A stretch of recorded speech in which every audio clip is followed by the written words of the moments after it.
Early on the morning of the 19th of August, 1991, a 32-year-old man named Bobby Curley was standing in his newly renovated kitchen in the city of Wilkes-Barre, Pennsylvania.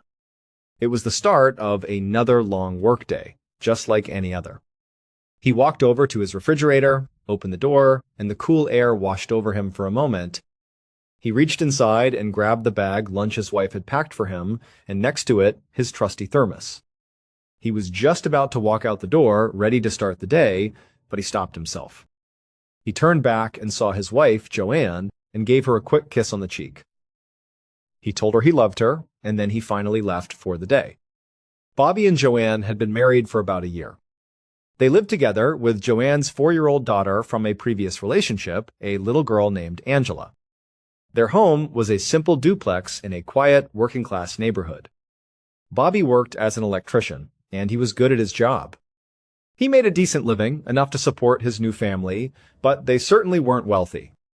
Life was good, but it was a life built on hard work and careful budgeting. But Bobby knew that their financial situation might be about to change, and change in a very big way. His wife Joanne was on the verge of winning a huge court settlement. You see, Joanne had been married once before, but her first husband had died in a tragic car accident about 3 years earlier. His car had collided with a tractor-trailer, and after a long investigation, the driver of that truck was found to be at fault. And so, for the past few years, Joanne's lawyers had been in a long, drawn-out battle with the trucking company's lawyers. They were working to finalize a financial settlement to compensate Joanne for the wrongful death of her first husband. It had been an incredibly stressful process for everyone, especially for Joanne. Bobby had noticed that she seemed more on edge, more sullen and stressed out than usual as the legal proceedings dragged on. But now, it seemed like there was a light at the end of the tunnel. The case was finally wrapping up, and Joanne's mood had started to improve. She seemed to be getting back to her old self. And while nothing was set in stone just yet, the word from the lawyers was that they were likely going to receive a settlement of around $1 million. For a hardworking family like the Curleys, $1 million was a life-changing amount of money. It was almost hard to comprehend. The two of them had already started talking about what they might do with it, dreaming about the future. They talked about taking little Angela on some big trips, showing her parts of the world she'd only seen in books. And they also talked about using some of that money to finally fund Bobby's biggest dream. He had always wanted to start his own electrical business, to be his own boss, but he'd never had the resources to make it happen. This settlement could change all of that. But for now, those were just dreams. The settlement wasn't finalized, and the bills still needed to be paid. So Bobby had to go to his regular 9-to-5 job, punch the clock, and keep earning a steady paycheck for his family. And so, on this particular morning, after saying goodbye to Joanne, he got into his car and started the short drive to his current job site. About 10 minutes later, Bobby pulled up and parked outside a large science building on the campus of Wilkes University, a small local college in Wilkes-Barre. He could see some of the other guys on his crew already standing out front, waiting for him to arrive so they could get inside and start working. Bobby was the foreman of their crew, so he was the one with the keys.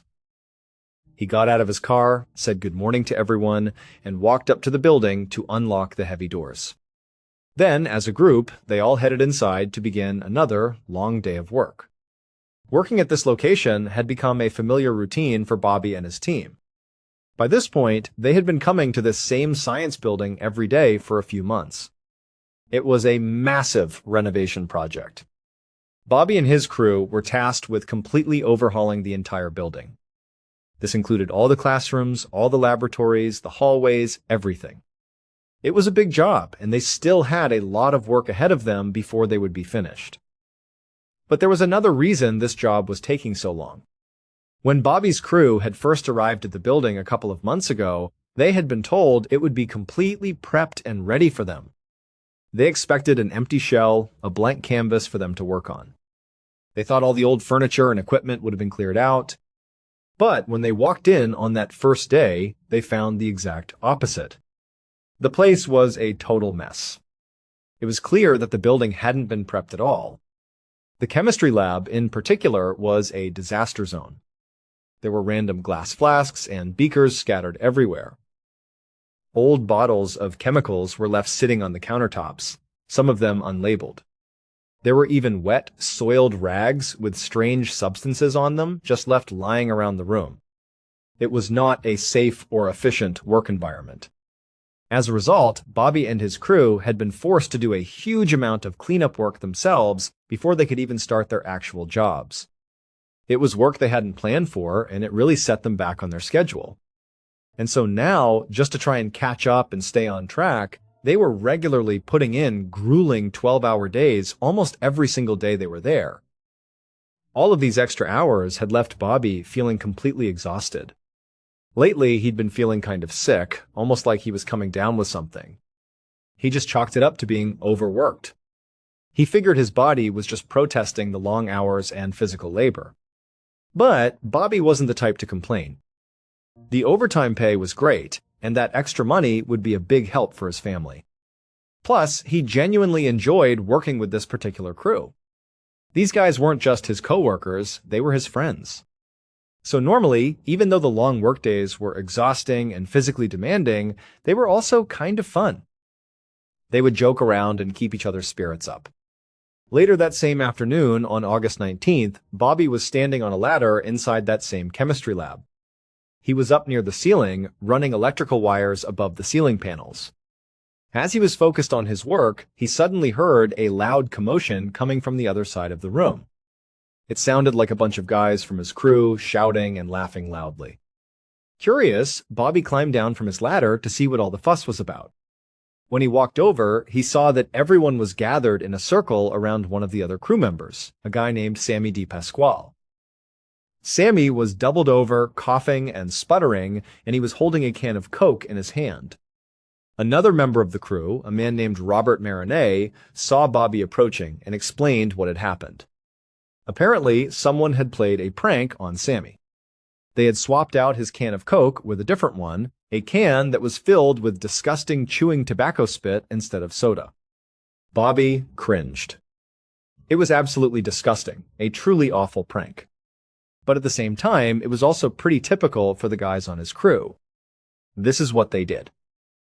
They were always playing pranks on each other to lighten the mood and break up the monotony of the long workdays. And as Bobby looked around, he saw that everyone was laughing, including Sammy, the victim of the prank. So, after a moment, Bobby started laughing too. As gross as it was, he figured it was ultimately good for morale. After a minute or so, Sammy finally recovered from his coughing fit. He dramatically vowed to get payback on whoever had switched his Coke can, and then everyone got back to work. And so Bobby left the group and walked back over to his ladder. He started climbing back up to finish his wiring, but he paused about halfway up. A sudden wave of sickness washed over him. It felt like the flu was coming on fast and hard. This didn't really surprise him. He had been working all these overtime hours, and he had been feeling run down for a while now.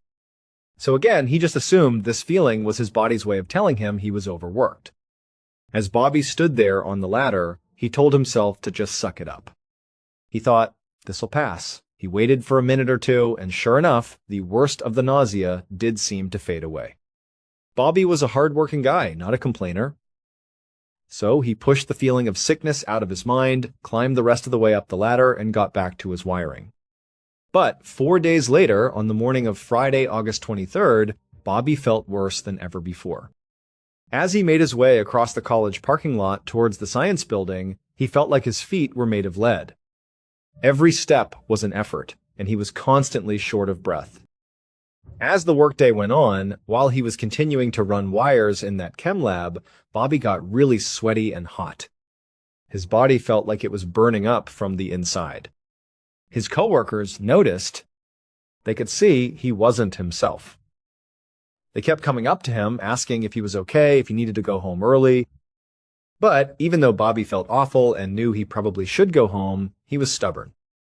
He would just tell them, "Nope, I'm just fine." And somehow he managed to push through the rest of the workday. At the end of the day, when it was finally time to go home, Bobby felt an overwhelming sense of relief. He couldn't wait to just get home, crawl into his bed, and sleep. But by the next morning, Saturday morning, things had gotten much worse. That heavy feeling in Bobby's feet had transformed into an intense, burning pain that was now shooting all the way up his legs. And then, his hands went completely numb. He couldn't feel his own fingers. At this point, even Bobby had to admit to himself that this was not just a symptom of being overworked. Something was seriously wrong with him. So he went to see his doctor. But the doctor, after a brief examination, told him that despite his symptoms, it didn't seem to be anything too serious. He told Bobby that what he really needed was just to go home and get more rest. So that's exactly what Bobby did. For the rest of that Saturday and all through the next day, Sunday, Bobby didn't do anything except lie in bed, hoping the rest would help. But by Sunday evening, Bobby still felt absolutely horrible. The rest wasn't working. So he picked up the phone and did something that he almost never did. He called one of his coworkers and told him that he wouldn't be able to come to work the next day. When Bobby woke up the next morning, Monday morning, the day he had taken off from work, he was in so much pain that he couldn't even stand up on his own. His wife Joanne tried to help him get out of bed to go to the bathroom, but Bobby was a big guy and he was physically too heavy for her to lift on her own. So Joanne ended up calling Bobby's brother, David, to come over to the house and help. But even with David there to help move Bobby around, it was very clear to everyone that whatever was happening to him was not some minor issue. This was serious, and it was not going away with rest like the doctor had said it would.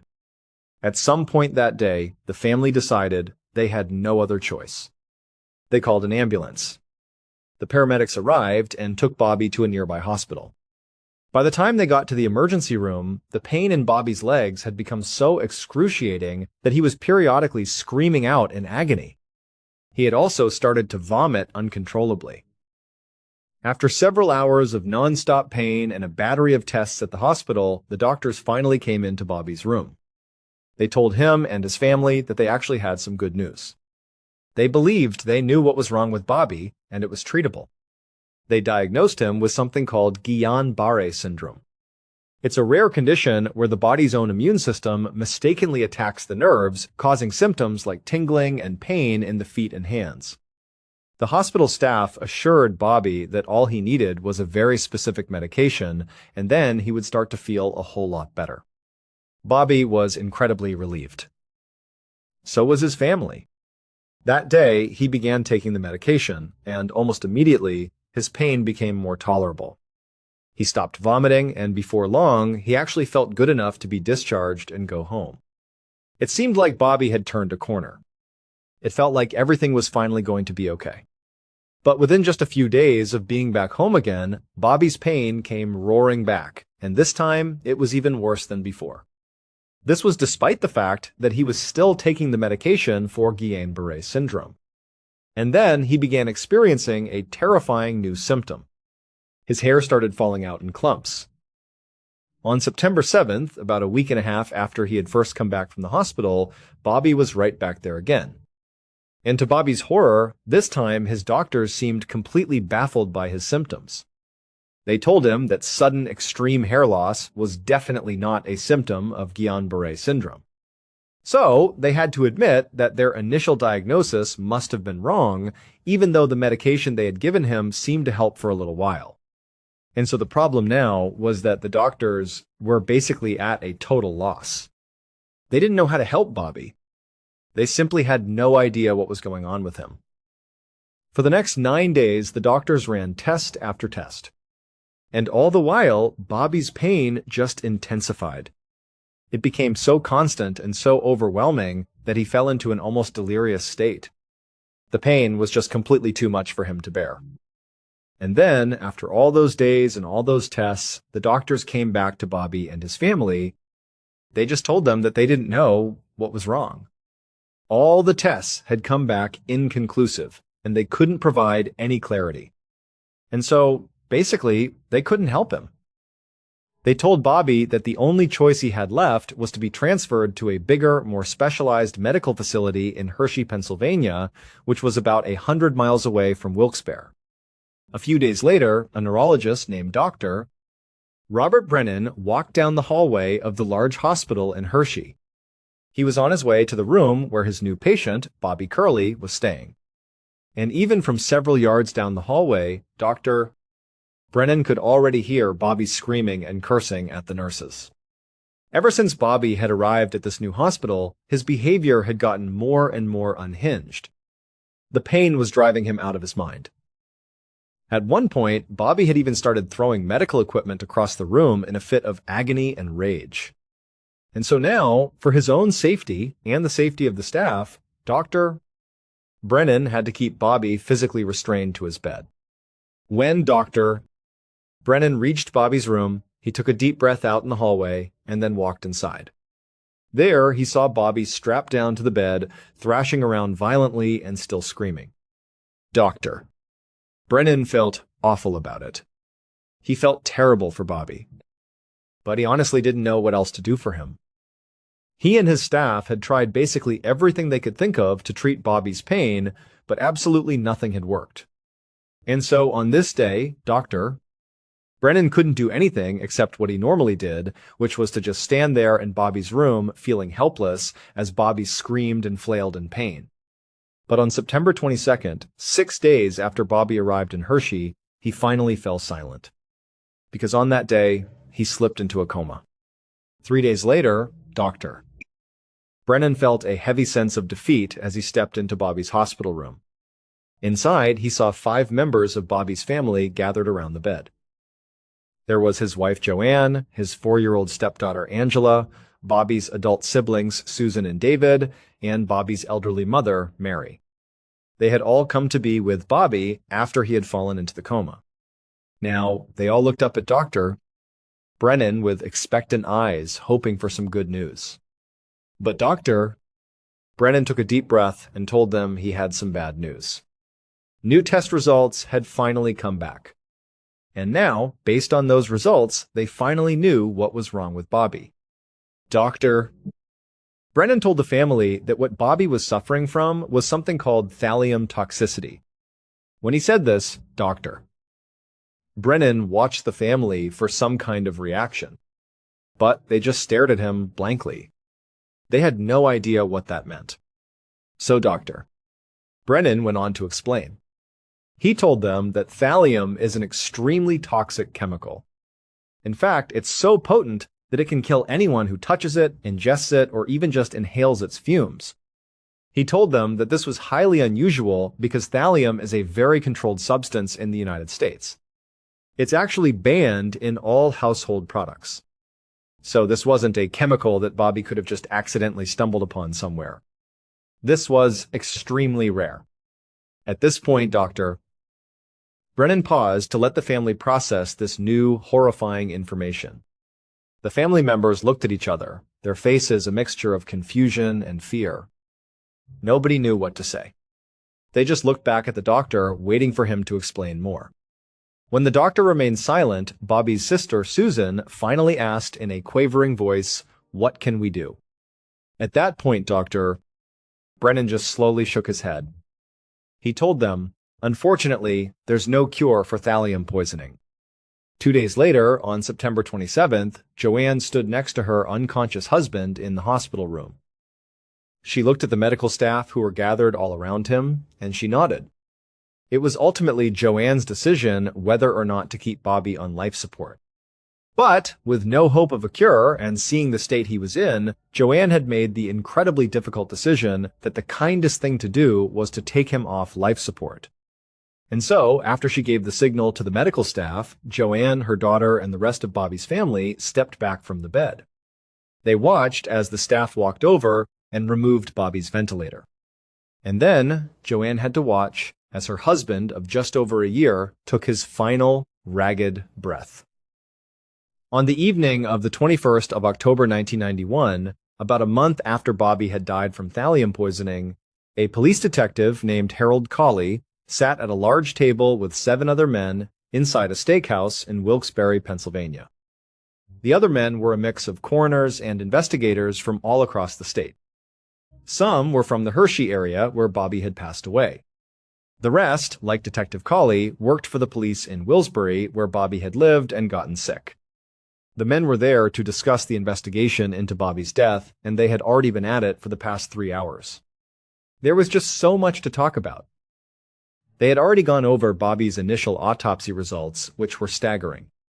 They showed that he had 900 times the lethal limit of thallium in his system when he died. Based on that number, they were working under the assumption that Bobby must have been poisoned by a single massive dose of thallium. Whether it was accidental or on purpose, they didn't know yet. And so they discussed theories for how this could have possibly happened to him. Remember, thallium isn't a chemical you can just buy at the store. It's highly regulated. So how did he come into contact with it? Their first thought was the most obvious one, the same thing everyone else suspected. Bobby must have been accidentally poisoned at the Wilkes University chemistry lab where he'd been working for so many months. They had records from a preliminary examination of that lab. According to these records, one of the first things investigators had found inside was 5 vials of thallium in one of the storerooms. They had also found a strange rag that was lying out on a countertop, a rag that was presumably there when Bobby and his crew first arrived and started cleaning everything up.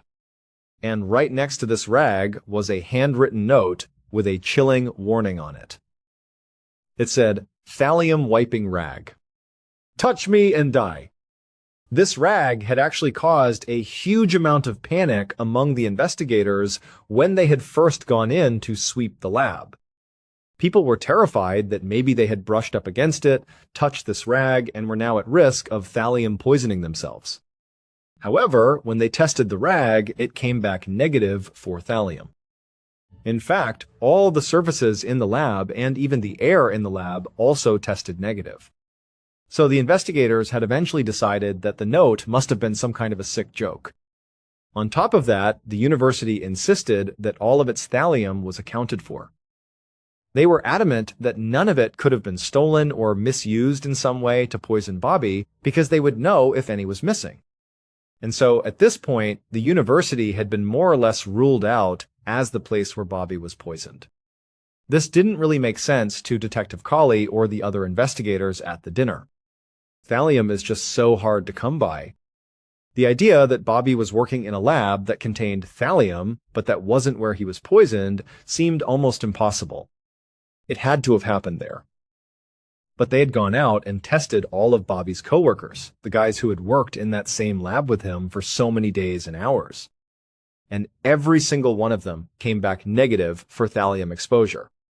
However, when they tested Bobby's own family, his wife Joanne and her 4-year-old daughter Angela, they had both tested positive for thallium exposure. Now, it was on a near microscopic level. Any significant amount of exposure would have been lethal, and they were both okay.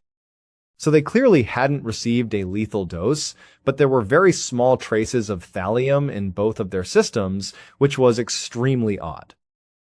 And so everyone at the table agreed that the next logical step was to speak to Joanne.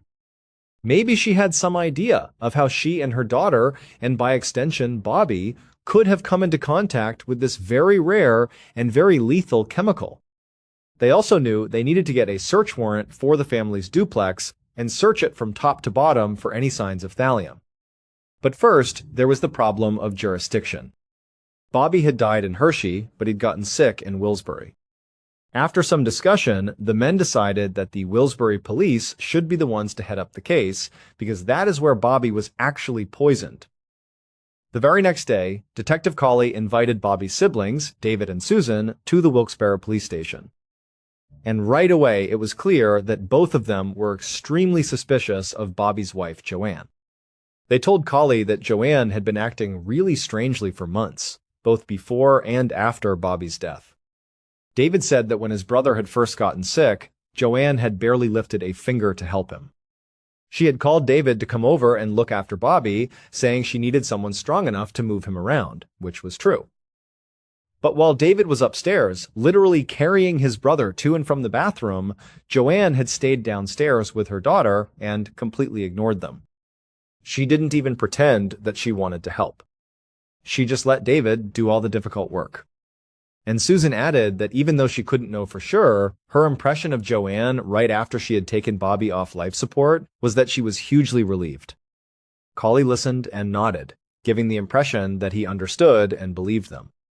But on the inside, he wasn't really convinced that what they were describing was definite proof of suspicious behavior. When David came over to help Bobby, it was because Joanne had asked him to, after she had tried and failed to move her husband herself. And while David was there, she did have a 4-year-old daughter to look after. Maybe she couldn't just leave her unsupervised, or maybe she didn't want her young daughter to see her stepfather in such a terrible state. There were plausible explanations. And as for Joanne being relieved after her husband's death, well, everyone deals with grief differently. And Bobby's death had been a truly traumatic, drawn-out process for everyone involved. So maybe she was relieved, but not because she was happy he was gone. It could have just been relief that a nightmare chapter in all of their lives was finally over. And so after listening to their concerns, Curley began to redirect the conversation. He started asking David and Susan about their own relationship with Bobby. They both said they were very close with their brother, even as adults. They lived nearby and saw each other all the time. David, in particular, said he spent a lot of time with Bobby. They often went fishing together. And recently, they had worked together to completely renovate Bobby's kitchen. This detail caught Curley's attention. It sounded like David and Bobby had finished this renovation project right around the same time that Bobby first started getting sick. Curley didn't know if this was relevant or not, but it was interesting. So at the end of their discussion, he thanked David and Susan for the information and told them they were free to go. A few days later, on the morning of the 25th of October 1991, Detective Curley and 3 other investigators sat at an interrogation table in the Wilkes-Barre police station. Across from them sat Joanne Curley and a lawyer she had brought along with her. Curley didn't know what to make of Joanne yet. On the one hand, she and her daughter had also been exposed to thallium. So that could mean they were all accidental victims, exposed to the same chemical source as Bobby, just on a much smaller scale. Or it could mean they were all targets of a poisoner who only succeeded in killing Bobby. Or Joanne could be the poisoner herself. Maybe she had poisoned her own husband and in the process accidentally exposed herself and her daughter to small amounts of the chemical. Basically, Curley couldn't tell yet if Joanne was a victim or a perpetrator. So he made sure to watch her very carefully while another investigator began asking her to explain how and when her husband had first gotten sick. Joanne said that Bobby had been complaining about feeling run down for what felt like weeks, or maybe even months. But he hadn't had any major debilitating symptoms until that week before his first hospitalization in August. And she said that, much like Bobby himself, she had just chalked it all up to him being overworked. She thought maybe he had a standard illness that would just go away with rest, just like that first doctor had said. She said that she had never even heard of thallium before, and at no point did it ever cross her mind that maybe Bobby had been poisoned. As Curley listened to Joanne tell the story, he was struck by a couple of things. First, Joanne said Bobby had been feeling run down for a while before his death.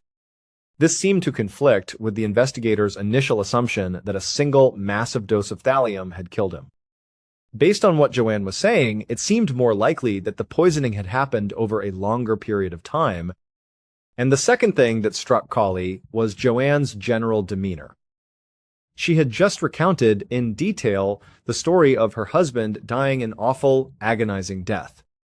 Thallium poisoning is a horrible way to die. And as she was describing it, she wasn't shedding a single tear. She wasn't acting at all like she was even upset about it. And so at this point, Curley was beginning to wonder if maybe Susan and David had been right about her. She really did not seem to care very much about her husband's death.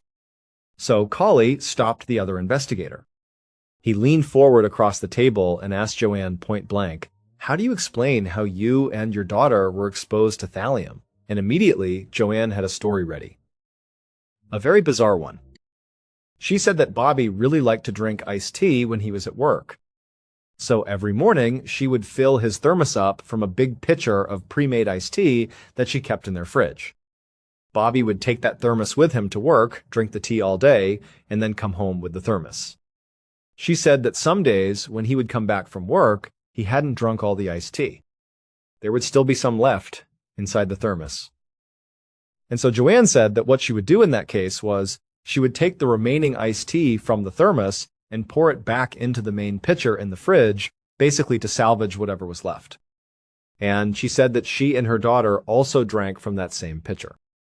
So in essence, they were sometimes drinking the very same tea that Bobby had been drinking from all day. She suggested that perhaps if he was being exposed to thallium at work, maybe some of it was getting into the tea in his thermos. And then when she poured it back into the pitcher, she believed that was how she and her daughter were being exposed to small amounts of it. Curley glanced over at the other investigators in the room. They all looked as baffled as he felt. This iced tea explanation was pretty far-fetched, but it was so weirdly specific that they couldn't just write it off completely. And Curley knew that if the iced tea theory was legitimate, it might actually explain why the three people in the family had such drastically different levels of exposure. Basically, Bobby could be getting a huge exposure to thallium outside the house, and then just remnants of it were finding their way back into the leftover tea. So a very small amount of thallium was coming back home and getting mixed into the larger pitcher. When Joanne and her daughter drank from that pitcher, they would only be getting a very tiny dose. So again, it was an out-there theory, but it could explain the facts. So Curley asked Joanne if he had her permission to not only search her whole duplex for thallium, but to specifically check her fridge, her iced tea pitcher, and all the thermoses that Bobby used to see if there were any trace levels of thallium inside them. He was worried that she might refuse or make an excuse. But Joanne immediately agreed, without any hesitation at all. That same afternoon, Curley, his investigators, and a crime scene unit arrived at the Curleys' duplex to begin their search. Curley watched as the crime scene unit, dressed in protective gear, entered the home and immediately began scouring every single surface. They tested everything, and they found absolutely no trace of thallium anywhere in the house, except for in one very specific location. The thermos. The one Joanne had already told them about, the one that Bobby would take to work and bring back every day. Traces of thallium were found on the little screw-top ridges at the top of the thermos, right where the lid would screw on. This was a huge break in the case. Not only because they now had the first clear sign of exactly where the thallium was entering Bobby's life, but more specifically because it was found at the top of the thermos, the part that his mouth would touch. This showed that the thallium wound up in Bobby's system because he ingested it, he drank it. That was something they hadn't known for sure up to this point. Now, it seemed very clear that's how it had happened. But despite this revelation, it didn't explain how Joanne and Angela were also exposed, because when they tested the big pitcher of iced tea in the fridge, it didn't contain any thallium at all. And also, just finding the thallium at the top of the thermos didn't explain how it actually got there in the first place. But for Curley, what really stood out about finding thallium on this thermos was that this item was something Bobby took to work and home every single day. So it seemed like maybe he and his team had been too quick to rule out Bobby's workplace. He was working in a chemical lab that contained thallium, and they had dismissed it as the place where he was poisoned. Now, it seemed like they needed to take another much closer look. 7 months later, in late May of 1992, Detective Curley sat at his desk, thumbing through a thick stack of notes from all the interviews and polygraph tests that he and his team had carried out since the previous October. One by one, they had brought in all of Bobby's coworkers and grilled them about Bobby's death. And all of the coworkers had more or less said the same thing. Bobby was a great guy, well-liked, and nobody they knew would ever want to harm him. Some of the coworkers did admit that they liked to prank each other a lot, but they insisted the pranks were always harmless. They said spiking somebody's drink with a deadly chemical was way, way beyond anything they would ever do. At least, that's what all of them said. But 2 of Bobby's coworkers, Sammy DePasquale and Robert Marinette, had failed their polygraph exams. In fact, the polygraph examiner told Curley that those 2 had gotten the worst scores he had ever seen in his career. So, very quickly, those 2 shot to the top of Curley's suspect list. Curley pressed both of them hard, asking them if they had pranked Bobby by putting something in his thermos. maybe they didn't know how dangerous thallium was. But they both said absolutely not. They didn't do that. But Curley didn't believe them. He'd already heard about their previous pranks, like swapping out drinks for tobacco spit, so it didn't seem like a huge leap to think they might have put something from the lab in Bobby's thermos as a joke. The problem was, Curley didn't have any actual evidence that he could use to arrest either of them, especially since the university continued to insist that none of their thallium was missing from the lab. Now, Curley knew it was possible the university was wrong, that maybe there was some unaccounted for thallium, but he had no way to prove it. Curley also still felt pretty suspicious of Joanne and also of Bobby's own brother, David. Joanne was still a suspect for obvious reasons. She had thallium in her system, she seemed oddly detached from Bobby while he was dying, and she was apparently relieved when he was taken off life support. But even if Joanne had wanted to poison Bobby, it was really unclear how she would have gotten her hands on thallium.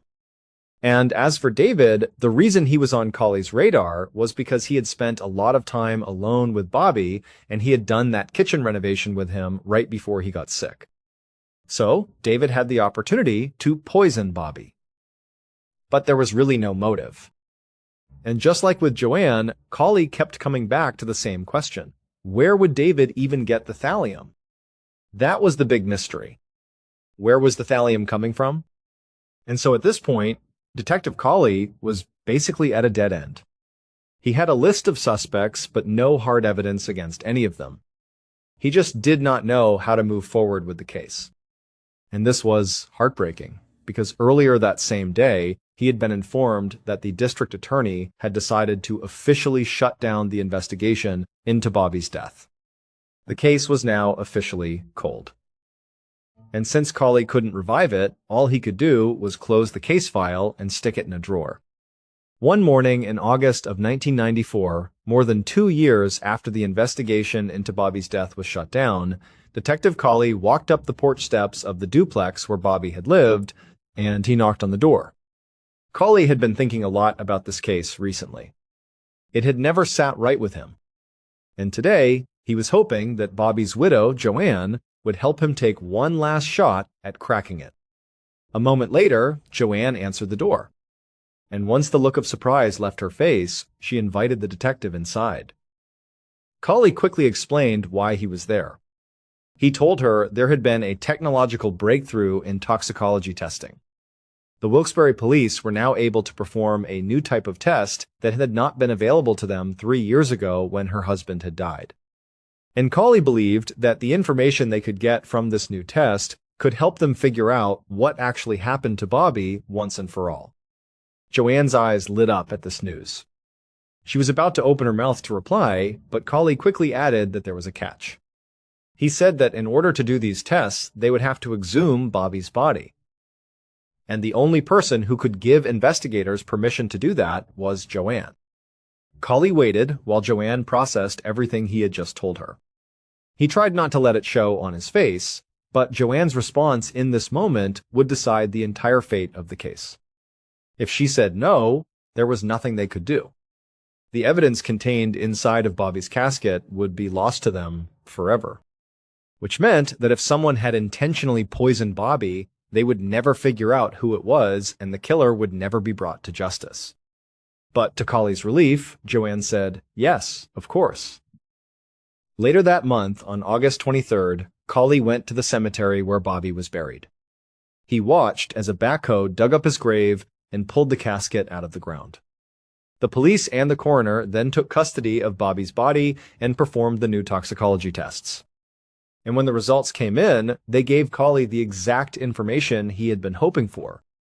Based on the police investigation and, critically, those new toxicology tests, here is a reconstruction of what police now believe happened to Bobby Curley. The very first time the killer slipped thallium into Bobby's thermos, Bobby was busy working in another room and didn't notice a thing, which was exactly what the killer wanted. The killer didn't hate Bobby. In fact, they really hadn't wanted to kill him until he had started talking about opening up his own business with that settlement money his family was going to get. And the killer just could not let that happen. Because if Bobby went into business for himself, he would ruin everything. The killer believed that by poisoning Bobby one time, it would be enough to kill him, and then all their problems would be solved. But the next day, Bobby seemed fine, sort of unfazed by the poison. So the next time the killer got the chance, they added a little more poison to Bobby's thermos. And when Bobby again stayed healthy the next day, the killer just added a little bit more the next time. And they just kept on doing that over and over again. They were afraid that if they added too much at once, Bobby might notice the taste or get sick too quickly, and then they would get caught. So for months, Bobby was being slowly poisoned, but he didn't really show any significant symptoms, just that general feeling of being run down. But finally, in August of 1991, Bobby started showing those really severe symptoms. His legs were in extreme pain, his hands were going numb, and when he called in sick to work on that Monday, that was when the killer was certain they had finally finished him off. Except they hadn't. Because when he went to the hospital, Bobby just continued to cling to life. So, the killer actually went to visit Bobby in the hospital. And while Bobby was sleeping, the killer slipped a final, massive amount of the poison into a soda cup that Bobby kept by his bedside. And when Bobby woke up, the killer casually encouraged him to drink the soda. And Bobby did so without any hesitation, because Bobby had no reason not to trust the killer. Because the killer was his own wife, Joanne Curley. She had actually started poisoning him almost a year before she finally murdered him. But investigators didn't realize this until that new type of toxicology test allowed them to figure out exactly when Bobby was being poisoned. This test worked by analyzing some of the hairs that Bobby still had left on his body. Basically, every single time Bobby was poisoned, a chemical marker was left behind in his hair. So as his hair grew out, the strands became like timelines that showed exactly when he had been poisoned. And when Curley, through these tests, discovered that Bobby had been poisoned multiple times between October of 1990 and September of 1991, these dates ruled out all the other suspects. The poisoning had simply started too early for his brother David to be responsible, and it had gone on for far too long for his coworkers to be guilty. But the timeline pointed directly at Joanne. And when police began digging into why Joanne might have wanted to kill her husband, they discovered that she had convinced Bobby to make her the sole beneficiary of his life insurance policy just days before she poisoned him for the very first time. And so Joanne's motive was money. She did not want Bobby to have any of that financial windfall she was going to get from the wrongful death lawsuit of her first husband. Even though she acted like she was supportive of Bobby's dream to start his own business, she didn't want him to have any of that money. That was her money. And on top of that, by killing Bobby, she would also receive his life insurance payout. As for where Joanne actually got the thallium, she would later admit that she had used an old container of rat poison. It was a brand that had been manufactured in the United States years ago, before thallium was banned in household products. She had found it and held on to it. On the 12th of December 1996, 5 years after Bobby's death, Joanne Curley was finally arrested and charged with first-degree murder. Joanne ultimately pled guilty to the charges and was sentenced to 10 to 20 years in prison. She would wind up serving all 20 years of that sentence and was released from prison in 2016. This case proves that sometimes a killer doesn't strike in a single moment, but slowly, patiently, right in front of everyone. If you enjoyed this deep dive into the Bobby Curley case, make sure to leave your thoughts below and check out our other true crime stories linked on screen now. Until next time. Think about the last time something happened to you that felt too precise to be an accident. Maybe it was small. You thought of someone you hadn't spoken to in years, and they called that afternoon. Maybe it was slightly stranger than that. Or maybe, if you're honest, there was one moment in your life that you still can't fully explain. One moment where the timing was so exact, the collision of two separate paths so perfectly arranged that the idea of pure randomness starts to feel almost naive. The 5 stories you're about to hear are not small coincidences. One of them is about a father and a daughter, both looking for each other on the same street on the same afternoon. captured together in a single photograph neither of them knew was being taken. One is about a man who told Hollywood he was nobody and accidentally convinced the right person that he was exactly who they needed. One is about a man who has been swallowed by the ocean, by the jungle, by sharks, and eventually by a whale, and who keeps walking back out. One is about a sheriff on a plane in a snowstorm who looked out his window at exactly the right second and saved a man who did not deserve to be saved. One is about a stranger who got into the wrong truck and ended up destroying the one life that had nothing to do with any of it. 5 stories. 5 moments where you'll ask yourself, what are the odds? But here's the thing about that question. Sometimes the answer is beautiful. Sometimes the answer is that the universe quietly intervened and 2 people found each other after a decade of searching. And sometimes the answer is that the same impossible precision, the same 1 in a trillion alignment of time and place puts a monster exactly where he needs to be. The odds don't care which outcome you're hoping for. They just land where they land. Let's get into it. If you're someone who likes strange, dark, and mysterious stories told like a film, you are in exactly the right place. That is all we do here, and we upload once a week. Hit subscribe, turn on notifications, and let's go. In 2007, a 60-year-old man named Michael Dick was living a quiet life in Bow, East London, with his wife and 2 daughters. He had spent most of his working years as a carpenter, and now, semi-retired, he spent the bulk of his time around family, around friends, in the rhythm of a life that was ordinary, in the best sense of the word. But that year, something started pulling at him. 10 years earlier, Michael had gone through a difficult divorce from his first wife. The split had been messy, the kind of divorce that leaves no clean lines, no good feelings, and a lot of distance between people who once shared a life. When it was finalized, his ex-wife had stayed in the family home in Sudbury, in the county of Suffolk, about an hour and a half north of London. Their daughter from that marriage, Lisa, who had been 21 at the time, had stayed with her mother. And Michael had gone south. And the years had passed. And now 10 of them were gone. He hadn't spoken to Lisa in a decade. He didn't have her phone number. He didn't know her address. He didn't even know where his ex-wife was anymore, which meant that route was closed too. Lisa had been 21 when he last saw her. She was 31 now. He had missed a significant portion of her adult life, and sitting with that fact in 2007, Michael found that he could no longer just let it sit. He talked to his wife. He talked to his 2 younger daughters. He told them he needed to find Lisa. Not wanted to, need to. And so they agreed. They would go to Sudbury and start from the only fixed point they still had, which was the address of the old family home. In August of that year, Michael and his 2 daughters loaded into the car and drove north to Sudbury. He found his old street. He parked in front of the house he had once lived in, got out alone, walked to the door, and knocked. A family he didn't recognize answered. They knew nothing about his ex-wife. They knew nothing about Lisa. They wished him luck and closed the door, and Michael walked back to the car carrying the particular weight of a plan that had already failed at the first step.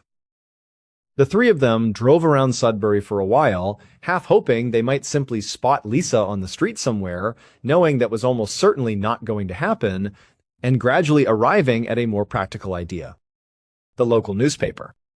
If they could get a small feature placed in the Suffolk Free Press, a photo, a short write-up, Michael's contact information, a note explaining that he was looking for his daughter, maybe Lisa would see it, maybe she still had connections to Sudbury. Maybe someone who knew her would pass it along. They drove to the paper's offices and went inside. A reporter listened to Michael's story and agreed it was worth a small feature. He and a photographer brought Michael and his daughters outside. The photographer positioned them on the pavement in front of the building and took the picture. Michael thanked them. He and his daughters got back in the car and drove home to East London. Now we need to follow Lisa. At the same time, Michael had been sitting in East London feeling the pull toward his first daughter. Lisa, now 31, married, a mother of 3, had been feeling the exact same pull in reverse. She had been thinking about her father, about the fact that her own children had a grandfather they had never met, about whether it was too late to do something about that. She had no way to reach him. No phone number. No address. She checked social media and found nothing. She asked her mother and her friends for ideas and came up with no clear path forward. Then, one afternoon in August, Lisa was in the break room at her office when she picked up a copy of the Suffolk Free Press that someone had left on the coffee table. She flipped through the pages. And then she stopped. Because she saw herself. There was a photograph in the paper taken somewhere in Sudbury, and in the background of that photograph was a woman who was clearly her, walking along the pavement. She had been in Sudbury just a couple of days earlier, visiting her mother, talking about strategies for finding her father, and then walking back through the town center to get to her car. She glanced at the caption.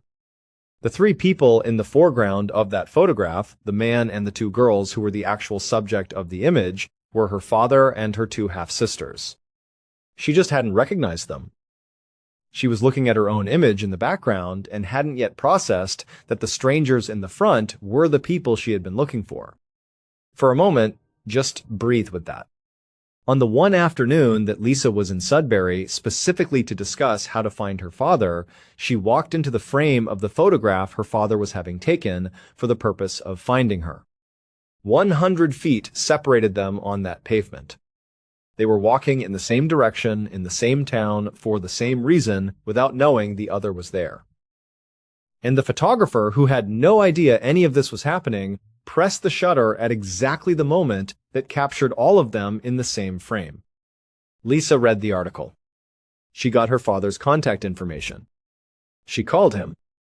Michael's first reaction, reportedly, was that this was a scam.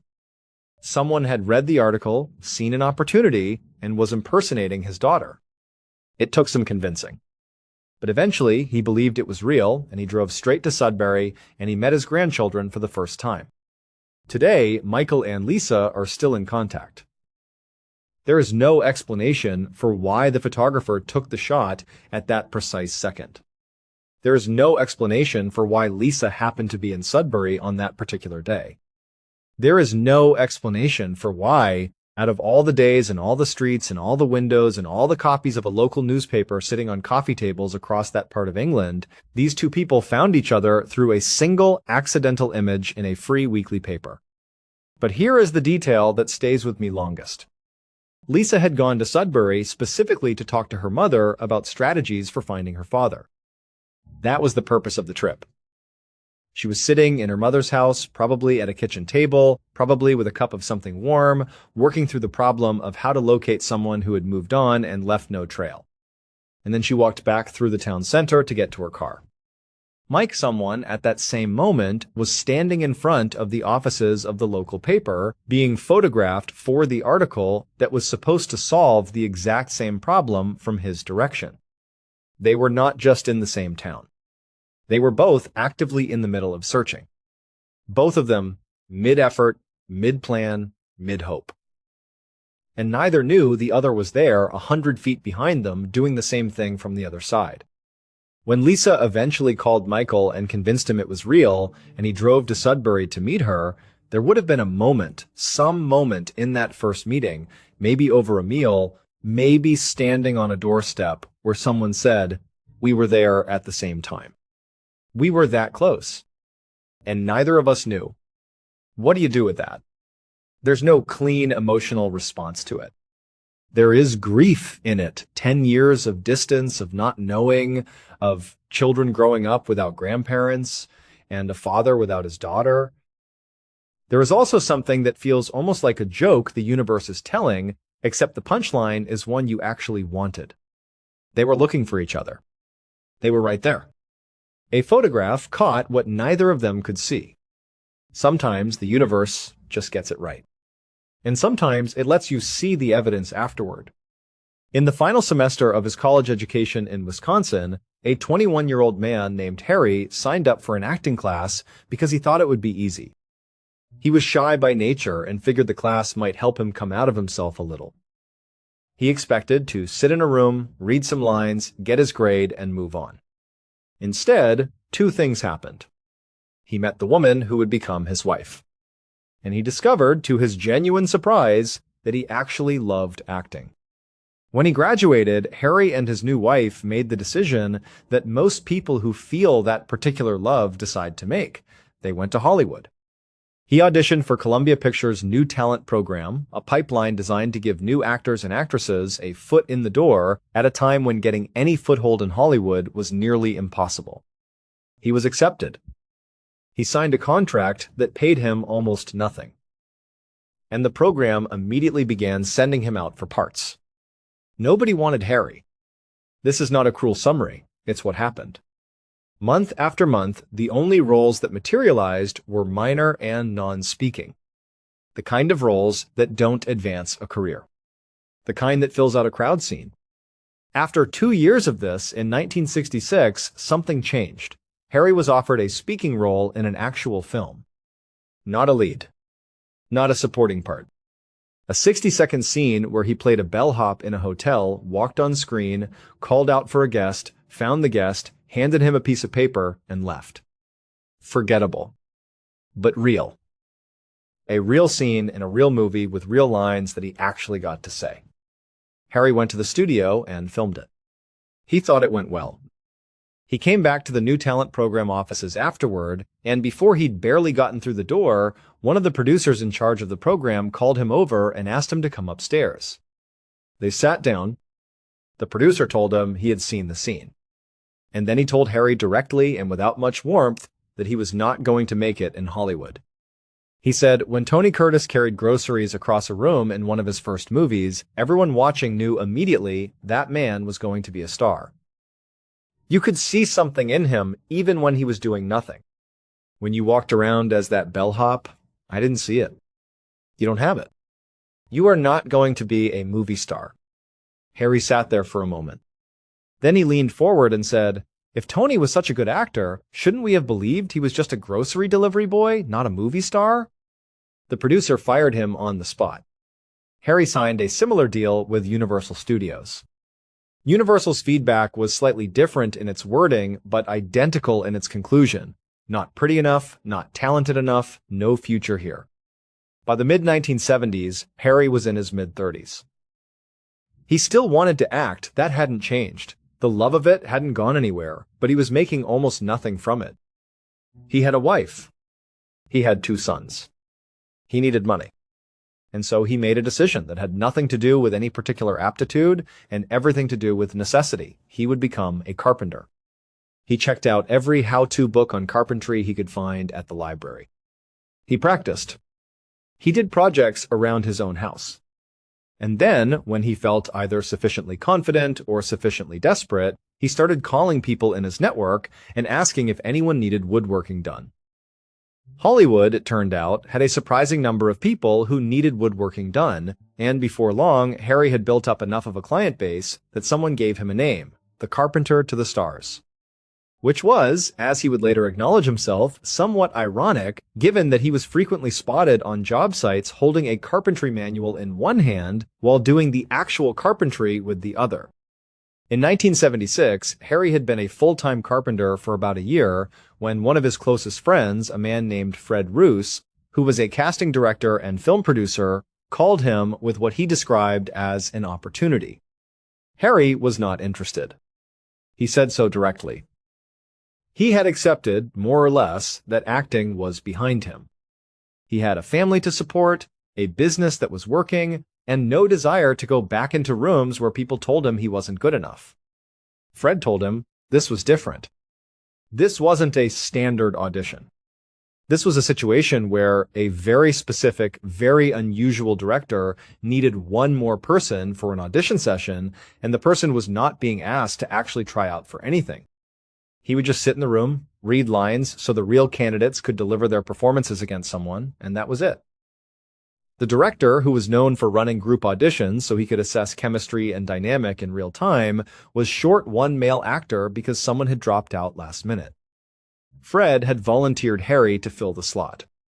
Harry pointed out, not incorrectly, that this sounded like a waste of an afternoon. Fred acknowledged that it might be. But he also pointed out that this director was becoming a significant figure in Hollywood and that the other people in that room were going to be people worth knowing, even if nothing came of the acting. Worst case, Harry walked away with a couple of potential carpentry clients and an afternoon out of the house. Fred said, "Just go.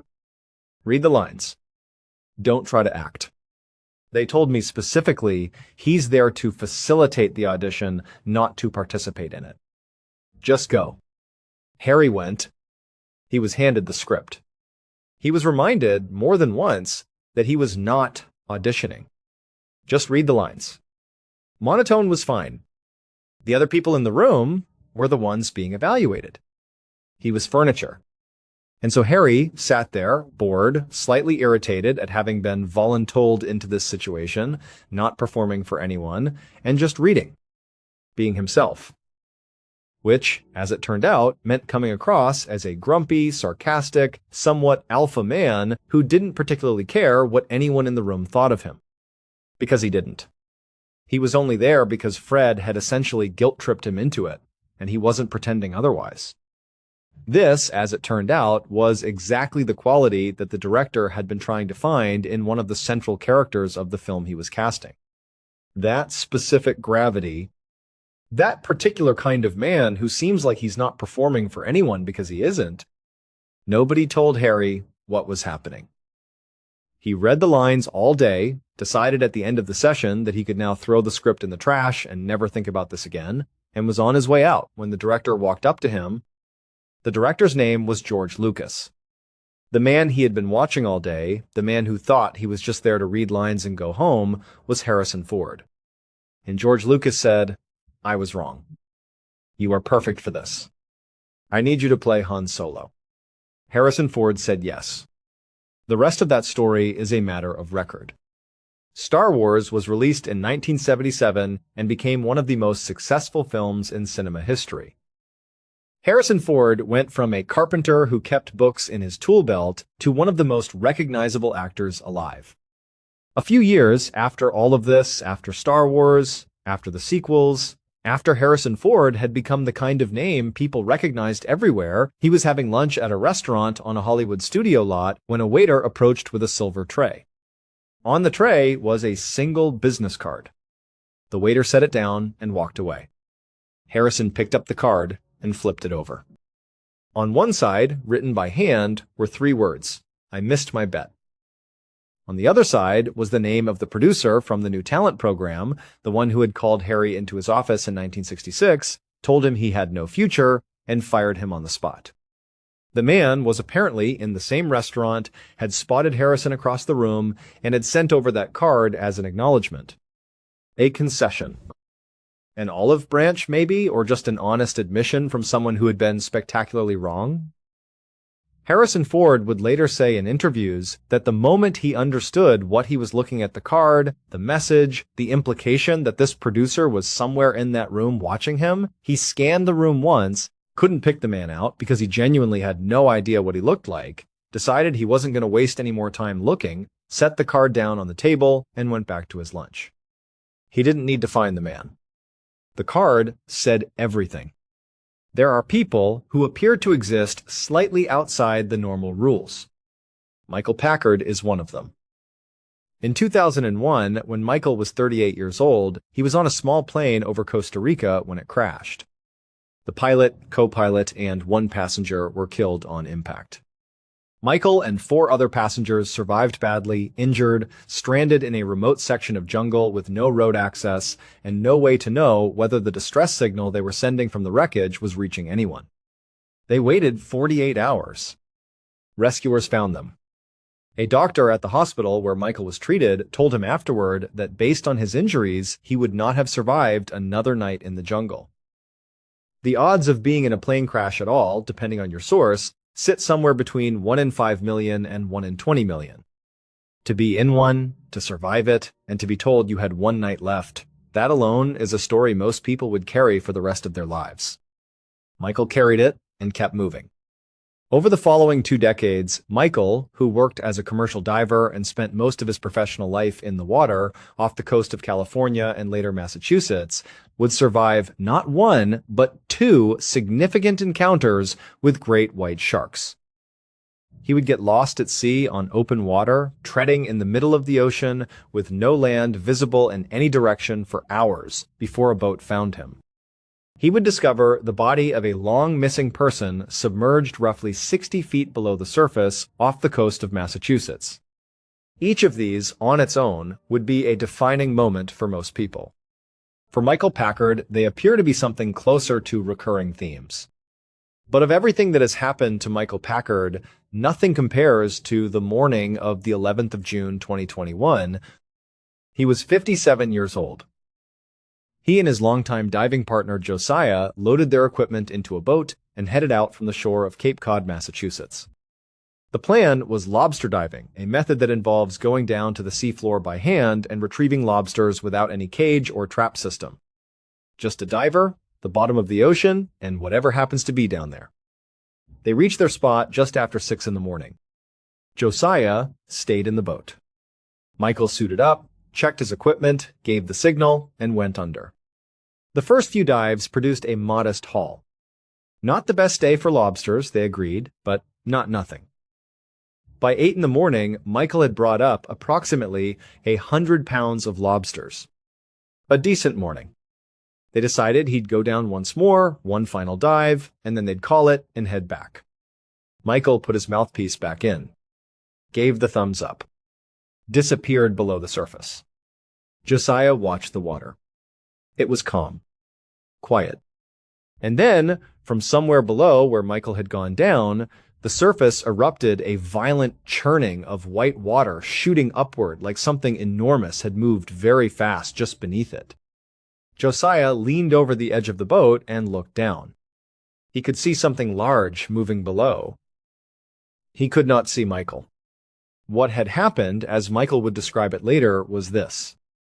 He had descended to around 45 feet, not yet at the bottom, still working his way down, when something struck him from behind with enough force that his entire body was thrown sideways and everything around him went instantly black. The impact knocked the mouthpiece out of his mouth. He was now 45 feet below the surface with no air supply, in complete darkness, and he immediately began reaching for the line connected to his mouthpiece so he could get it back. But as his hands moved through the dark space around him, they found walls. Soft walls that were also somehow firm, walls that were warm, walls that seemed to pulse and flex. He was enclosed. He was inside something. The space was relatively large enough that he wasn't immediately compressed, but it was not still. It was moving and moving fast, and the water inside it was sloshing violently against every surface. He kept reaching for the mouthpiece line. He found it. He jammed it into his mouth and inhaled. And with air back in his lungs, he had his first coherent thought. Has a shark swallowed me? He reached for teeth, feeling along the inner walls for the thing that would confirm his worst assumption. But there were no teeth. Only those shifting, pulsing walls. And then the pressure concentrated specifically on his legs intensified. That was when he understood. He had been swallowed by a humpback whale. Not a shark. A humpback. An animal that can reach 60 feet in length and 70,000 pounds in weight, and that survives entirely on small fish and krill, which meant that what was currently clamped around Michael's legs was the whale's mouth, and the whale was in the process of trying to figure out what it had accidentally collected. For approximately 45 seconds, Michael Packard was inside the closed mouth of a living humpback whale, 45 feet below the surface of the Atlantic Ocean. When the whale registered that this was not a small fish, it began shaking its head hard, back and forth to dislodge whatever it had taken in. That motion was what Josiah saw from the boat, the eruption of white water at the surface as an animal the size of a school bus thrashed its head to get rid of the thing in its mouth. After several seconds of this, Michael was expelled. He came out into open water with enough ambient light filtering down that he could see around him. The water was turbulent and disorienting. He looked down. Directly below him, the tail of the whale slid through his field of vision as the animal swam away, apparently unconcerned. Michael made it to the surface. Josiah pulled him into the boat. The first thing Michael managed to say was that he had been inside it, and that it had tried to eat him. He was taken to shore and transported to a hospital where he was evaluated. The extent of his injuries, significant bruising on his legs where the whale's mouth had been closing, no broken bones, no internal damage. No respiratory complications despite having spent the better part of a minute without consistent air supply at depth. He was discharged that afternoon.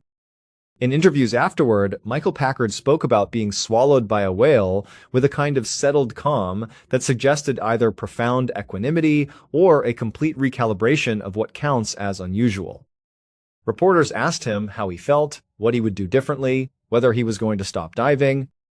He said he was going back in the water as soon as he was able.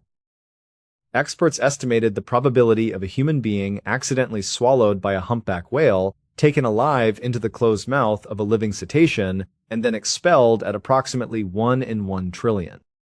Michael Packard had already survived a plane crash, 2 great white shark encounters, and being lost at sea.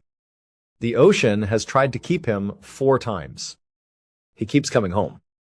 On the evening of the 6th of January, 1982, a man named Harold Bray, a sheriff in Jefferson County, Colorado, an area sitting just west of Denver along the edge of the Rocky Mountains, arrived at Denver International Airport running late. A snowstorm had been working over the Denver metro area for most of the day, and the drive-in had been slow and treacherous. Harold had made it, but barely. He checked in, cleared security, and reached his gate just as boarding had begun. He filed into the queue, found his seat at the front right side of the plane, buckled in, picked up the in-flight magazine from the seat pocket in front of him, and waited. 15 minutes later, the plane began its roll down the runway and lifted into the night.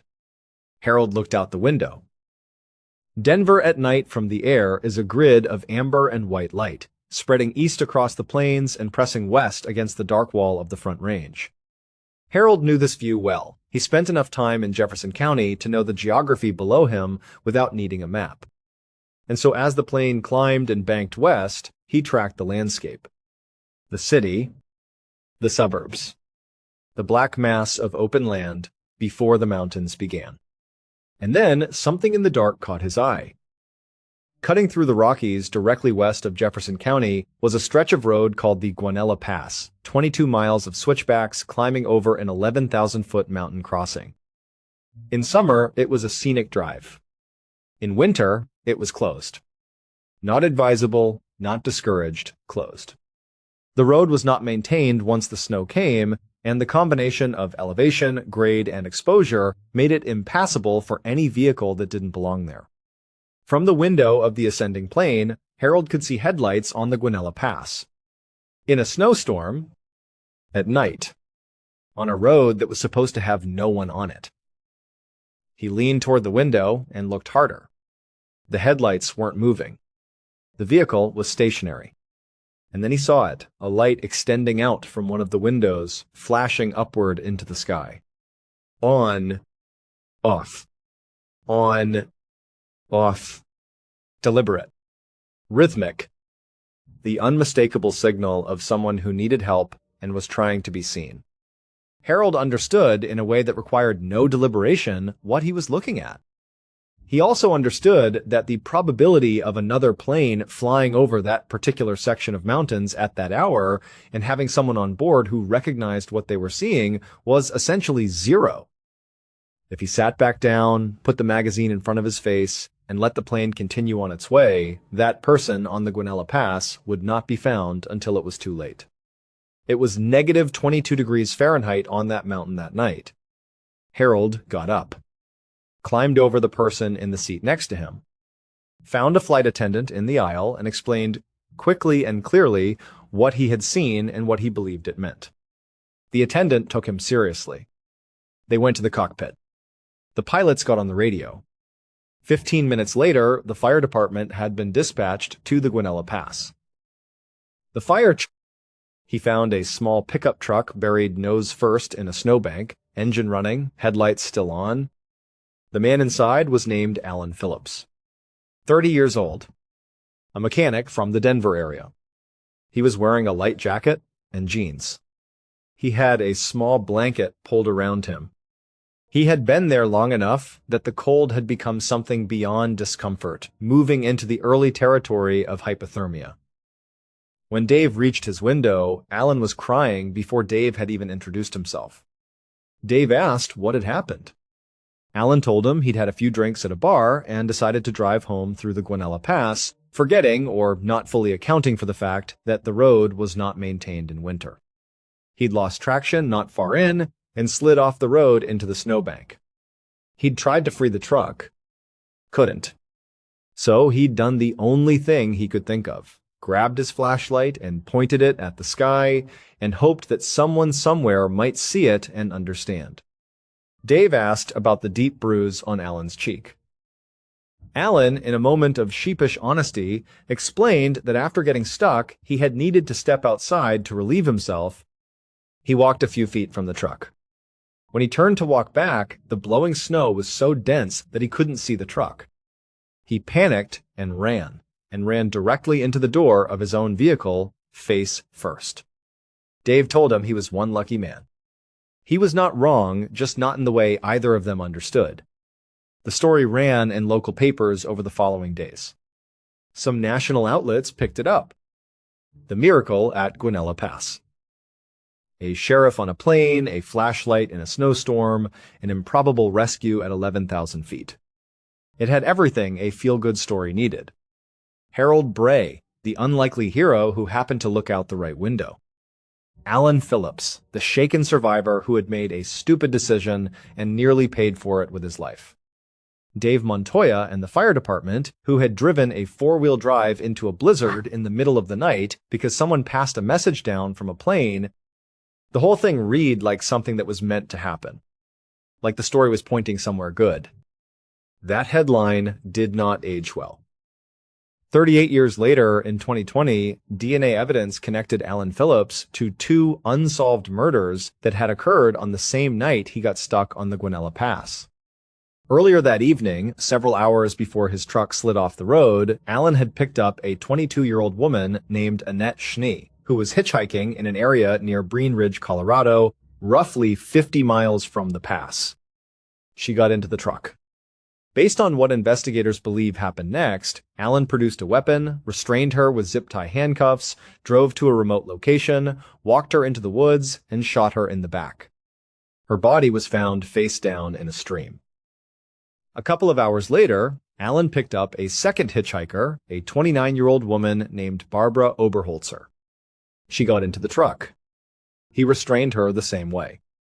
But Barbara broke free of her restraints. She struck Alan in the face, the blow that left that deep bruise on his cheek that he gave Dave Montoya such an embarrassed little smile about. She threw open the door of the moving truck and ran. Alan stopped the truck, got out, chased her down, shot her in the chest. He pushed her body off the side of a cliff into the snowbank below. And then he got back in his truck and drove toward the Guanella Pass, heading for the mountains, trying to put miles between himself and what he had done. He didn't know the road was closed. Or he didn't care. Either way, he didn't make it far before the truck went sideways on the ice and buried itself in the snowbank. And so he sat there in the dark, in the cold, a man who had just killed two women and was now going to die of exposure on a mountain in a snowstorm, and he did the one thing he could think of. He pointed a flashlight at the sky. And Harold Bray, a sheriff in Jefferson County, happened to look out his window at the right moment, from the right angle, at the right altitude, and saw it. In February of 2021, Alan Phillips, 70 years old at the time, still living in the Denver area, was arrested for both murders. Annette Schnee and Barbara Oberholzer had been dead hours of 38 years before anyone was charged with killing them. The rescue and the crime exist on the same night. The same flashlight. The same snowbank. The same man. One moment was described as a miracle. The other was not. The odds of Harold Bray being on that plane at that altitude, looking out that window at that exact second, the odds are nearly incalculable. Just like the odds of being swallowed by a whale. Just like the odds of finding your daughter in the background of a photograph you didn't know she was in, the difference is what the odds were in service of.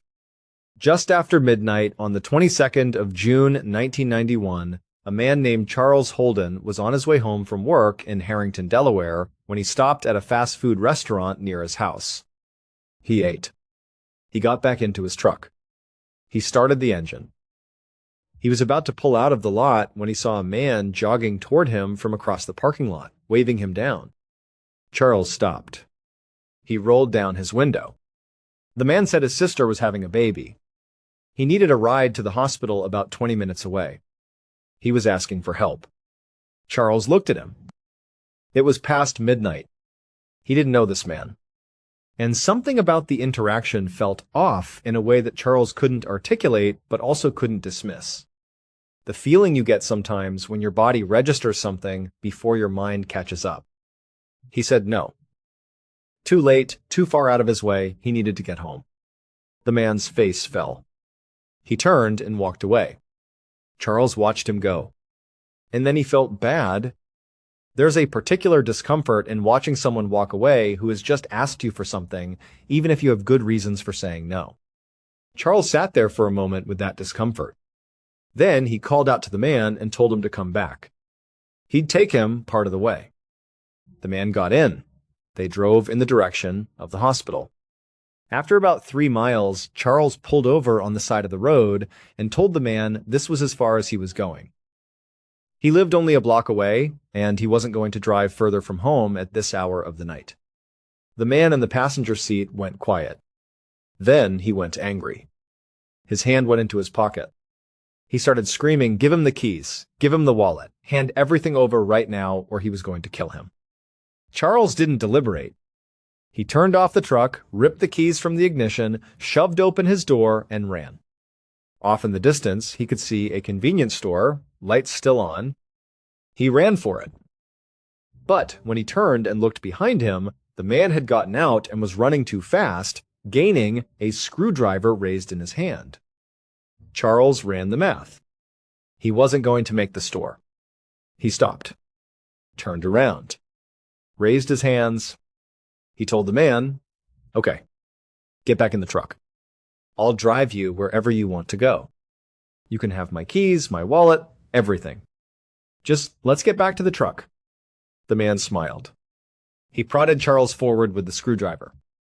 They walked back to the vehicle, together with Charles in front, the man directly behind him, screwdriver periodically touching his back. Charles got to the driver's side door. The man told him to get in and wait. Charles got in, started the engine, and drove. He floored it. He looked in the mirror as he accelerated away and watched the man standing in the road behind him, screaming, screwdriver raised above his head, and then receding until he was too small to make out, and then gone. Charles drove for a while. He breathed. He thought about calling the police, but talked himself out of it. This had been his decision, letting a stranger into his truck at midnight, and he felt implicated in his own near robbery in a way that made him not want to make that call. What he was concerned about was geography. He had ditched this man not far from his house. If the man had noticed the neighborhood, had any sense of where Charles lived, he could be there waiting. So, rather than going straight home, Charles drove around outside of town for about an hour, letting time pass, letting the situation settle. At the end of that hour, he came back into Harrington and turned onto his street. The man was right there, walking along the road in front of his house as if he had been waiting, as if he knew exactly where Charles lived. Charles hit the brakes without thinking, threw the truck into reverse, and got out of there. He called 911 from a payphone. An officer came to him and escorted him back to his property. The man was gone by the time they arrived. There was no sign of a break-in. No sign of anyone having been near the house. Charles felt the relief spread through him as he stood in his own yard, breathing cold air, grateful that what had been a terrifying night was over. He thanked the officer and then, almost as an afterthought, asked him a favor. His mother lived directly behind him, on the other side of a row of bushes at the back of his property. Dorothy, 70 years old, living alone. Charles asked if the officer wouldn't mind doing a quick check on her, just to confirm everything was okay on her side of the fence. The officer said, "Of course." He went across the backyard, through the bushes, into Dorothy's yard. The back window beside the door was shattered. The door itself was slightly open. The officer drew his weapon and went inside. Dorothy was upstairs. She had been stabbed to death. The man's name was Gilbert Cannon. After Charles drove away from him the second time, Gilbert had needed somewhere to sleep. He walked through the neighborhood and found a house that looked accessible. He broke in through the back door. Dorothy came down the stairs to confront the intruder. Gilbert was afraid she could identify him. He attacked her with the screwdriver he had been carrying all night. He had no idea that the house he had broken into belonged to the mother of the man he had tried to rob an hour earlier. The entire chain of events, the fast food restaurant, the late-night ride, the robbery attempt, the foot chase, the escape, the hour of driving around outside of town, the return to the neighborhood, the police escort home, and the discovery of Dorothy's body a matter of feet from where Charles was standing was, as Gilbert Cannon would later tell police, completely random. He didn't know Charles. He had picked the truck in the parking lot on impulse. After the robbery failed, he had picked the house on impulse. None of it was designed. There was no plan that threaded these two lives together. It just happened. Gilbert Cannon pleaded guilty to murder. He was sentenced to life in prison without the possibility of parole. Charles Holden gave a stranger a partial ride home because he felt bad about saying no. And his mother paid for it. There is no framework that contains that. No way to resolve it into something meaningful or instructive or fair. Some things are not coincidences in the beautiful sense, they are collisions, accidents of proximity, two people arriving at the same terrible place through paths that had nothing to do with each other, except that they did. Except that Charles made a choice at a fast food counter at midnight. Except that Gilbert picked that truck and not a different one. If Charles had said no and meant it, if he hadn't felt that pull of guilt when the man turned and walked away, Gilbert never gets in that truck, never ends up in that neighborhood, never finds that house. Dorothy is alive the next morning. The distance between the ending this story had and the ending it might have had is one moment of second guessing. One small act of decency toward a stranger in a parking lot. 5 stories. A father and a daughter walking 100 feet apart, caught in the same photograph on the same afternoon in the same town where they were both searching for each other. A man who went to an audition as furniture and came home as Han Solo. A man who has been inside a plane crash, great white shark encounters, open ocean and a whale's mouth, and who keeps going back in the water because that's who he is. A sheriff who looked out a window at the right second and saved the wrong man. And a good Samaritan who gave someone a lift and lost his mother before the night was over. What connects them is not luck. Not exactly. What connects them is something harder to name, the fact that ordinary moments carry consequences that are wildly disproportionate to how they feel at the time. Michael Dick didn't know he was standing 100 feet from his daughter. Harrison Ford didn't know he was auditioning. Harold Bray didn't know what Alan Phillips had done 2 hours earlier. Charles Holden didn't know that the guilt he felt when a stranger turned and walked away would matter more than anything else that happened that night. They were just people in ordinary moments, making ordinary choices. And the universe arranged around those moments something enormous in one direction or another. The photograph finds you. The director notices. The ocean eventually lets you go. The flashlight gets seen. The stranger gets in. Most of the time, we will never know which of our ordinary moments carried the most weight. We don't get to see the photograph until it's already been taken. We don't find out about the open audition until we're already in the room. We can't know, standing in a fast food parking lot at midnight, watching someone walk away, whether the thing we're about to decide will change everything. We just make the call. And then we find out what it meant. Thank you for watching. If you want more stories like these, there are hundreds of them here on this channel. And if you want one recommendation from me, one video that's worth your time right now, it's this one right here. Until next time. On the 20th of June, 2004, the dinner rush was in full swing at a seafood restaurant in Orange County, California. In the middle of the chaos, a frantic customer rushed in asking about a takeout order. The manager quickly grabbed the food and brought it to the counter. But as he rang the customer up, he noticed something strange. The customer kept glancing nervously over their shoulder toward the door, their fingers tapping anxiously against the countertop. And the second the transaction was finished, the customer grabbed the food and literally sprinted out of the restaurant. The manager just stood there for a moment, watching them disappear into the night. In all his years working there, he had never seen anybody run out of the restaurant like that before. But within seconds, another phone started ringing, another customer stepped up to the counter, and the strange encounter was quickly forgotten. That is, until a few days later when police officers showed up at the restaurant and asked the manager to describe that customer in as much detail as possible. On Monday, the 21st of June 2004, 72-year-old Jane Thompson was driving her car through the quiet, sun-drenched streets of Laguna Niguel, California. She was on her way home from a weekend trip up in Los Angeles, which was about 50 miles north. And for Jane, this drive was always a welcome part of the trip. LA was chaotic, a whirlwind of activity and constant noise. This drive home was her time to be by herself, to let the silence settle in, and to just decompress from the energy of the big city. Jane used to be a part of that world. She had lived in Los Angeles for decades, building a very successful career in the film industry. She had moved to Laguna Niguel about 7 years earlier after she retired, and the move had been a total lifestyle change. Her career in LA had been fast-paced, demanding, and exciting. She had started as an assistant to some very important people in Hollywood, then became an award-winning producer, and later a sought-after decorator for various Hollywood celebrities. It was a glamorous life, filled with parties and premieres and powerful people.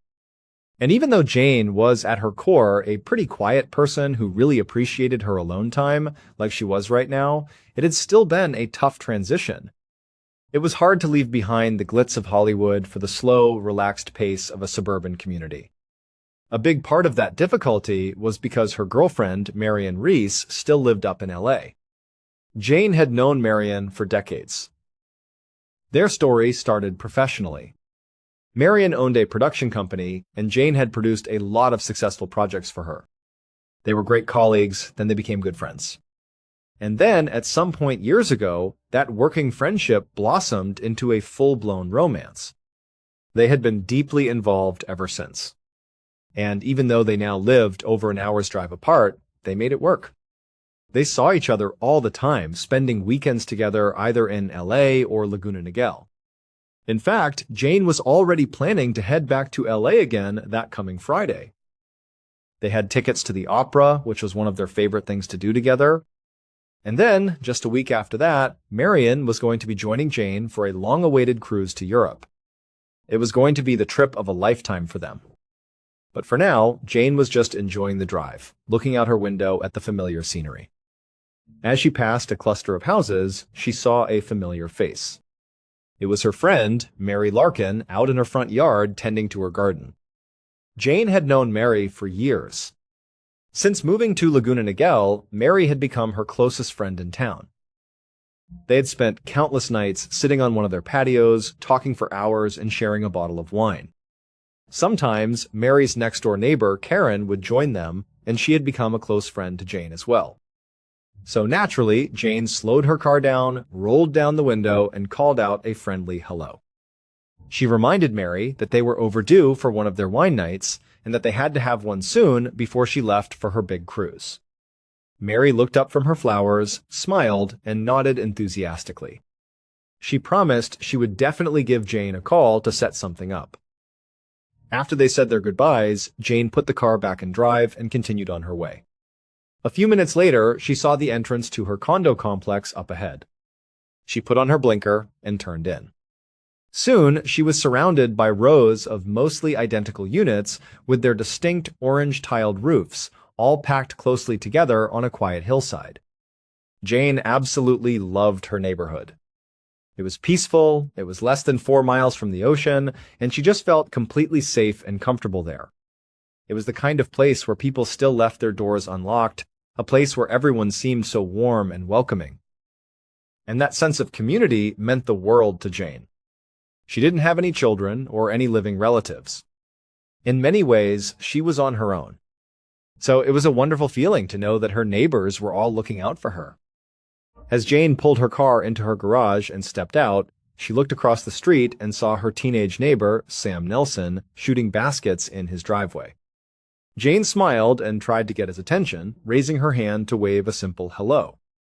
But when the boy looked over and saw her, his face fell. He immediately put his head down, dropped the basketball, and quickly rushed inside his house, slamming the door behind him. Jane sighed. She understood why he was acting that way. He was clearly deeply embarrassed. You see, Sam was what some people might call a troubled kid. And just this past Friday, while she was out, he had broken into her house and taken some of her jewelry. But Sam wasn't as clever as he thought he was. Jane had a good idea of who was responsible, and it didn't take her long to figure out for sure that it was him.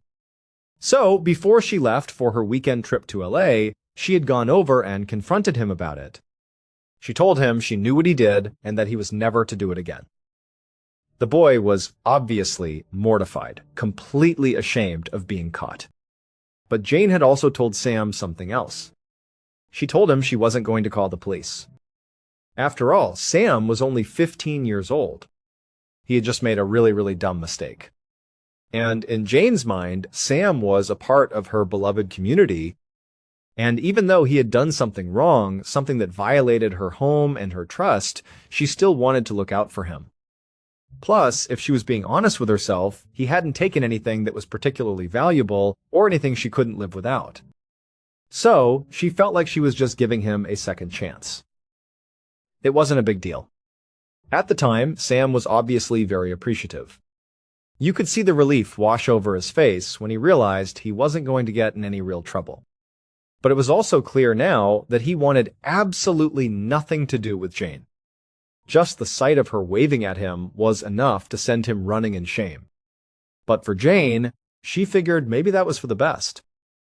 And so, after watching Sam disappear into his house, she just shrugged, turned around, and headed inside her own home. Jane spent the next few days settling back into her routine. She did her volunteer shift at the local library, she went on long walks with her weekly walking group, and she prepared for her upcoming trips. And before she knew it, it was Thursday evening, June 24th, and it was almost time to head back to LA. That night, the night before she was set to leave, Jane stood in her kitchen making herself a simple pasta dinner. As she stirred the sauce, she thought about what outfit she was going to wear for the opera with Marion the next night. After she ate, she cleaned up her dishes and then settled onto the couch in the living room to watch some television. Her plan was to only watch a little bit, maybe an hour or so, and then get some packing done for her trip. But she was tired from the week, and pretty quickly she felt her eyelids getting heavy. Soon, she was fast asleep right there on her couch. 3 days later, on a Sunday afternoon, Jane's friend and neighbor, Mary Larkin, the woman she had seen in the garden, drove up to Jane's house. Their other friend, Karen Hamara, was in the passenger seat. As they got out of the car, Mary could feel an undeniable knot tightening in her stomach. It was a feeling that had been growing steadily all day, ever since Jane's girlfriend, Marion Reese, had called her from LA. Marion had sounded panicked.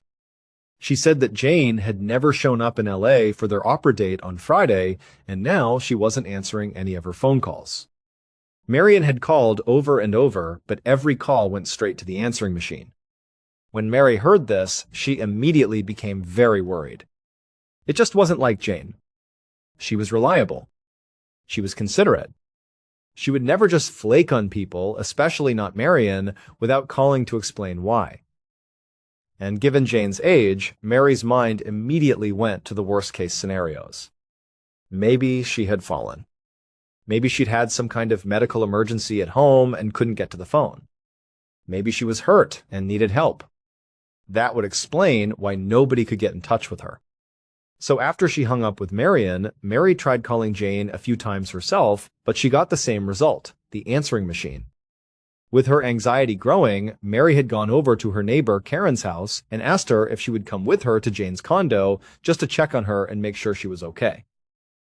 On their short drive over, Mary had tried to convince herself that everything would be fine, that there was a simple explanation for all of this. But now, as she walked up Jane's driveway, that knot in her stomach tightened even more. She could see a few newspapers, still rolled up in their plastic sleeves, piled up at the end of the driveway. That was not a good sign. It meant Jane hadn't been outside to get them for at least a couple of days. So Mary hurried right up the driveway, went to the front door, and started knocking loudly. She and Karen stood there on the porch, listening, but they couldn't hear a single sound coming from inside the house. No television, no movement, nothing. Nobody was coming to the door. Finally, after a few minutes of knocking and calling Jane's name, they gave up on the front door. They left the porch and decided to walk around to the back of the condo to try the back door. And when the two women got into Jane's small, tidy backyard, Mary froze. She could see the sliding glass door that led into Jane's living room. And it was clearly, undeniably, wide open. It wasn't just unlocked, it was slid open several inches. Mary and Karen stood there in the yard and just started yelling through the open door, calling Jane's name over and over, hoping for any kind of response. But all they heard was silence. Eventually, Karen took a hesitant step towards the open door, as if she was going to go inside to look for their friend. But Mary instinctively reached out and grabbed her arm. "Don't," she said, her voice shaking. Mary could barely think straight. Her mind was racing with terrible possibilities. But some gut feeling, some primal instinct, told her that they should not go in there. It just didn't feel safe. And so instead, the two women backed away slowly, left the backyard, and went to go call the police. A few minutes later, Mary and Karen stood out on the street in front of Jane's house, watching as a police cruiser pulled up to the curb. The two women immediately went over to the two deputies who got out of the car and tried to explain the situation as calmly as they could. They told them that their friend wasn't answering her phone, that she had missed important plans, and that her back door was wide open, which was just so strange and out of character. They just didn't know what was going on, but they were very, very worried. The officers listened patiently, then asked Mary and Karen to show them this open door. So they all walked around the side of the condo and into the backyard. When they got there, Mary watched as one of the officers walked right up to the open sliding door. He didn't go in. He just stuck his head inside and began to look around. And as soon as he did that, Mary could see his whole body tense up. It was like he had seen something inside that immediately put him on high alert. Mary blurted out, "What is it? What's wrong?" But the officer looking into the home didn't respond to her. Instead, he pulled his head back out, turned to his partner, and spoke in a low, serious voice. There, he told him to secure the scene and call for backup. There was someone inside, and he could already tell they were deceased. About an hour later, at around 6 in the evening on the 27th of June, 2004, Detective Daniel Salado stopped his cruiser in front of a condo in Laguna Niguel, California. The call from dispatch hadn't given him much information, just that an older woman had been found dead in her home and that the circumstances were suspicious. When Salado got out of his car, he could see that the scene was already very active. There was yellow police tape stretched across the condo's front door and blocking off the driveway. Just inside that perimeter, he saw a uniformed officer speaking to two women who were crying and looked visibly distraught. Dozens of other officers and crime scene technicians were scattered around the property, beginning the slow, meticulous process of collecting evidence. One of the deputies saw Salado arrive and hurried over to give him an update. The deputy confirmed that the deceased woman had been identified as the owner of the condo, a 72-year-old, named Jane Thompson. And from the looks of it, it was not a natural death. It appeared she had been attacked.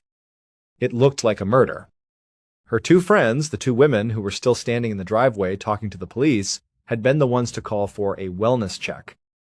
The first responding officers had found Jane lying on the floor in her living room. They had been able to get inside through her sliding back door, the deputy explained, because the door was already open when they arrived. Salado glanced back over at the two crying women. He told the deputy to make sure they stuck around. After he took a look inside, he definitely wanted to speak to them. As the deputy hurried off to relay the message, Salado walked around to the back of the house. When he got there, he saw that not only was the sliding glass door open, but there were no obvious signs of a forced entry around the frame or the lock. That could mean a couple of things. Either it had been left unlocked, or maybe Jane had known her attacker and willingly let them into her home. Salado took a deep breath and stepped inside the condo. Right away, the scene was chaotic. Technicians were everywhere, dusting for prints, taking photographs, carefully documenting every detail. And what he saw was blood. There was blood spatter on the walls and on the furniture. And then, when he looked down at the floor, he saw Jane's body. She was lying face down, positioned between her couch and her coffee table. There was a large, dark pool of blood around her head. Salado crouched down next to her to get a better look. The wounds were brutal. Her head had been so badly pulverized that Salado could see parts of her skull, the actual bone, and he could see clear breaks in that bone. Her skull was shattered.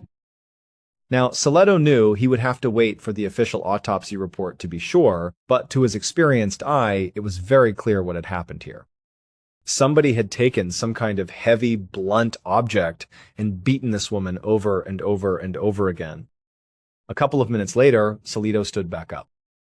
Based on the sheer extent of Jane's injuries, it seemed obvious to him that this was a frenzied, rage-filled attack. It was personal, and it had likely happened very, very quickly. Or maybe the attack happened in a way that Jane was completely caught off guard, because aside from the awful trauma to her head, she didn't appear to have any other wounds. There were no defensive injuries on her arms or hands. It didn't seem like she had tried to fight back or protect herself at all. And other than the blood spatter, the room around her showed no signs of a struggle. Nothing was overturned, nothing was broken. It was as if she was just standing or lying right here, and someone destroyed her, and the blood went everywhere. Salado left the living room and began to search the rest of her condo. He went into her bedroom, he searched her closets, he went through the small office, and he checked the kitchen. But there were no signs of anybody ransacking the place. There was no obvious theft that had taken place, at least not at first glance. He saw expensive electronics, a nice television, a stereo system, all still sitting out in the open. To Salado, at least right now, he was pretty sure this was not a simple robbery gone wrong. This felt different.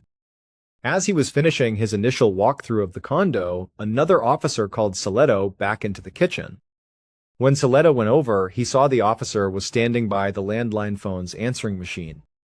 The officer told Salado that there were a bunch of new, unplayed messages on it. He had checked the times, and the messages started on the morning of Friday, June 25th. Salado was immediately interested in that. It was a huge piece of information because it helped them start to build a timeline.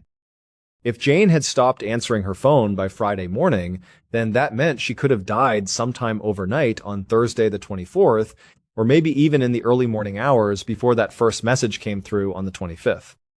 At the very least, it gave them a window. Salado told the officer to be sure to log the tape from the machine into evidence.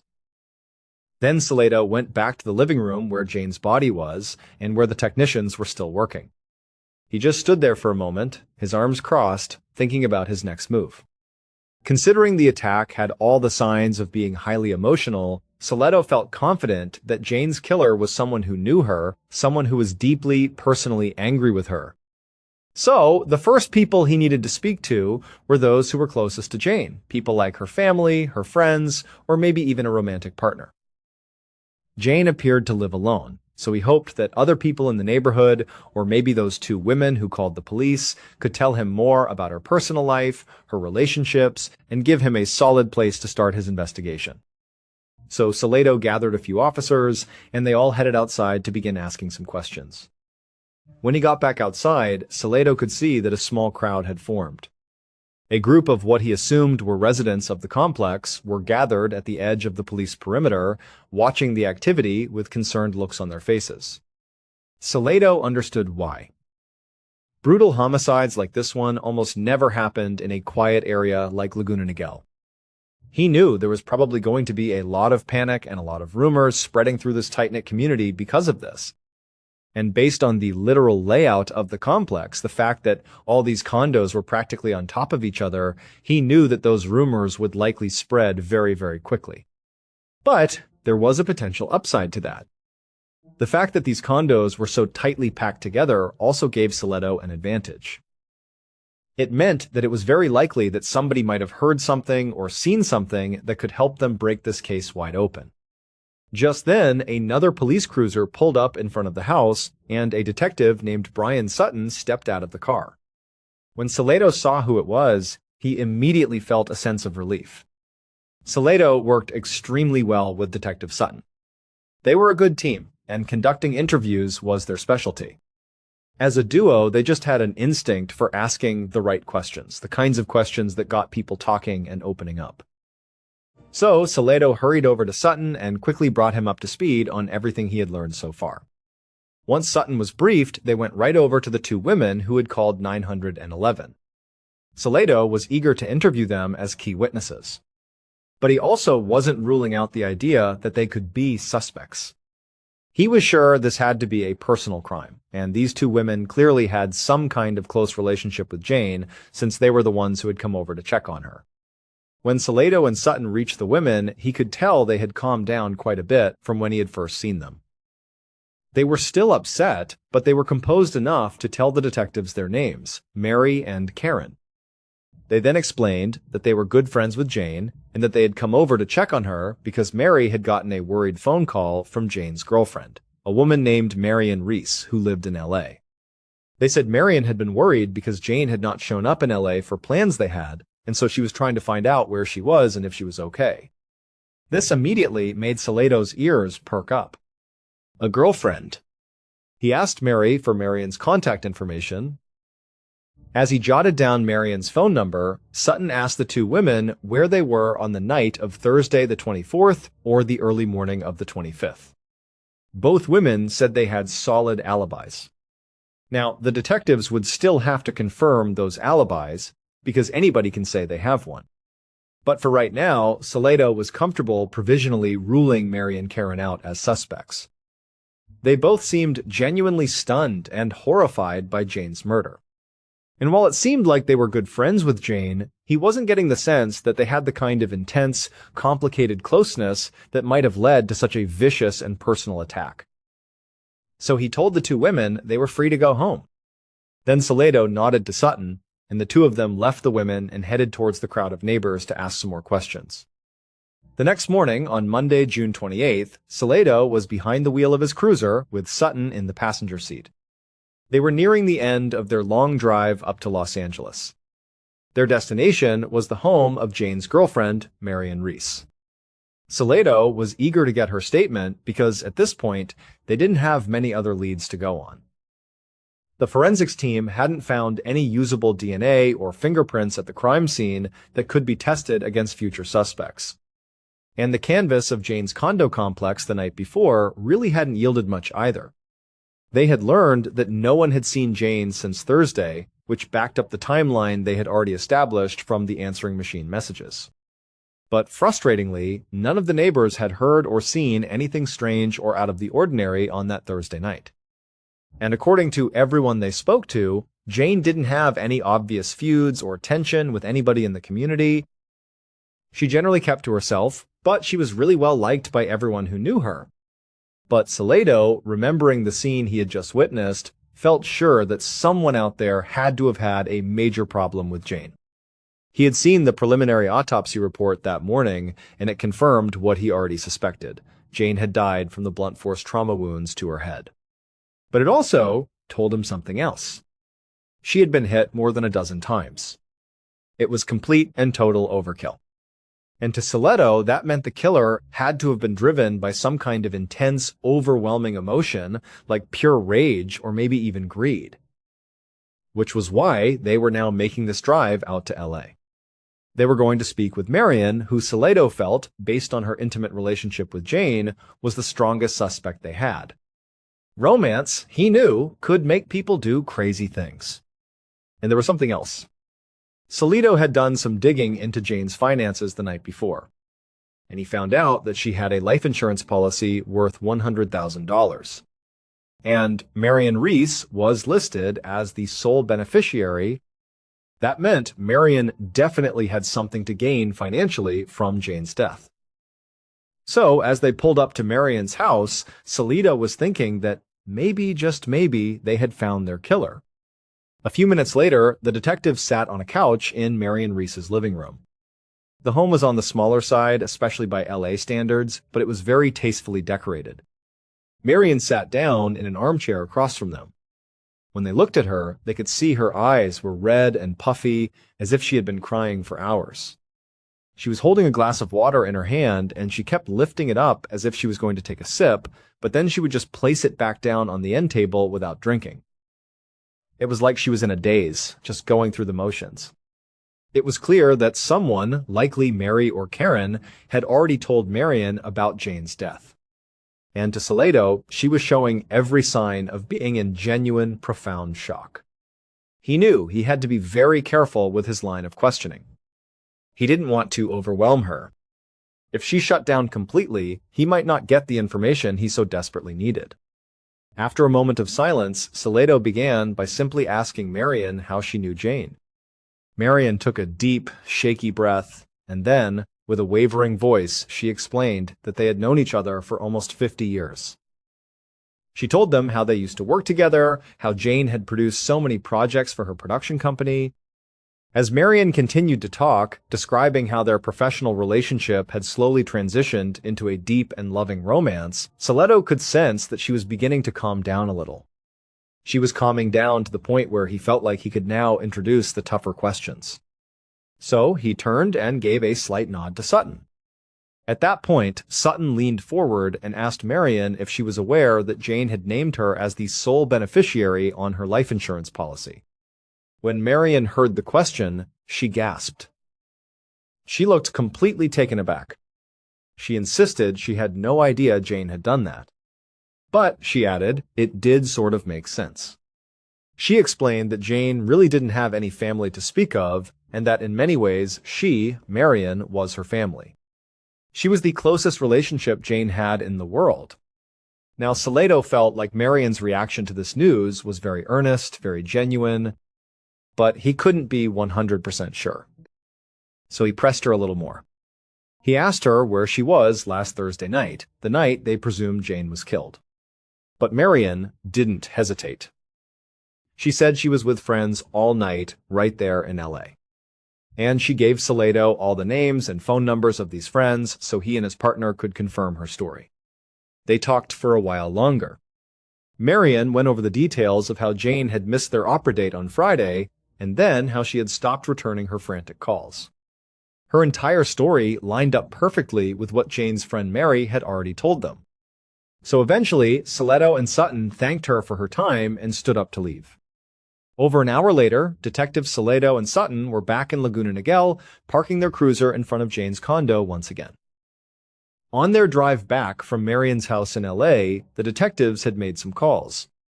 They had spoken to several of Marion's friends, the ones she had given them the numbers for, and every single one of them confirmed her alibi. On the night Jane was killed, Marion was with them and she was in Los Angeles. And so now, Salito had to admit that Marion was looking less and less like a viable suspect. So the detectives were back at Jane's condo to look into another working theory they had about what might have happened here. They were considering the possibility that Jane's murder was a hate crime. Remember, this was back in 2004, a time when being homosexual was not as widely accepted as it is today.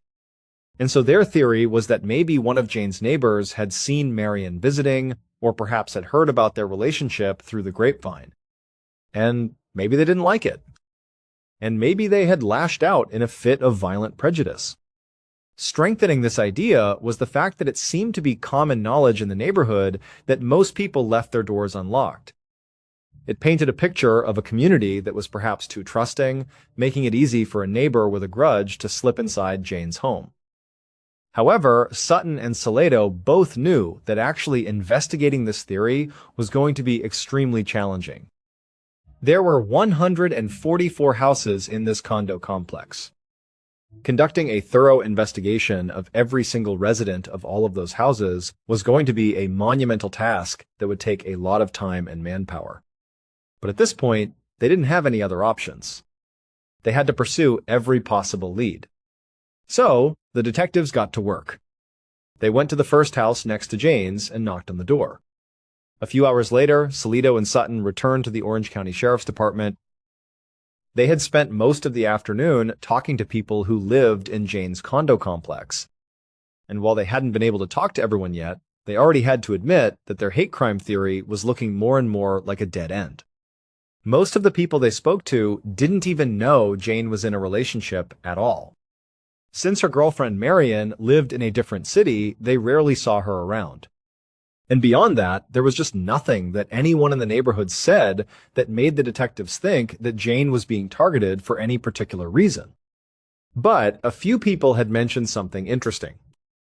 They said that recently there had been a string of burglaries in the complex. This was something that was completely unheard of in a safe, quiet place like Laguna Niguel. Still, there was a huge difference between somebody breaking into a house to steal some stuff and breaking in and bludgeoning someone to death with such brutality. But it was a lead, a new thread to pull on. And that's what Salido was thinking about as he and Sutton walked towards their desks. But before they even got there, Salido had this sudden flash of insight, an epiphany. He just stopped dead in his tracks in the middle of the squad room. He turned to Sutton and said, "Turn around. We have to go back to the evidence room. I think everything we need to solve this case might be in this building with us right now." The following day, Salido and Sutton pulled up in front of a restaurant called the Beach House. The previous afternoon, after his epiphany, Salido had suggested that he and Sutton go back to the evidence room and listen to the tapes from Jane's answering machine one more time.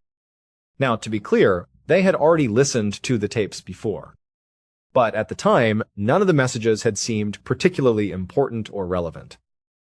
But now, based on what they had learned over the course of their investigation, they realized that those seemingly insignificant messages might actually tell them a lot. And so Salido and Sutton had spent hours re-listening to the tapes, transcribing them, and then gathering even more evidence to confirm what was on them. And even though they were now pretty sure that all this evidence they were gathering told them exactly who killed Jane, they still needed one more piece to fall into place. They had a book of photographs with them. It was a photo lineup. And they knew for a fact that one of the photographs in that book was of their killer. They just needed somebody in this restaurant to verify it for them. So, as soon as they got inside, they found the manager and explained why they were there. Then they asked him, "Hey, would you mind looking at these photos for us? See if you recognize anyone?" The manager looked a bit alarmed by the request, but he ultimately agreed to help. So they all went into a back room away from the customers. They opened up their book of photos and laid it on a table. The manager leaned over and looked. And almost immediately his finger shot out and he pointed to one of the pictures. And when Salido saw the person the manager was pointing to, he felt a grim sense of satisfaction. He knew they had finally cracked the case. Based on forensic evidence and eventually a full confession, here is what investigators believe happened to Jane Thompson in the early morning hours of the 25th of June, 2004. The killer, dressed in dark clothes and gloves and holding a hammer, stood in the darkness of Jane's backyard, right outside her sliding glass doors. The killer had already been to Jane's house a few times earlier that night. But each time they had approached, they had ultimately lost their nerve and left. Because every time they would get there, they would peek through the glass door and see Jane asleep on the couch in front of the television. And that was a problem. They needed Jane to leave the room. They needed her to go to her bedroom and go to sleep in there, out of the way. But she wasn't moving. But this time, as they stood outside the glass doors, they knew they had to go in. They knew if they didn't do it now, they would never get what they wanted from Jane, even if she was right there on the couch. So, the killer took a deep breath, reached forward, and tried the handle of the back door. It slid right open, just as they had expected. It was unlocked. Once the door was open, the killer stepped inside, very carefully, very quietly, and made their way over to the couch where Jane was sleeping. They just wanted to check to make absolutely sure that she was still asleep. But as the killer was hovering over Jane, looking down at her as she lay on her back on the couch, the unthinkable happened. Jane's eyes opened, and she looked right at them. The killer was so surprised, so utterly terrified of being caught, that they instinctively lifted the hammer they were holding and brought it down on Jane's head with all their strength. When the killer finally stopped and their adrenaline-fueled panic began to subside, they just stared down at Jane's destroyed body in total, numb shock. Then they backed away, and they realized that the hammer, the murder weapon, was dripping blood everywhere. So they grabbed the head of the hammer with their gloved hand to try and stop it from dripping, and then they turned and ran right back out through the sliding door. The killer hurried across the street in the darkness, and as they went, they tossed the hammer into a nearby trash can. And when they finally got to their own home, just steps away, they stripped off their bloody clothes, balled them up, and then tried to decide where to hide them. And as they stood there, trying to figure out what to do, they looked out their bedroom window at the house across the street, the house where they had just killed the one person in their life who had ever given them a second chance. It would turn out that Jane Thompson was murdered by a child. Her 5-year-old neighbor, Sam Nelson. Sam had actually broken into Jane's house more than once. He had been breaking in repeatedly and stealing all sorts of things from her, including her credit cards. And that was what the messages on her answering machine had been about. Jane's credit card company had been calling her back after she had reported a series of fraudulent charges on her account. And one of those charges was from that seafood restaurant, the Beach House, the one the investigators visited with the photo lineup.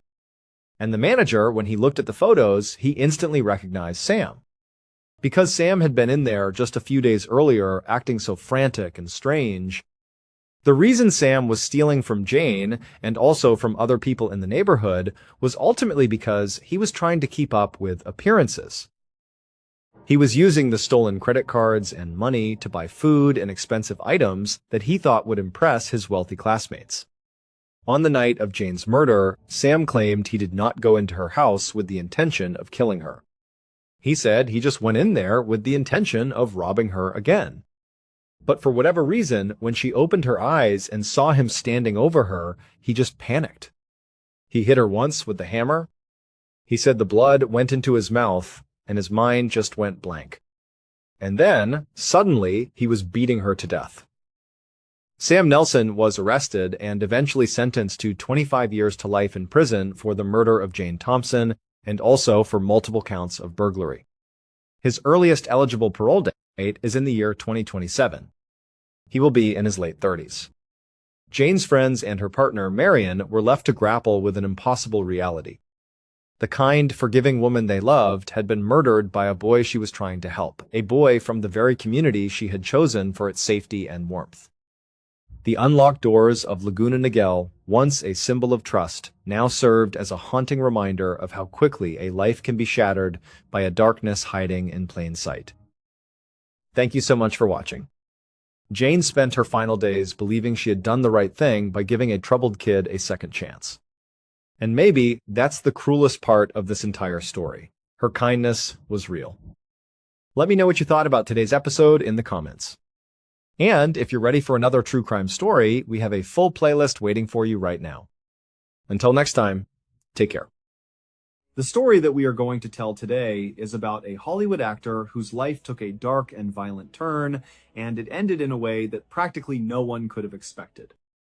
A great number of individuals have not been exposed to this tale, but once it has been told to you, it is one that you will never be able to forget.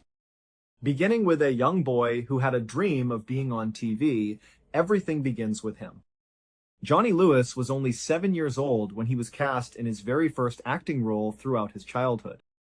In all honesty, it wasn't a major motion picture or a well-known television show. Rather, it was a little part in a video about escalator safety.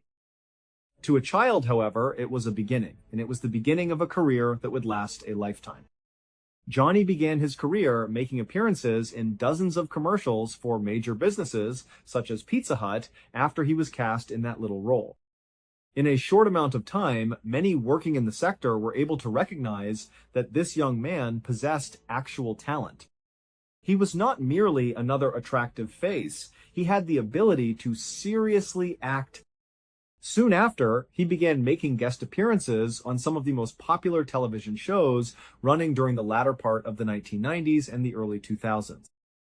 These shows included Seventh Heaven, Malcolm in the Middle, and Drake and Josh.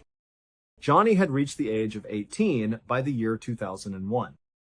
Having been employed in a consistent manner for a number of years, he had finally amassed sufficient funds to leave his parents' residence in the North Los Angeles neighborhood. When he moved in with a number of other young actors and actresses who were all striving to make their mark in the entertainment industry, he discovered a place that was located right in the middle of Hollywood. It was a thrilling period that was brimming with opportunities. The trajectory of Johnny's career continued to advance. Fast forward to the year 2006. Now that he is 23 years old, Johnny is simply soaring to new heights. He had secured more big jobs on television, including a recurring role on the immensely popular show The O.C. His face was becoming more and more known to millions of people. His personal life was also making headlines, in addition to the success he had achieved in his professional life. The megapop singer Katy Perry was his girlfriend at the time. The intensity of their relationship was stated to be extremely high, despite the fact that it did not persist for a very long time. It was so intense, in fact, that Katy would go on to write 2 songs that were inspired by their time together, according to reports. However, Johnny's true breakthrough into the public eye, the role that would come to define his career, did not come until 2008, 2 years later. Sons of Anarchy is a brand new biker drama, and he was chosen to play the role of Kip Halfsack Epps in the show. Both in terms of critical acclaim and financial success, the show was a giant. Not only did it make Johnny famous, but it also made him extraordinarily wealthy. He was a darling among the audience, and it appeared as though his future was sealed. And he had succeeded. However, there could be an issue. Johnny was finding himself increasingly anxious about the path that the show was headed, despite the fact that the entire globe adored the show. He had the impression that it was growing unusually violent. Let's face it, Johnny was not the fierce biker character that he portrayed on television. When he was in his real life, he was a quiet and thoughtful individual. When he was not studying philosophy, he enjoyed reading poetry. He did not appreciate going out to parties, but rather drank tea and played chess. He preferred staying up late.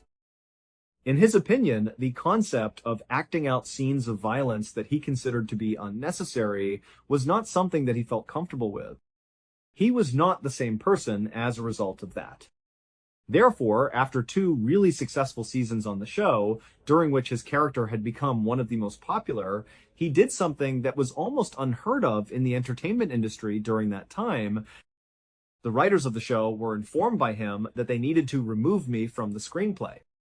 He went to them and told them, "This is something that I am no longer able to perform." The authors were utterly taken aback by the news. They pleaded with him to remain, telling him how well-liked he was and what the potential implications of this post could be for his future. However, Johnny had already made up his mind. As a result, his character, Halfsack, was sadly killed off on the show in 2009, bringing an end to his stint on production. Johnny came to the conclusion that he required a break from acting on a serious level when he left Sons of Anarchy. He desired to direct his efforts towards something that was more intimate, something creative, that was wholly and fully his own unique creation. He had the desire to compose a novel. It was originally planned that the novel would be about a young musical prodigy who was attempting to find his place in the world. In order to accomplish this, he was aware that he required a serene and calm location where he could concentrate without being distracted by the activities that were taking place in Hollywood. In order to find out if anyone knew of a location similar to that, he began doing some asking around and chatting to his pals. The writer's villa was a location that was mentioned at the time by his photographer. This stunning, expansive home with 6 bedrooms was available for rent and was situated just outside of Hollywood. It was known as the writer's villa. It had developed a reputation over the years as a type of haven for aspiring artists, performers, and authors who were still attempting to find their big break. This reputation had been earned over the course of many years. Kathy Davis, who was 81 years old at the time, was the proprietor, and she was the primary reason for this reputation. Kathy was a very nice and kind-hearted woman who had a deep understanding of how challenging and isolating it could be to pursue one's dreams in the Hollywood industry. She was responsible for the well-being of those who remained in her home. She would prepare meals for them, provide transportation for them if they required it, and she would frequently stay up late, simply listening to their expressions of anger and providing a shoulder to weep on when they were not given a part that they desired. A significant number of her previous tenants, who went on to achieve enormous success in the entertainment industry, would later claim that the time they spent with Kathy at the villa was, at the very least, partially responsible for their achievement. When they thought back on it, they recalled it as a moment that was therapeutic and relaxing, a quiet in the storm that was the industry. In spite of the fact that Johnny had already achieved his major success, he was enamored with the concept of residing in such a tranquil location, a location that appeared to be geared toward eccentric and artistic individuals just like him. As a result, Johnny called Kathy in April of 2009 and inquired as to whether or not she had a room available. Obviously, she stated that it was a given. There is a crimson suite on the 2nd floor that you are welcome to stay in. Following his move into the writer's villa, Johnny shared with his pals that it exceeded his expectations in terms of its level of awe and wonder. Furthermore, Kathy, in particular, lived up to the expectations that had been set by everyone.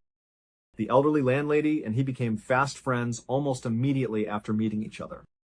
For a period of time, it appeared that everything was going according to Johnny's plan. His life was heading in the direction that he truly desired it to go. His life then took an unexpected turn just a few months later, but that was not the case. The news that his girlfriend, Diane, was expecting a child came to him. Johnny was truly pleased at the prospect of being a father, despite the fact that this entirely altered his intentions for finishing his work. In a responsible manner, he made the decision to act. He left the tranquil villa and moved in with Diane, who lived in the neighborhood, so that he could be present to assist with the care of their child. In the year 2010, on April 6th, Diane gave birth to a healthy baby girl whom they called Curley. This occurred 9 months subsequently. Upon the birth of their daughter, Johnny and Diane fell head over heels in love with her. Unfortuitously, the pressures of fatherhood caused their love for each other to diminish rapidly, which negatively impacted their relationship. Within a short period of time, their relationship had deteriorated to the point where Johnny decided to leave, and this time he went back to live with his parents. Johnny and Diane were involved in a custody battle over their daughter, Curley, that was extremely violent, drawn out, and excruciating. This conflict began not long after the collapse of their relationship. Johnny was ultimately unsuccessful in the fight, which lasted for several months. He was completely and utterly devastated by the verdict that the court made. Around a few months later, in October of 2011, Johnny was still residing at his parents' home, and he was experiencing feelings of disorientation and depression. For the sole purpose of going for a ride and attempting to get his thoughts organized, he made the decision to ride his motorcycle one day. To the west of Los Angeles, he traveled for around 2 hours, and then he continued on into the desert. It was at that moment that he lost control of his motorcycle and came to a crash. He was transported to the hospital, where it was initially discovered that his injuries were not quite as severe as one might expect. The medical professionals were a little worried that he might have suffered a brain injury, but after conducting a series of tests, they found that he did not have a concussion. he was released home after they assured him that he was fine. Nevertheless, he was not in good health when he returned home from the hospital. As a matter of fact, he was an entirely different individual. Michael, Johnny's father, was the first person to pick up on the significant behavioral shift that his son had undergone. Johnny has recently appeared to be behaving in a really strange and irregular manner. In addition to being agitated and irritable all the time, his thoughts were not always cohesive, he would ramble, and he couldn't stop talking. The fact that something was gravely wrong was so clear to his family that they couldn't ignore it. Michael, his father, was perplexed by this information. It is possible that his son sustained a head injury as a result of the motorcycle accident. Maybe the medical staff at the hospital simply failed to notice it. After that, Michael made arrangements for Johnny to have 2 independent MRIs so that he could get a better look at his brain. But Johnny did not show up for either of his appointments, and he never provided an explanation for his decision. Approximately at the same time, Johnny's pals started to take notice of his peculiar behavior themselves. In December of that year, he was attending an acting class, and throughout the entirety of the session, he began speaking with an accent that was reminiscent of British. Every single person in the classroom appeared to be staring at each other as if they were perplexed by the situation. In the end, someone finally confronted him with the question, "Hey, why are you talking like that? In a state of bewilderment, Johnny simply stared at them and asked, "Like what?" In response, he simply shrugged his shoulders and pretended as if he had no idea what they were talking about. The situation became far more dire a few weeks later, on the morning of the 3rd of January 2012, when it was at its peak. Johnny was at his parents' house, where he was observing his mother as she prepared omelets. He was seated in the kitchen. The sudden appearance of Johnny, who suddenly rose up and announced, "I'm going to go out for a walk," came out of nowhere. He stands up, and the only thing he is wearing is his pajamas. He is not even wearing shoes at this point. He exits the house by the front door, and as he is heading down the road, he is approximately 10 to 15 feet away from his parents' residence. At that point, he claims to have heard someone yelling something that sounded like they were in a great deal of anguish. It occurred to him that the screams were emanating from an apartment that was situated just adjacent to the residence of his parents. In light of this, he did not hesitate before breaking into the apartment. Upon entering, however, he saw that there was no one present. Not a single person was present in the residence. At the very moment when he was standing in this vacant flat, completely bewildered, the 2 guys who owned the unit returned home. When they entered, they saw Johnny standing in the living room, and he was there alone. They informed him that he was required to leave without delay. However, rather than making his departure, Johnny did something that was entirely unexpected. He then charged at them, bashing both of them over the head with the bottle. However, they were able to tackle him, detain him, and hold him down until the police arrived. He then grabbed a glass bottle that was nearby and charged at them. Johnny claimed that he was acting in self-defense when he was questioned by the police, but the police did not believe his account for a single second. Trespassing, burglary, and assault with a deadly weapon were the charges that were brought against him, and he was taken custody of and placed in jail. A total of 8 exhausting days had passed by the time Johnny's father was eventually able to post bail and release his son from jail. The condition of Johnny had deteriorated during the course of those 8 days. The general population portion of the jail had been moved to the psychiatric unit, and he had been transferred there. The security personnel reported that he was beating his head against the concrete walls of his cell on a regular basis. He had attempted to leap off a balcony that was located on the 2nd floor at one time. He was simply behaving in a manner that was utterly out of control. As a result, a physician working at the correctional facility had left a statement on his paperwork when he was ultimately released from jail. Based on his observations, the physician stated that he was of the opinion that Johnny must have sustained some kind of head injury at some point in time, which was the reason for his behavior. The physician also made the observation that Johnny was unquestionably suicidal. Johnny was a complete and utter mess when he arrived at his parents' place after it had been a long time.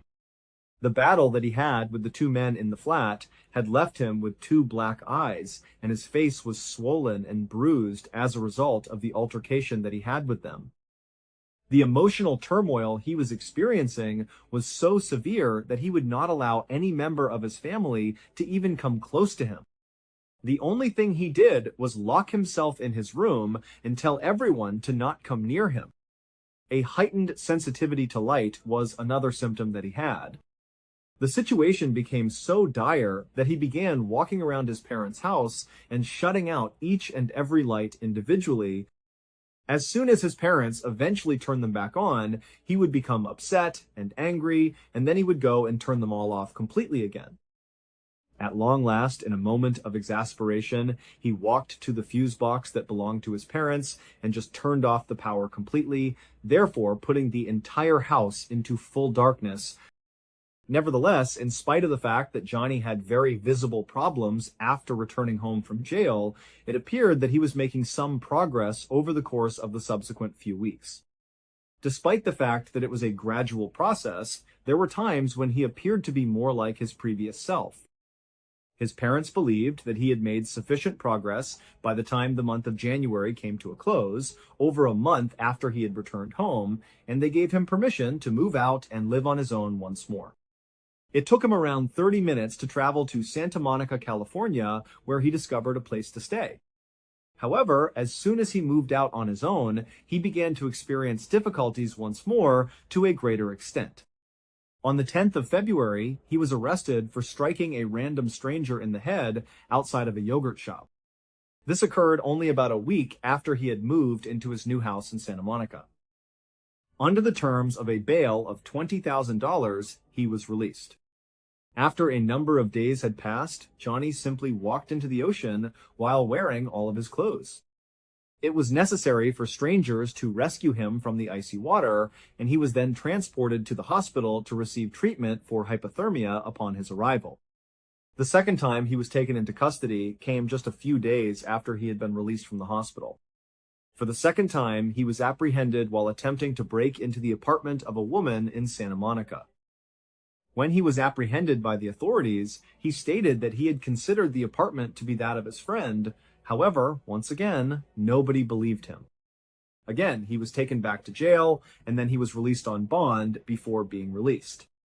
Johnny's parents were finally successful in persuading him to schedule an appointment with a medical professional regarding the possible head injury they believed he had sustained as a result of the motorbike accident that occurred in 2011. This second arrest took place in Santa Monica. However, despite the fact that the doctor at the jailhouse had speculated that Johnny had sustained a head injury, he had not officially diagnosed him. Johnny needed the assistance of a second physician in order to receive a definitive diagnosis, which would allow them to finally start treating whatever ailment he was experiencing. However, the physician that Johnny ultimately went to see had a different point of view. A brain injury was not anything he suspected. As an alternative, he had a strong suspicion that Johnny was suffering from either schizophrenia or bipolar illness, both of which are quite severe mental conditions. The result was that he gave Johnny a prescription for a potent drug that would treat both of those illnesses, and then he sent Johnny on his way. Still, Johnny was adamant about not taking the prescription. His rejection was complete. In addition to this, he declined to get a second opinion from a different physician. Due to the fact that he was not receiving any therapy, his condition continued to deteriorate.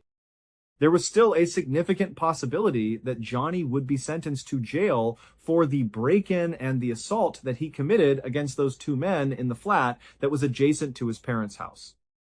His attorney was exerting a great deal of effort in an effort to negotiate a plea bargain for Johnny in which he would be sentenced to a year of therapy at a mental health hospital rather than being sent to jail. Johnny, however, was so naive in his belief that all of the accusations would simply be dropped and that he would be let to return to his life and live the way he desired, that he decided to terminate his attorney. It was his decision to act as his own attorney in court. It turned out to be a really bad choice. His sentence of 1 year in prison was handed down by the judge, and the charges against him were not withdrawn. However, because the facility to which he was sent was so badly overcrowded, they ultimately decided to reduce his sentence to merely 6 weeks for the whole duration of his sentence. Johnny was at an all-time low when his father finally came to pick him up from prison on Friday, the 21st of September 2012. Johnny's father had been incarcerated for years. Despite the fact that he had only been incarcerated for a period of 6 weeks, rather than the entire year that he had been sentenced to, it was evident that the small amount of time that he had spent in jail had caused him a great deal of personal harm. He was emaciated, reserved, and appeared to be in rudimentary condition. Johnny turned to his father in a kind of bashful manner as they were driving back from the prison. He asked his father, "You know, Dad, would it be possible if you called Kathy Davis at the writer's villa?" Johnny's father nodded his head in agreement. "I just wanted to check and see if there was any possibility that I could move back in." It was Michael, his father, who gave it some thought for a brief while. It was something he hadn't thought about before, yet it made complete sense. The writer's villa was the final residence that Johnny had occupied during the time that his life was still in order. Most likely, that was the very last place in which he felt genuine happiness. He must have associated that location with a great deal of pleasant and tranquil recollection. It was a wonderful concept, Michael thought, and it was the ideal location for him to go to in order to make an effort to put his life back together. Michael immediately placed a phone call to Kathy Davis as soon as they returned to the house. After describing the entire scenario and everything that Johnny had been through, he inquired as to whether or not there was any possibility that he could remain there. And without a single second of doubt, Kathy responded with an unequivocal yes. "It is still possible to purchase the red suite.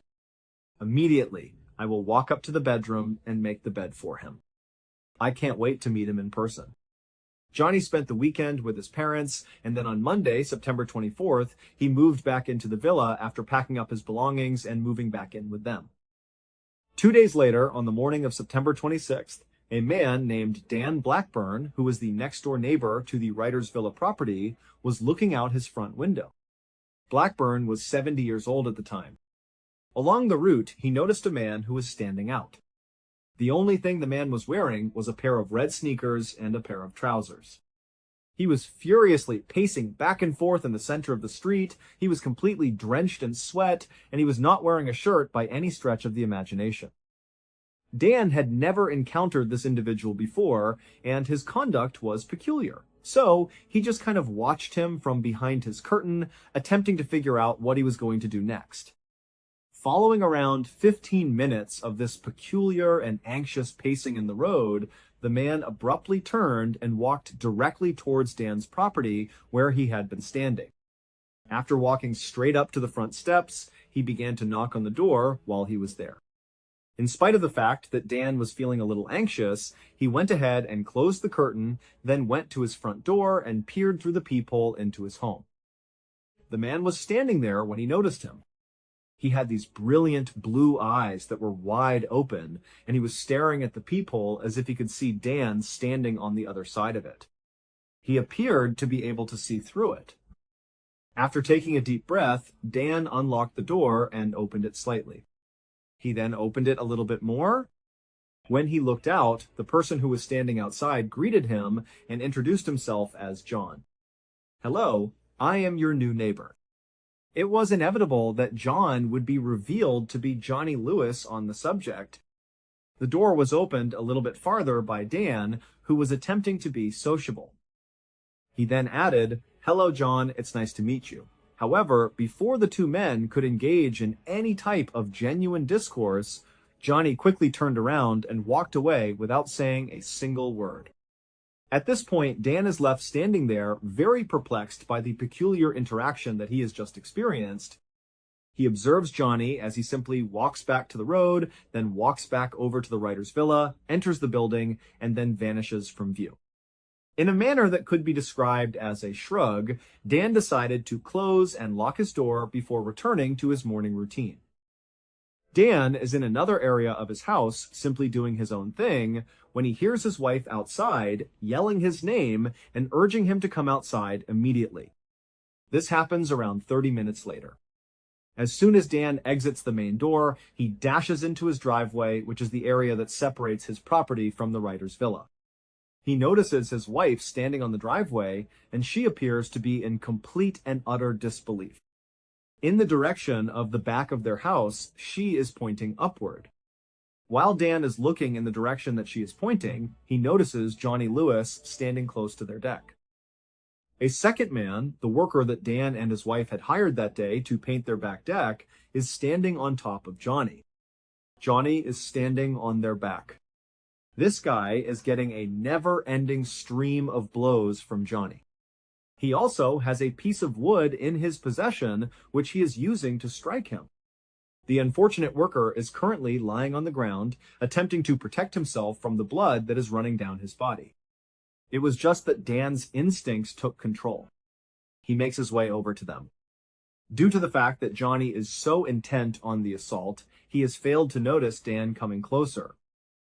Dan immediately approaches him, grabs him by the shoulder, and makes an attempt to remove Johnny from the painter's grasp all at once. Johnny is being yelled at by him to stop himself and to get off of him. On the other hand, Johnny appears to be completely unmoved. Just like a machine, he is destroying this worker from the inside out. When Dan finally pulls as hard as he can on Johnny's shoulder, Johnny finally jumps up and stands up right away. After turning around, he delivers a single punch to Dan's face, bringing him to the same level as before. Dan suffers a severe fall to the ground. Johnny is simply standing over him and looking down at him with no expression on his face. When he glances up, he sees Johnny standing over him. It appeared as though he had no idea what he was going to do with Dan in the next instance. He did nothing but stand there and stare with those eyes that were so big and vacant. On the other hand, Dan was not going to squander any time in his attempt to figure it out. Immediately after jumping back up to his feet, he struck Johnny with as much force as he could muster, delivering a blow to the side of his skull. On the other hand, Johnny was completely unaffected by the punch. At no point did he even flinch. Simply staring at Dan without making any facial expressions, he continued to look. Therefore, Dan, in a state of panic, grabbed a metal lawn chair that was nearby, and he nearly shattered it over Johnny's head to get him to sit down. Once again, however, it had little impact. Johnny did nothing but stand there, staring at Dan without forming any expression on his face. At this time, Dan was aware that he was doing nothing to win this fight. Therefore, he simply grabbed the painter, who was so weak that he could not stand up, and he assisted him in running back down the driveway. He grabbed his wife, and the three of them rushed in the direction of their home in order to go inside and be safe. The three of them were able to make their way into the house, and just as they were attempting to close the large and massive front door, Johnny came running up the stairs. At precisely the moment that they were closing the door, he arrived at the door and pushed his arm into the gap that existed between the door and the doorframe. For some reason, they were unable to shut the door because it was getting caught on his arm. So at this point, all three of the adults inside, Dan, his wife, and the injured painter, are exerting all of their combined weight on this enormous wooden door in an attempt to crush Johnny's arm. However, Johnny is only attempting to grab at them through the opening. Finally, the three of them begin to heave the door back and slam it onto Johnny's arm as forcefully as they possibly can, repeatedly. They do this over and over again. Johnny was finally able to retract his arm after being subjected to a series of powerful strikes that were crushing, and they were able to slam the door shut and lock it. It was at this time that Dan's wife and the painter went throughout the remainder of the house, making sure that every window was shut and every door was locked. They wanted to ensure that there was no other way for him to enter the house. While this was going on, Dan moved to a side window that had a view of the writer's villa property. While his eyes searched the yard for Johnny, he pulled out his phone and dialed 911. He was currently hunting for Johnny. The moment he finishes explaining what is going on to the 911 operator and hangs up, Johnny suddenly materializes out of nowhere. The way he is rushing down Dan's driveway gives the impression that he is heading back towards the back deck. At that moment, however, he comes to a stop practically just in front of the window that Dan is seeing out of. He makes a turn and immediately begins to run at full speed in the direction of the villa property. When he reaches a barrier that is at least waist high, he simply leaps over it without pausing his stride in any way. After that, he arrives to this enormous wooden fence that encircled the entire area owned by the villa. This fence stood at a height of at least 8, 9, and possibly 10 feet. In a very simple and straightforward manner, he simply leaps, grabs the top, and launches himself directly over the top, vanishing within the confines of the villa's grounds. The police arrived within a few minutes of the call. In an effort to locate Johnny, they proceeded inside the villa, and the things that they discovered there were beyond their comprehension. These are the events that the investigators believe took place that morning based on the evidence that was found at the scene. Johnny had turned around after he had initially approached Dan's property and awkwardly knocked on the door, introducing himself as the new neighbor. He had then introduced himself to Dan. Dan watched him as he walked away from the grounds and made his way back inside the writer's villa while he was there. The moment Johnny entered the villa, he made his way to the second story where he entered Kathy Davis's room where she was at the time. Johnny then proceeded to the second floor. The compassionate woman, Kathy, who was 81 years old, most likely turned around and spotted Johnny standing in the doorway of her home. It appeared as though he was completely insane since he was drenched in sweat and he was not wearing a shirt. On the other hand, she most likely did not feel terrified at first. It is likely that her maternal instincts came into play. She most likely asked Johnny, "Are you okay?" or anything along those lines. "Is it possible for me to assist you? How are things going?" And while she was probably standing up and making her way over to him to make sure he was okay, Johnny proceeded to beat her, kick her, and strangle her for reasons that no one will ever understand. He did this for reasons that no one will ever understand. And then, once she had fallen to the ground and was completely defenseless, Johnny proceeded to either continuously stamp on her skull or hit her over the head with a rusty hammer that was subsequently discovered in his bedroom. Both of these actions were carried out in a manner that was quite violent. But regardless of the specific manner in which Johnny carried out his actions, he was able to cause a major fracture to her skull, which was eventually the cause of her death. Following his murder of Kathy, Johnny immediately went in search of her cherished cat and proceeded to kill the cat in the same heinous manner. After that, Johnny raced out of the villa, and it was at that moment that he must have seen Dan's house painter sitting outside, doing nothing but minding his own business. While Johnny was walking over to him, he immediately started pounding him. In the same way that the awful attack on Kathy and her cat appeared to have no reason whatsoever, this attack on the house painter appeared to have no reason at all. It was utterly arbitrary and made no sense at all. Johnny waited outside for a few minutes before running down Dan's driveway after Dan came outside and was able to fight off Johnny. After Dan went back inside the home with his wife and the painter, Johnny then ran down Dan's driveway. Following that, he jumped over those two fences just in front of Dan, and then Johnny vanished back inside the villa. It is believed that once Johnny was back inside the villa property, he climbed up to an upper patio or possibly onto the roof of the villa where he was staying. From that vantage point, he proceeded to either jump or fall to his death on the concrete driveway that was located below. It has been determined that his death was not a suicide, but rather an accident.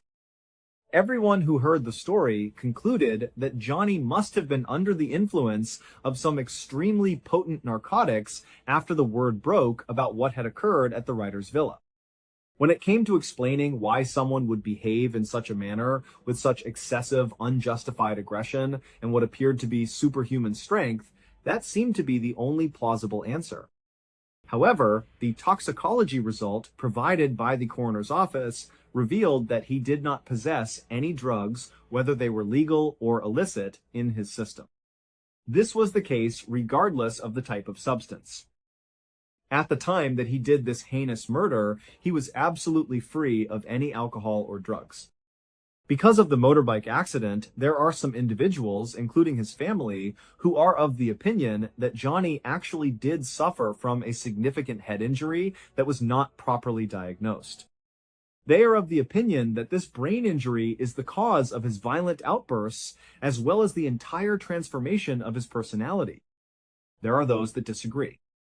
People believe that the head damage explanation does not adequately explain everything. They are of the opinion that Johnny had a mental condition that was not properly diagnosed.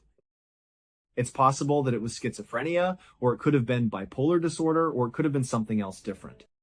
However, this mental condition was the root cause of the psychosis that resulted in these violent outbursts among the individuals. No one, however, is able to definitively explain why Johnny Lewis acted in the manner that he did. The only thing that we know for certain is that a woman who was nice and innocent, as well as her beloved pet, has been cruelly and needlessly murdered, and that a story that started out with Hollywood hopes has ended up being a nightmare that cannot be explained. You are very much appreciated for watching. If you saw today's program, please share your thoughts with me in the comments section. You should also keep in mind that we have a whole playlist of episodes of true crime ready for you to watch in one sitting right now. Up until the next time. What's up? Hundreds of people survived the crash of Eastern Airlines Flight 401. But in the years that followed, some of those survivors, along with pilots, flight attendants, and even airline executives, would claim they kept seeing members of the dead crew still walking the halls of the aircraft. And the strangest part? The sightings only happened on planes built with salvaged parts from the wreckage. This is the story of Flight 401. Around 8:30 inches the evening on the 29th of December 1972, the sprawling terminals of JFK International Airport in Queens, New York, were buzzing with the usual holiday travel chaos. Amidst the noise, an announcement echoed through the terminal. Eastern Airlines Flight 401 to Miami, Florida was now boarding. Over the next half hour, 176 people, including 13 crew members, boarded the massive aircraft. Once everyone was seated, the crew began their final preparations for takeoff, a routine they had performed countless times before. But Flight 401 was no ordinary plane. The aircraft was a Lockheed L-1011 TriStar, one of the newest and most advanced passenger jets in the world at the time. It was enormous, capable of carrying hundreds of passengers, with a cabin so wide it had 8 seats across each row. To many travelers, stepping inside felt less like boarding an airplane and more like entering a flying hotel. The L-1011 was also designed unlike almost anything passengers had seen before. Beneath the main passenger cabin was an entire lower level accessible only by 2 tiny crew elevators near the back of the aircraft. Down there was a massive galley kitchen filled with ovens and refrigerators, along with a private lounge where crew members could rest during long flights. The lower deck felt strangely isolated from the rest of the plane, almost like a separate world hidden beneath the passengers above. And the man responsible for guiding this massive aircraft through the night was Captain Bob Loft. He was 55 years old, a veteran pilot who looked every bit the part of a classic airline captain. He had a commanding presence and was known for his striking good looks. But more importantly, he had an incredible amount of experience with over 30,000 hours logged in the air. For anyone unfamiliar with aviation, that is a staggering amount of time. To his colleagues, Captain Bob was known as a perfectionist. He was calm, confident, and had a reputation for staying composed under pressure. He was exactly the kind of person you'd want flying your plane. The man in charge of this magnificent machine that night was Captain Bob Loft. He was 55 years old, a veteran pilot who looked every bit the part of a classic airline captain. He had a commanding presence and was known for his striking good looks. But more importantly, he had an incredible amount of experience with over 30,000 hours logged in the air. For anyone unfamiliar with aviation, that is a staggering amount of time. To his colleagues, Captain Bob was known as a perfectionist. He was a man who exuded a calm confidence and had a reputation for being cool and collected, especially under pressure. He was exactly the kind of person you'd want flying your plane. After Captain Bob boarded the aircraft, he walked directly to the front of the plane and entered the cockpit. He settled into the captain's seat, the one on the front left, a position he had occupied for much of his professional life. A few moments later, he was joined by his first officer or co-pilot, a man named Bert Stockdale. Bert was 10 years younger than Bob, but was also a very experienced aviator. He came into the cockpit, greeted his captain, and sat down in the co-pilot's seat, which was directly to the right of Captain Bob. With the pilot and co-pilot in place, the other two members of the cockpit crew for that evening made their way in. Now, on most passenger jets of that era, the cockpit was a two-person operation. But the L-1011 was so large and complex that it required a four-person crew up front. One of these men was the 51-year-old flight engineer, Don Repo. Don was a big man, physically imposing, but his personality was the complete opposite. He was known for being gentle, soft-spoken, and very approachable, a guy everyone felt comfortable talking to. Don entered the cockpit, exchanged hellos with the pilots, and took his seat, which was situated right behind the co-pilot, Bert. Seconds after Don sat down, the final man entered the cockpit. He was 47-year-old Angelo Donato. Angelo wasn't actually a member of the flight crew for this specific journey. He was, however, an employee of Eastern Airlines, a maintenance specialist who needed to get to Miami for work. As a company courtesy, he was given a ride on Flight 401. His seat was the fourth and final one in the cockpit, right behind Captain Bob. With the four men settled in, the cockpit door was secured. By about 9:10 p.m., all the pre-flight checks had been meticulously completed. Every system was checked, every dial was monitored, and everything was confirmed to be in perfect working order. All the passengers were in their seats with their belts fastened, and the rest of the crew was in position. Captain Bob Loft communicated with the control tower, got his clearance, and began to taxi the giant L-1011 away from the gate and towards the runway. 10 minutes later, at precisely 9:20 p.m., the plane was lined up. Captain Bob pushed the throttles forward, and the massive engines roared to life. The plane accelerated down the runway, and within moments, Flight 401 lifted off the ground, climbing into the dark winter sky over New York, turning south on its course to Miami. For the next 2 hours, the flight was perfectly, almost boringly, normal. It was exactly what you would want from a cross-country flight. The flight attendants moved through the cabin with their carts, serving drinks and snacks. Passengers settled in, some reading books, others chatting quietly, and many just dozing off. The journey was so smooth and unremarkable that one of the passengers, a man named Jerry Escow, felt compelled to write a letter. He pulled out a pen and some paper and began to write a note to Eastern Airlines, complimenting them on their excellent service and remarking on how wonderfully smooth this particular flight was. His intention was to mail the letter to the airline's headquarters as soon as they landed in Miami.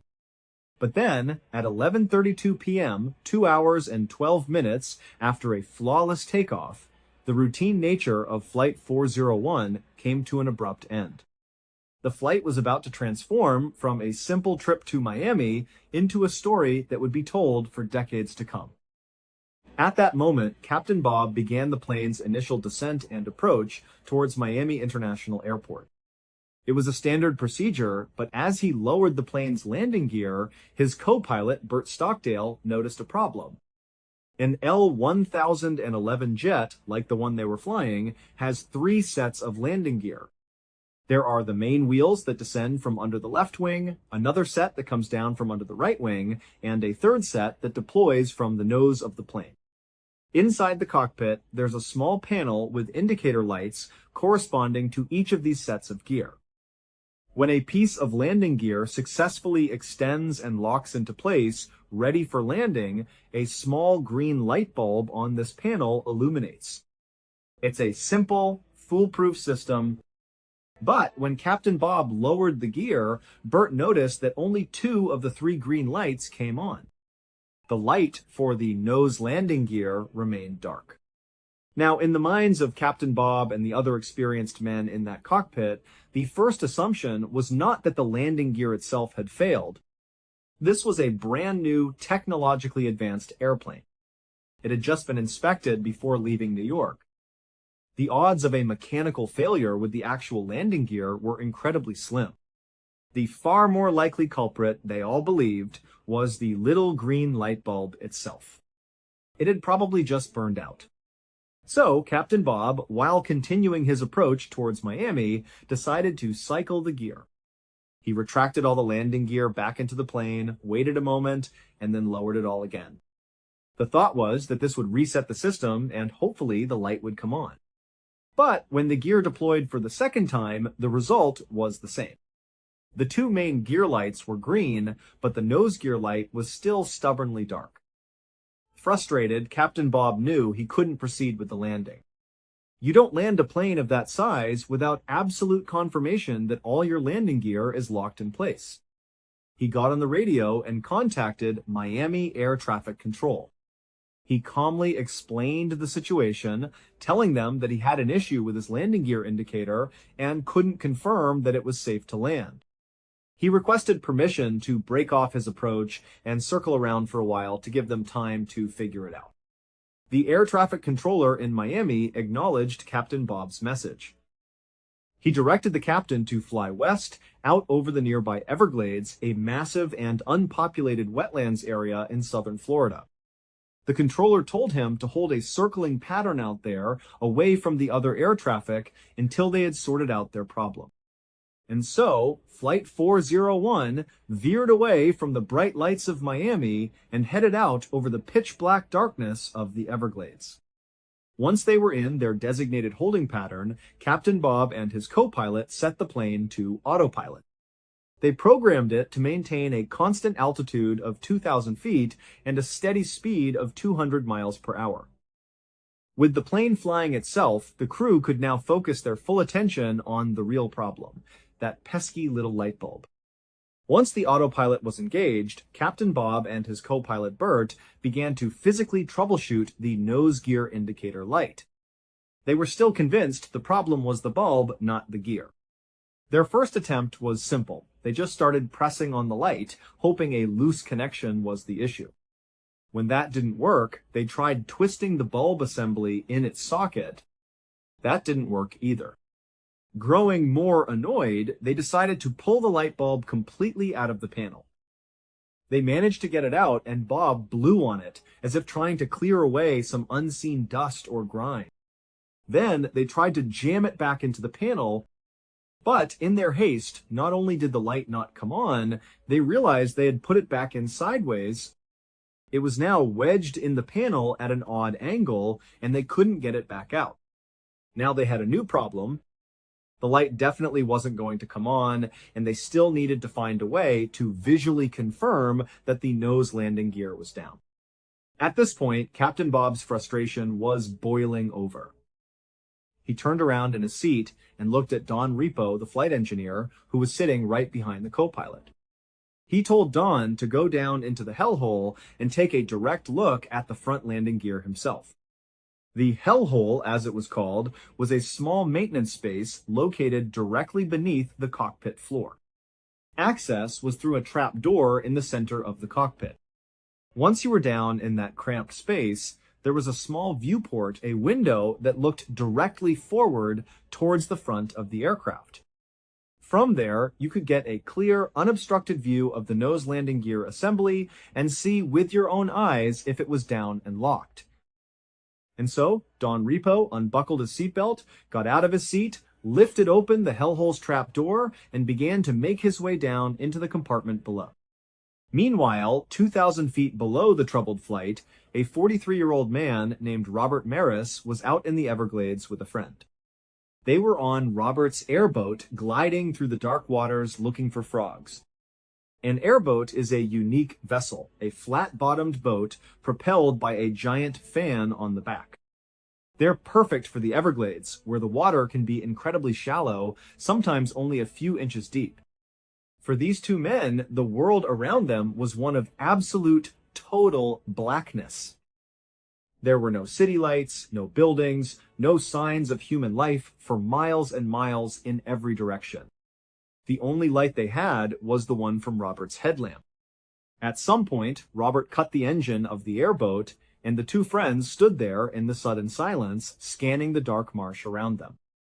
The night was alive with the sounds of the swamp, the low growl of alligators, the slithering of snakes in the tall grass, and the chorus of frogs. They were just standing there, listening, when something out of the corner of Robert's eye caught his attention. He looked up, and in that instant, he saw a huge flash of orange and yellow light. It seemed to erupt from the ground about 5 miles away from their position. But just as quickly as it appeared, the flash of light dissipated and it was gone, leaving only the oppressive darkness behind. Robert turned to his friend, who hadn't seen it. Robert pointed in the direction of the flash and said, "Hey, let's go check that out." Let's see what that was. He fired up his boat's powerful engine again, and they sped off across the Everglades, heading straight for the spot where he had seen the mysterious light. After about 15 minutes of racing at 40 miles per hour across the dark expanse of water and sawgrass, they finally reached the area where the flash had occurred. And when they got there, Robert and his friend could not believe what they were looking at. About 20 minutes earlier, back up inside the cockpit of Flight 401, a small, seemingly insignificant action had set in motion a catastrophic chain of events. When Captain Bob turned around in his seat to talk to the flight engineer Don Repo and tell him to go down into the hellhole, it's believed that his leg or knee inadvertently nudged the plane's steering column, also known as the yoke. This small, accidental bump was just enough to disengage the L-1011's autopilot. The plane was no longer holding its altitude of 2,000 feet. It had entered a very slow, very gradual descent. And tragically, nobody in the cockpit noticed. There were a few reasons for this. First, it was completely pitch black outside. They were flying over the unlit Everglades, and there was no moon that night. Looking out the window would have offered no visual cues, no reference points to indicate that they were losing altitude. It would have just looked like a black void. Second, the descent was so gradual that there was no physical sensation of falling. It wouldn't have felt like they were tumbling out of the sky. It would have felt just like the smooth, level cruising they were expecting. And third, and most critically, all four men in the cockpit were completely and utterly fixated on solving the problem of the landing gear light bulb. Their attention was so tunneled on this one minor issue that they missed a crucial warning. An alarm did actually go off inside the cockpit, a chime designed to alert them that they had dipped below their assigned altitude. But the alarm only sounded once, and it wasn't particularly loud. Amidst their conversation and the focus on their task, the warning went completely unnoticed. And so, not long after Don Repo had disappeared down into the hellhole, the plane, which had been slowly losing altitude all this time, crashed into the Everglades. The impact was a complete and total surprise. No one on board, Flight 401, not the crew in the cockpit, not the flight attendants in the cabin, and certainly not the passengers, had any idea they were in danger until the very last second when they hit the ground. When the massive plane struck the swamp, it disintegrated and exploded in a massive fireball. That was the huge orange and yellow flash that Robert Maris had seen from 5 miles away.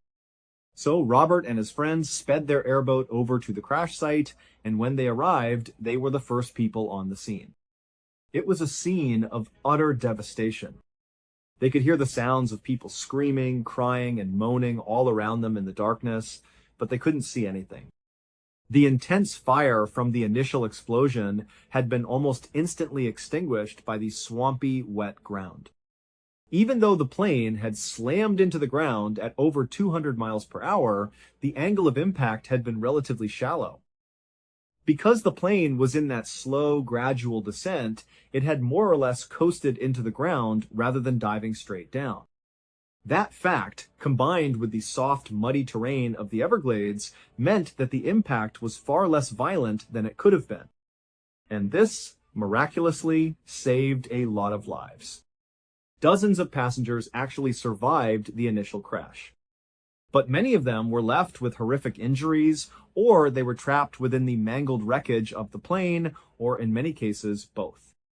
As Robert and his friend reached the edge of the crash scene, Robert raised his headlamp and began to scan the debris field. The beam of light cut through the darkness, revealing a nightmarish landscape of twisted metal and body parts sticking out of the mud. Then his light fell upon the first survivor he saw. It was a man whose clothes had been completely burned away by the explosion. The only thing he was wearing were the charred remnants of his socks on both ankles. He was still strapped into his airplane seat. When the plane broke apart, his seat had been thrown forward and had landed face down in the mud, pinning the man's upper body and most of his face under several inches of murky water. As Robert's light hit him, the man looked up, his eyes pleading, and he begged Robert and his friend to help him before he drowned. Without a second's hesitation, Robert and his friend jumped off their boat and waded through the jet fuel-slicked water over to the man. They grabbed the heavy airplane seat and pulled it up and out of the water, saving his life. But as soon as they had freed him, they began to hear more calls for help, more desperate screams coming from all around them in the darkness. Robert and his friend worked tirelessly, doing their absolute best to save as many people as they could. But the scale of the disaster was overwhelming. There were simply too many people who needed help and not enough time. About 30 minutes after Robert and his friend had arrived, the first official rescue teams from the Coast Guard showed up in helicopters. They, along with Robert and his friend, would spend the rest of the night pulling survivors from the wreckage and airlifting them to safety. By the time the sun rose the next morning, the grim task was over. There were no other survivors left to be found. In total, 99 people had died in the crash. But, incredibly, 77 people had survived. Among the dead were the men in the cockpit, Captain Bob Loft, his co-pilot Bert Stockdale, and the flight engineer Don Repo, who had gone down into the hellhole to check the landing gear. Among the survivors were Angelo Donato, the fourth man in the cockpit, and, ironically, Jerry Escal, the man who had been writing the letter to Eastern Airlines about what a wonderful flight it had been. A major investigation was launched by the National Transportation Safety Board in the aftermath of the crash. Their final report confirmed that the primary cause of the disaster was human error. The crew's obsession with a burned-out light bulb had led them to neglect their primary duty of flying the plane. The investigation also confirmed what the crew had initially suspected. The nose landing gear had been working perfectly fine the entire time. The indicator light hadn't come on simply because the $10 bulb had burned out. Following the investigation, Eastern Airlines did what it could to make amends. They made every effort to provide compensation to both the survivors of the crash and the families of those who had been killed. The airline also instituted major changes to their pilot training programs and cockpit procedures to ensure that a tragedy like this, caused by such a simple distraction, would never happen again. But this was not the end of the story for Flight 401.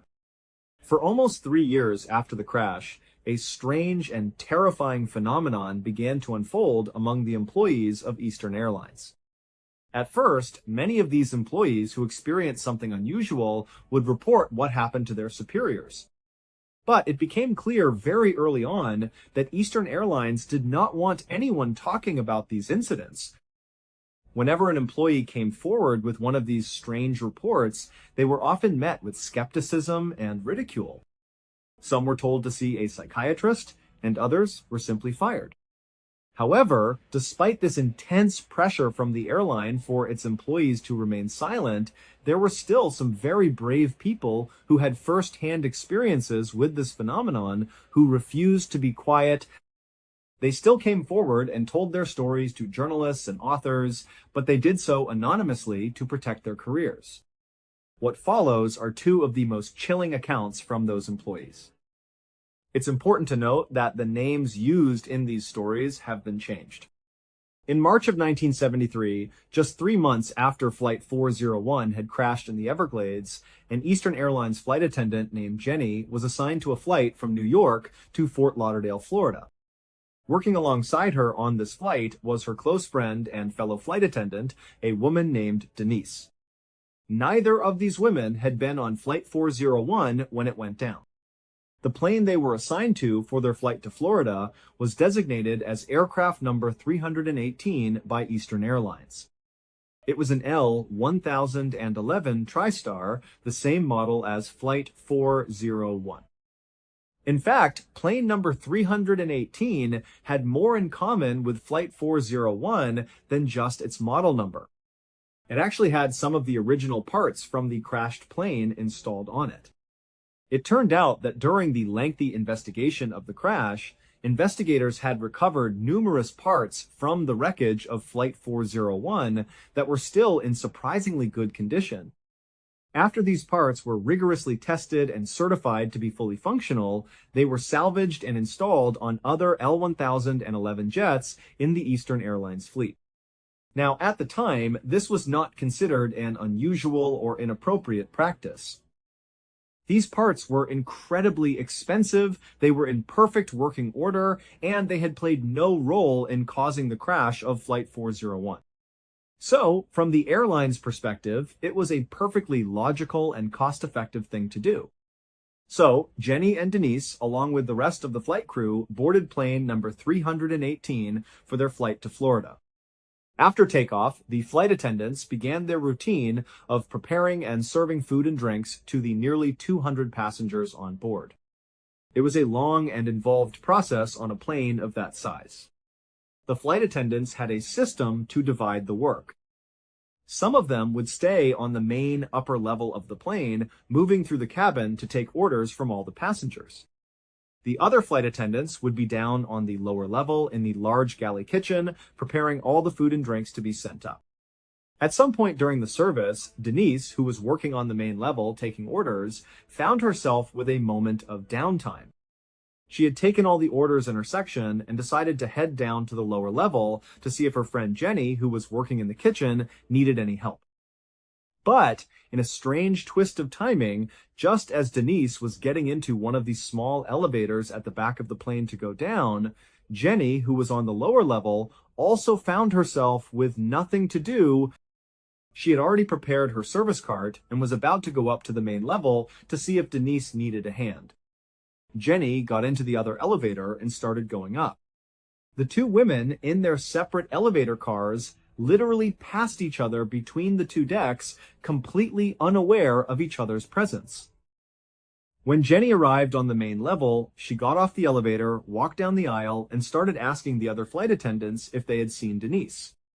They told her, "Oh, you just missed her. She went down to the kitchen to see you just a minute ago." So, after a couple of minutes of confirming Denise wasn't on the upper deck, Jenny decided to go back down to the lower level to find her.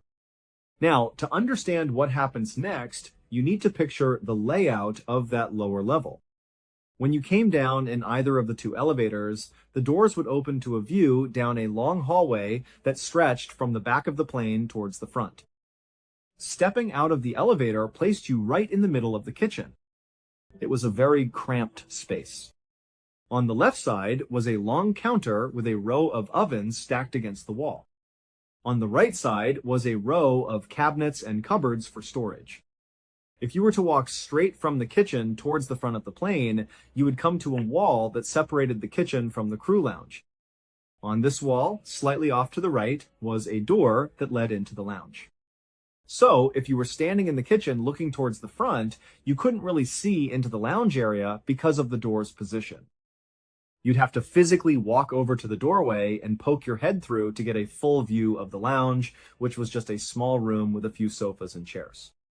So, Jenny got back in the elevator and made her way back down to the lower level, still looking for Denise. When the elevator doors opened, she stepped out into the kitchen. Denise was not there. The kitchen was completely empty. The door leading into the lounge area was closed. But the moment Jenny stepped off that elevator, she was overcome with a powerful and undeniable feeling that Denise was definitely down there with her, somewhere on that lower level, probably in the lounge. She felt so certain of this that she didn't even bother to call out Denise's name or walk over to the lounge door to check. Instead, feeling confident Denise would emerge eventually, Jenny just turned to her left, went over to the ovens, and began preparing food trays for the attendants upstairs. As she was arranging the plates, Jenny would periodically glance over at the closed door to the lounge. She kept expecting it to open at any moment and for Denise to walk out. But after a couple of minutes passed, the door remained shut. Jenny started to think to herself, I'm making a fair amount of noise over here. If someone was in the lounge, surely they would have come out by now to see who it was. And because that intense feeling of not being alone down there persisted, a new thought entered her mind. Wait a minute. Is Denise playing a joke on me? Is she hiding in the lounge or maybe in one of these cabinets waiting to jump out and scare me? The moment she had that thought, a wave of paranoia washed over her. Now, as she was trying to work, she was constantly looking over her shoulder at the lounge door or scanning the cabinet doors, fully expecting Denise to burst out at any second. But after several more minutes, nothing happened. The lounge door stayed closed. The cabinet doors remained shut. As far as she could see, she was completely alone down there. And yet, the longer she stayed, the stronger and more unsettling that feeling of a presence became. It got to the point where she couldn't even focus on making the food. She completely turned away from the counter and was just standing in the middle of the kitchen, slowly scanning the empty room, now desperately hoping that Denise would jump out and scare her just to have an explanation for the feeling. When that didn't happen, Jenny decided she had to know for sure. She took a deep breath and began walking slowly towards the door that led into the lounge. By the time she reached it, her heart was pounding in her chest. She reached down, turned the handle, pushed the door open, and quickly poked her head inside. The lounge was empty. There was no one there. But the instant her head was inside that room, the feeling that someone was down there with her spiked dramatically. She got goosebumps all over her body. She ran into the lounge and started looking behind all the chairs and the sofas, praying at this point that she would find Denise hiding there. But after searching every corner of the room, she found nothing. Finally, Jenny turned around, her back to the far wall of the lounge, completely overcome with fear. She was now at the very front of the lower level. There was no one in the lounge. She knew there was no one in the kitchen. But the terrifying sensation that she was not alone was stronger than ever. She knew she had to get back to the elevator, which meant crossing the entire lounge, going through the door, and crossing the kitchen. Almost instinctively, Jenny moved to the left side of the lounge, pressing her back flat against the wall so that she could be certain no one was behind her. Then she began to slowly inch her way along the wall, back towards the open door that led to the kitchen. As she shimmied along, her view of the kitchen got wider and wider. The whole time she was thinking, I'm going to see someone in there. I have to. This feeling isn't going away, but when she finally reached the doorway and stepped back into the kitchen, it was still completely empty. At that point, she made a run for the elevator. She started frantically hitting the call button, constantly looking over her shoulder, feeling that awful sensation that someone was right behind her. Finally, the elevator car arrived.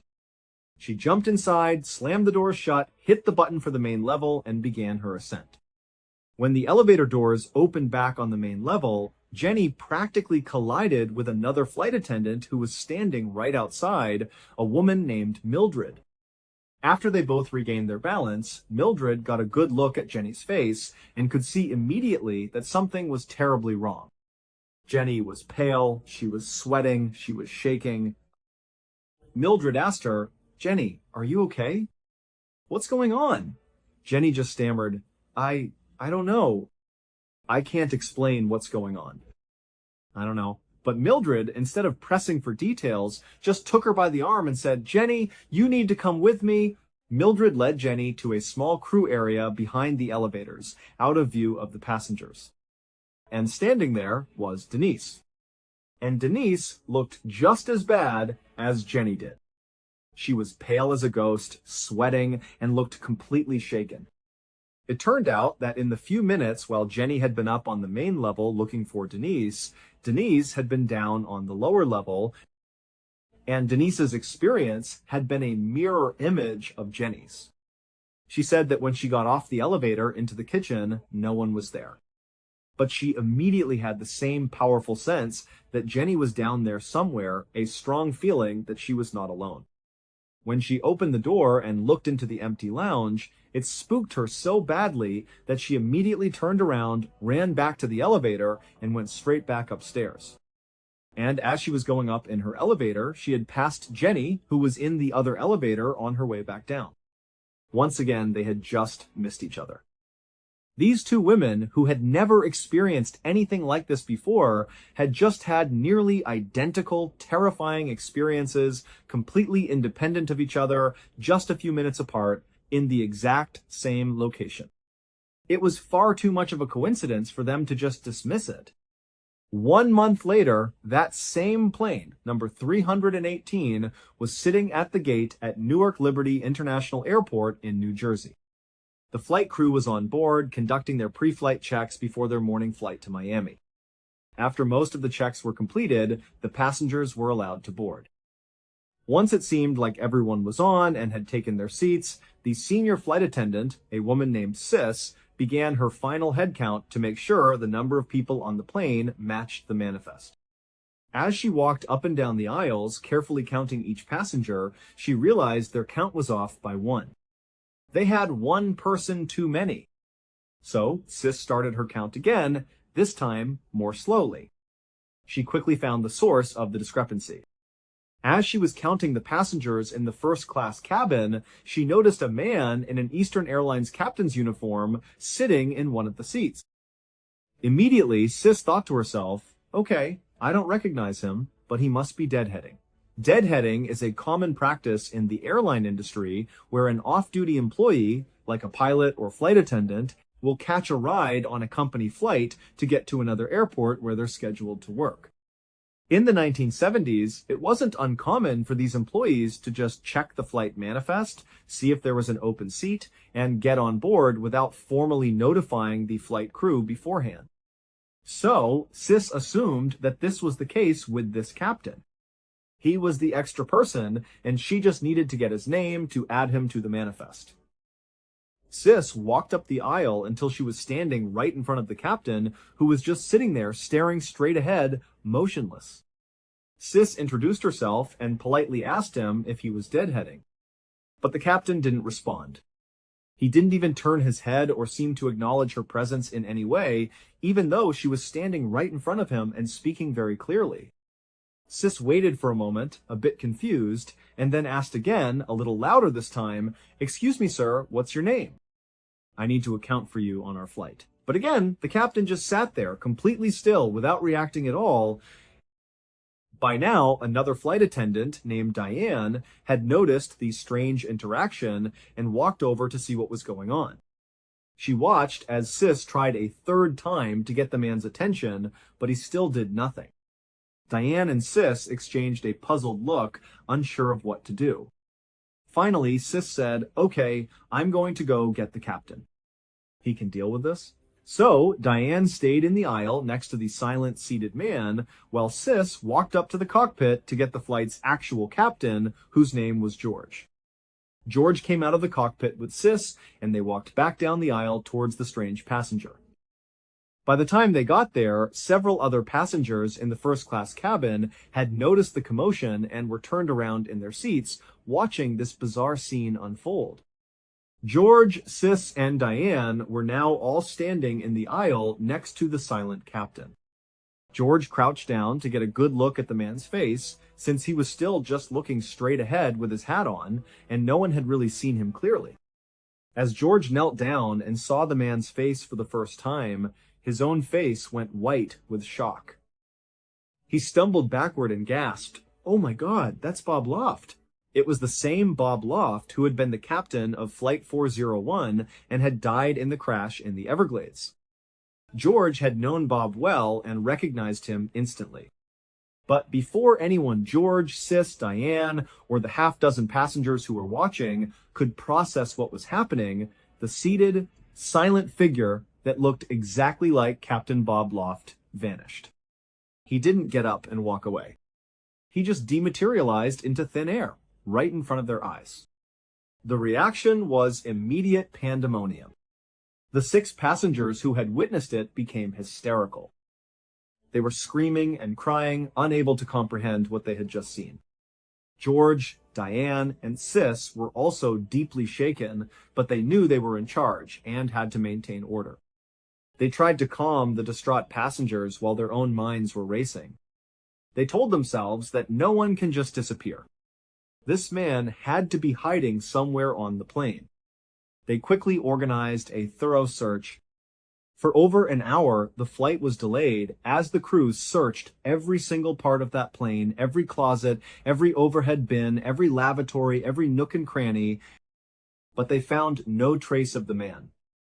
After a very long delay, and with a very rattled group of passengers and crew, plane number 318 eventually took off.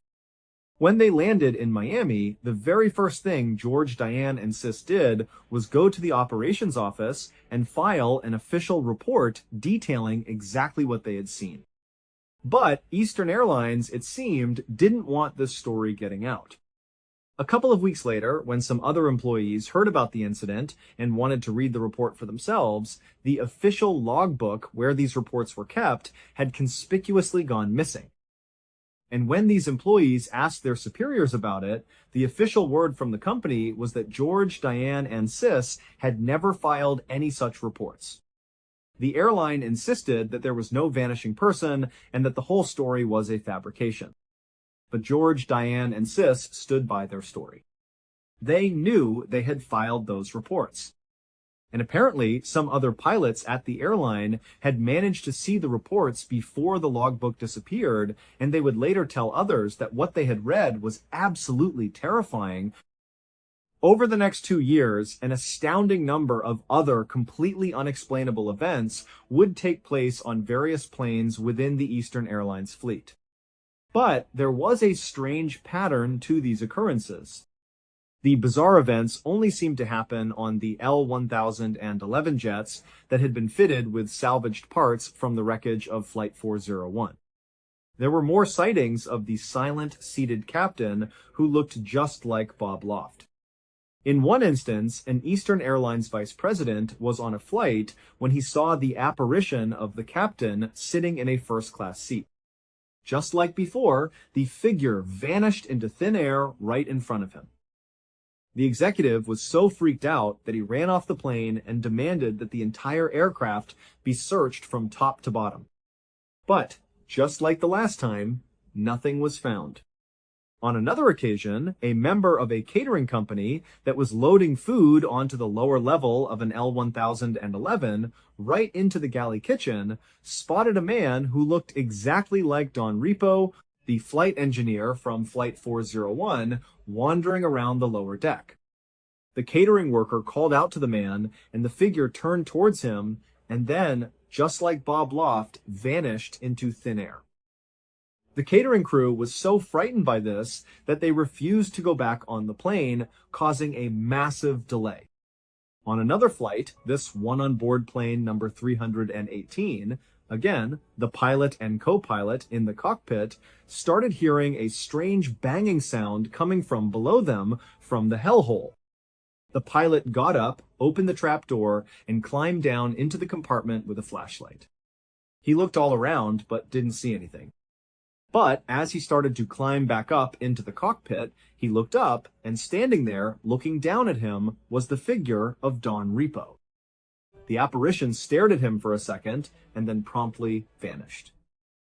On yet another flight, a female passenger in the main cabin, who had been sitting quietly for the entire journey, suddenly began screaming hysterically.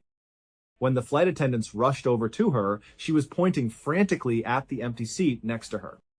She told them that a man had suddenly appeared in that seat. He didn't walk up the aisle, he just materialized right next to her.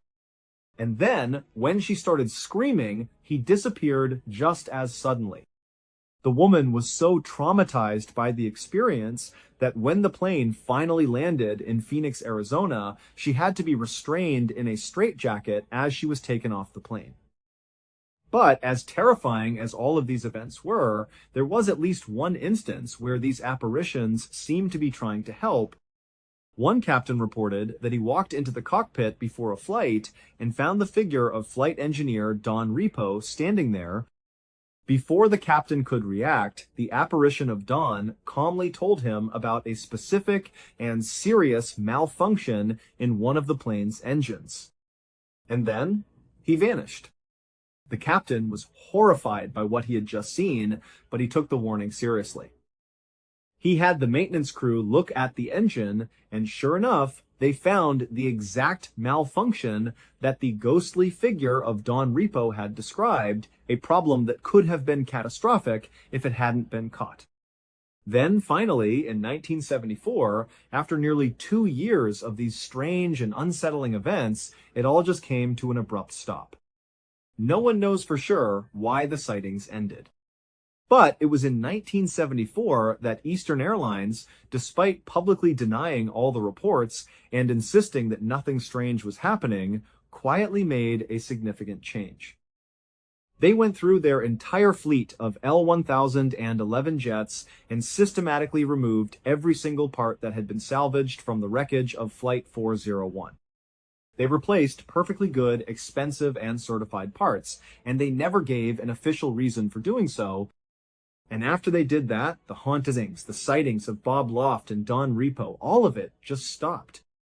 And if there is one thing that makes the story of Flight 401 terrifying, it is that dozens of people, many of whom had never met, described seeing the deceased crew members exactly the same on completely different flights.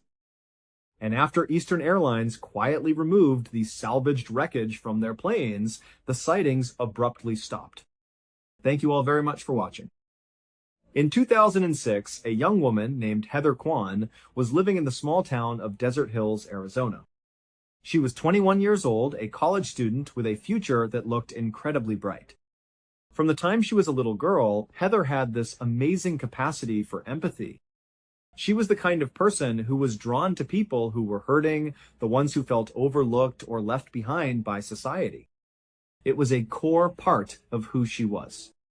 This wasn't just a feeling she had, she put it into action. As a teenager and into her early 20s, she would spend her weekends volunteering her time with underprivileged children. She saw the potential in them and wanted to help them see it in themselves. Her big dream was to go to law school, but she didn't want to be a prosecutor or a corporate lawyer. She wanted to be a defense attorney. She loved the idea of professionally fighting for people who desperately needed someone in their corner. It was a perfect fit for her personality. Heather lived in a rental home with her boyfriend, an 18-year-old named Ryan Waller. Ryan was also a student, and he was known for being a pretty big gun enthusiast. The two of them had a life together, making plans and looking towards the future. That year, as the holidays approached, Heather and Ryan made plans to spend Christmas Day with Ryan's father, Don. They were expected to be at his house on December 25th for Christmas dinner. Don had prepared a meal and was waiting for them to arrive. But as the day wore on, they never showed up. Dawn started to get worried. This was completely out of character for them. They weren't the type to just blow off a holiday celebration without so much as a phone call. He tried calling both of their cell phones again and again, but there was no answer. A deep sense of unease settled in his stomach. He just knew something was wrong. Instead of driving over to their house himself, Don decided the best course of action was to call the local police and ask them to perform a welfare check. He just wanted to know that they were both okay. A short time later, police officers arrived at the couple's home in Desert Hills. They walked up to the front door and knocked, the sound echoing in the quiet neighborhood. There was no answer. They waited a moment, then knocked again, louder this time. Still nothing. They decided to take a look around the property. They peered through the windows. A few lights were on inside, casting a dim glow, but the house was mostly dark and silent. A car was parked in the driveway, but they couldn't be sure if it belonged to Heather and Ryan or someone else. The officers stood on the porch for a moment, listening. There was no movement inside, no sounds of a television or conversation. They knocked a third time, and this time they announced their presence. They called out, "Police Department! We're here for a welfare check on Ryan and Heather. We just need to make sure you're both all right." For a few seconds, there was only silence. The officers exchanged a look, probably thinking they'd have to find another way in. But then they heard a sound from inside the house. It was the distinct click of a deadbolt being unlocked. The door slowly swung inward, and standing in the doorway was Ryan. The first thing the officers noticed was his face. He had a massive dark bruise completely surrounding his left eye, a classic black eye. There was also a fresh cut across the bridge of his nose. He just stood there, staring at them with a blank expression. He didn't say a word. He didn't ask why they were there. He just looked at them. The officers looked past Ryan, trying to see into the dimly lit house. That's when they saw a woman lying on the living room couch. They assumed this must be Heather. They turned their attention back to Ryan and asked him what happened to his eye. Ryan's response was strange. He seemed sluggish and evasive. He didn't give them a straight answer, just mumbled something about not knowing what had happened. The police didn't push him on it too hard at that moment. They assessed him, and despite the obvious injury and his odd demeanor, they figured he was more or less okay. Their next question was about the woman on the couch. One of the officers asked, "Is that Heather?" Again, Ryan was weirdly dismissive. He glanced back towards the couch and said something like, "Oh, her? She's just sleeping." The officers explained why they were there. They told him, "Look, your father called us. He's worried about you two. We're here on a welfare check, so we have to go inside and wake her up to make sure she's actually okay." Ryan's reaction was defensive. He didn't immediately move out of the way. He seemed almost agitated by their request, but he didn't put up a real fight. After a moment of hesitation, he finally stepped aside, and the police entered the home. They walked straight over to the couch where Heather was lying. And as soon as they looked down at her, they knew instantly that she was not asleep. Heather Kwan was dead. It was clear she had been deceased for at least a couple of days. They could see she had died from a single gunshot wound to her head. The scene changed in an instant. This was no longer a welfare check. It was a homicide investigation. Ryan was immediately placed under arrest. He didn't resist. He didn't fight them. But as they put the cuffs on him, he kept saying emphatically that he didn't know what was going on. He was confused, he didn't understand what was happening, and he had no idea what had happened to Heather. Despite his protests, he was taken out of the house and placed in the back of a squad car. And there he sat, for hours. As more and more police units and paramedics descended on the house, Ryan just waited in the back of that car. The crime scene was processed, and Heather's body was carefully removed and transported to the morgue. Finally, at around 5 in the morning on December 26th, after sitting in that car for the better part of the night, Ryan was driven to the Phoenix police station for questioning. The interrogation that was about to take place was all recorded on video. It would start off like any other police interview, but it would soon spiral into one of the most bizarre and unsettling exchanges imaginable. And at the very end of it, a single stunning revelation would change everything. When you see the clips from this interrogation, and you eventually hear the revelation, it's worth going back and re-watching his behavior. It casts everything he says and does in a completely different light. The video begins at 5:08 a.m. on December 26th. Ryan is led into a small, plain interrogation room. He's wearing a white jumpsuit. It's unclear if it was issued by the police or if it was his own, but it looks like standard jail attire. He has no shoes or socks on. His hands are not cuffed. He walks into the room and sits down in a chair tucked into a back corner.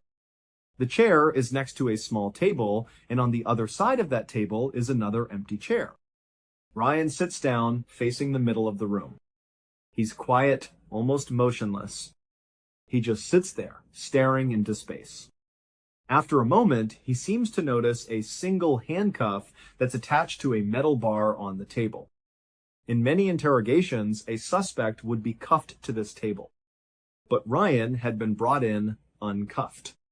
He had received no instructions from the officers to secure himself. But for some reason, he picks up the handcuff and fastens it around his own wrist. He is now tethered to the table by his own choice. After handcuffing himself, Ryan leans forward, puts his arms on the table, and rests his head in his arms. He stays like this for about 5 minutes. Every so often, he lets out a low groaning sound, but mostly he's just silent and still. Then, without any warning, he makes a much louder moaning sound and suddenly stands up as if he's decided to just walk out of the room. But as he takes a step, the handcuff he put on himself pulls him up short. He's stuck. He looks down at the cuff, seemingly confused about why he can't move, but he doesn't dwell on it. Instead, he just reaches across the table, grabs a blank piece of paper that's sitting there, and then sits back down. He crosses his legs and just starts staring at the empty sheet of paper. At 5:17 a.m., about 9 minutes after being left alone in the room, the door opens and a detective walks in. This detective's name was Dalton. He tells Ryan that they need to take pictures of his feet, and he instructs him to put his feet up on the table next to him. Ryan seems confused by the request, not really understanding what's happening, but he complies. He lifts his bare feet and places them on the table. Just then, another officer comes into the room carrying a camera and a forensic kit. This second officer then begins a slow, methodical 10-minute process of photographing and swabbing Ryan's feet. During these 10 minutes, Detective Dalton stays in the room with Ryan. Every now and then, Ryan would ask if he could just leave and go home. He seemed completely oblivious to the gravity of his situation. When Dalton would tell him no, that he couldn't leave, Ryan would get frustrated and upset, almost like a child being told they can't have a toy. His reactions were not what you would expect from a murder suspect. At 5:28 a.m., the forensic officer finishes up, packs his kit, and leaves the room. Dalton closes the door behind him, walks back to the table, and pulls the empty chair out, so he's sitting closer to Ryan. He introduces himself and then begins with some very basic questions. He asks Ryan to confirm his name, which he does. He asks for his date of birth and his social security number. Ryan provides both. Then Dalton asks the big question, "Do you know why you're here?" And Ryan just says, "No." At this point, Dalton decides to formalize the interview. He says, "Okay, let's just stop for a second. I'm going to read you your rights." And it's at this moment that Ryan's behavior goes from being just strange to being deeply, deeply bizarre. When Dalton says he needs to read him his rights, Ryan just stares at him with a blank look. He doesn't seem to process what the words mean. Dalton seems to notice this lack of comprehension, so he tries to make it a little more relatable. He says, "Hey Ryan, I'm going to read you your rights, just like they do on TV. Like on Cops, or Law and Order, or CSI. You've seen those shows, right?" Ryan's response is a simple, flat no. Dalton is a bit taken aback. He asks, "You've never seen a cop show where they read people their rights?" At this, Ryan's demeanor suddenly shifts. The robotic blankness is gone, replaced by a defensive look. He quickly changes his answer. "Oh yeah, I have." Yeah. It was obvious to Dalton that Ryan was lying about something completely insignificant. It didn't matter one bit whether he'd seen a crime show on television. There was a weird, tense silence in the room for a moment. It seemed like Dalton knew he was lying, and Ryan just looked confused.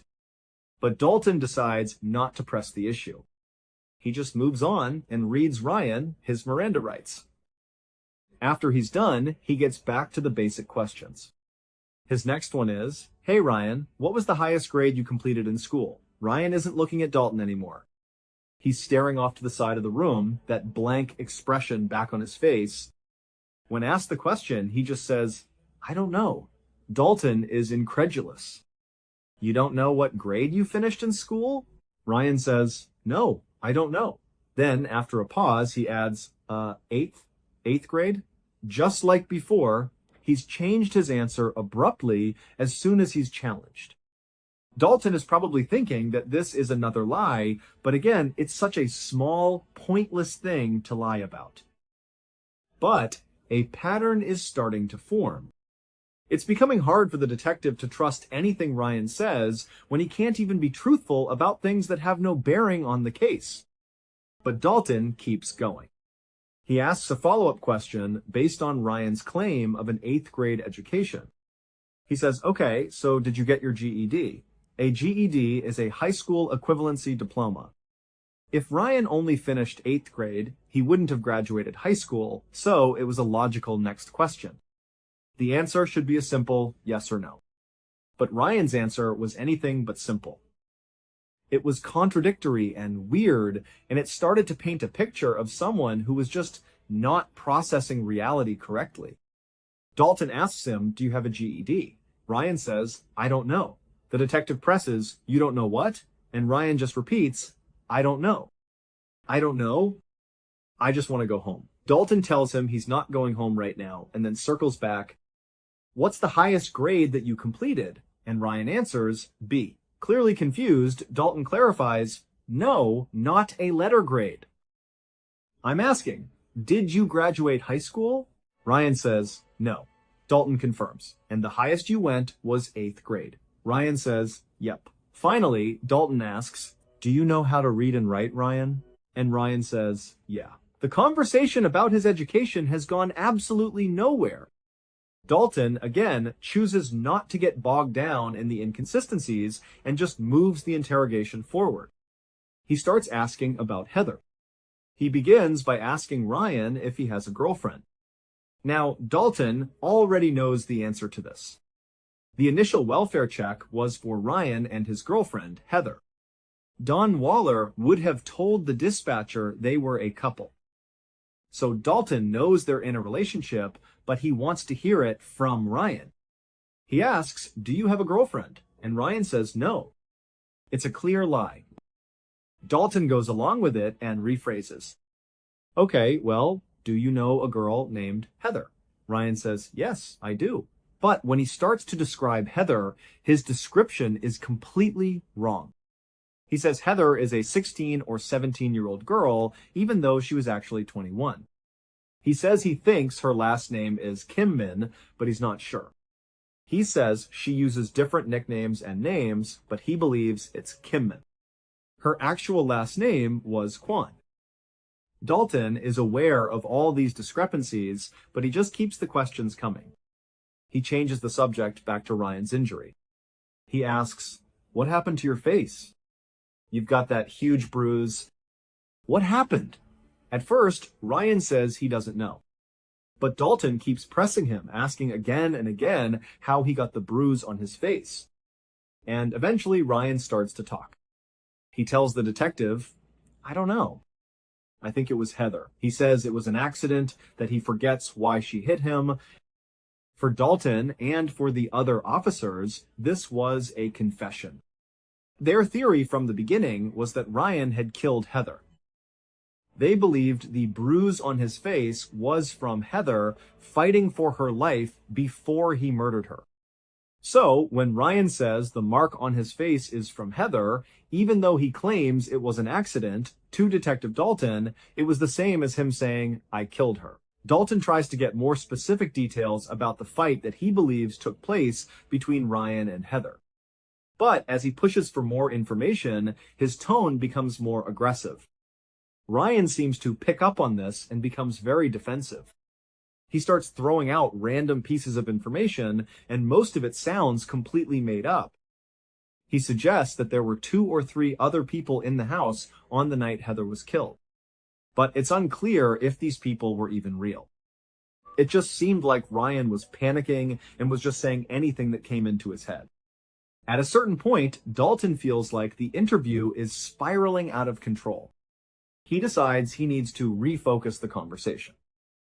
He just stops Ryan mid-sentence and says, Ryan, there is a dead girl in your house, and I need information. He looks him straight in the eye and says, there's a dead girl in your living room.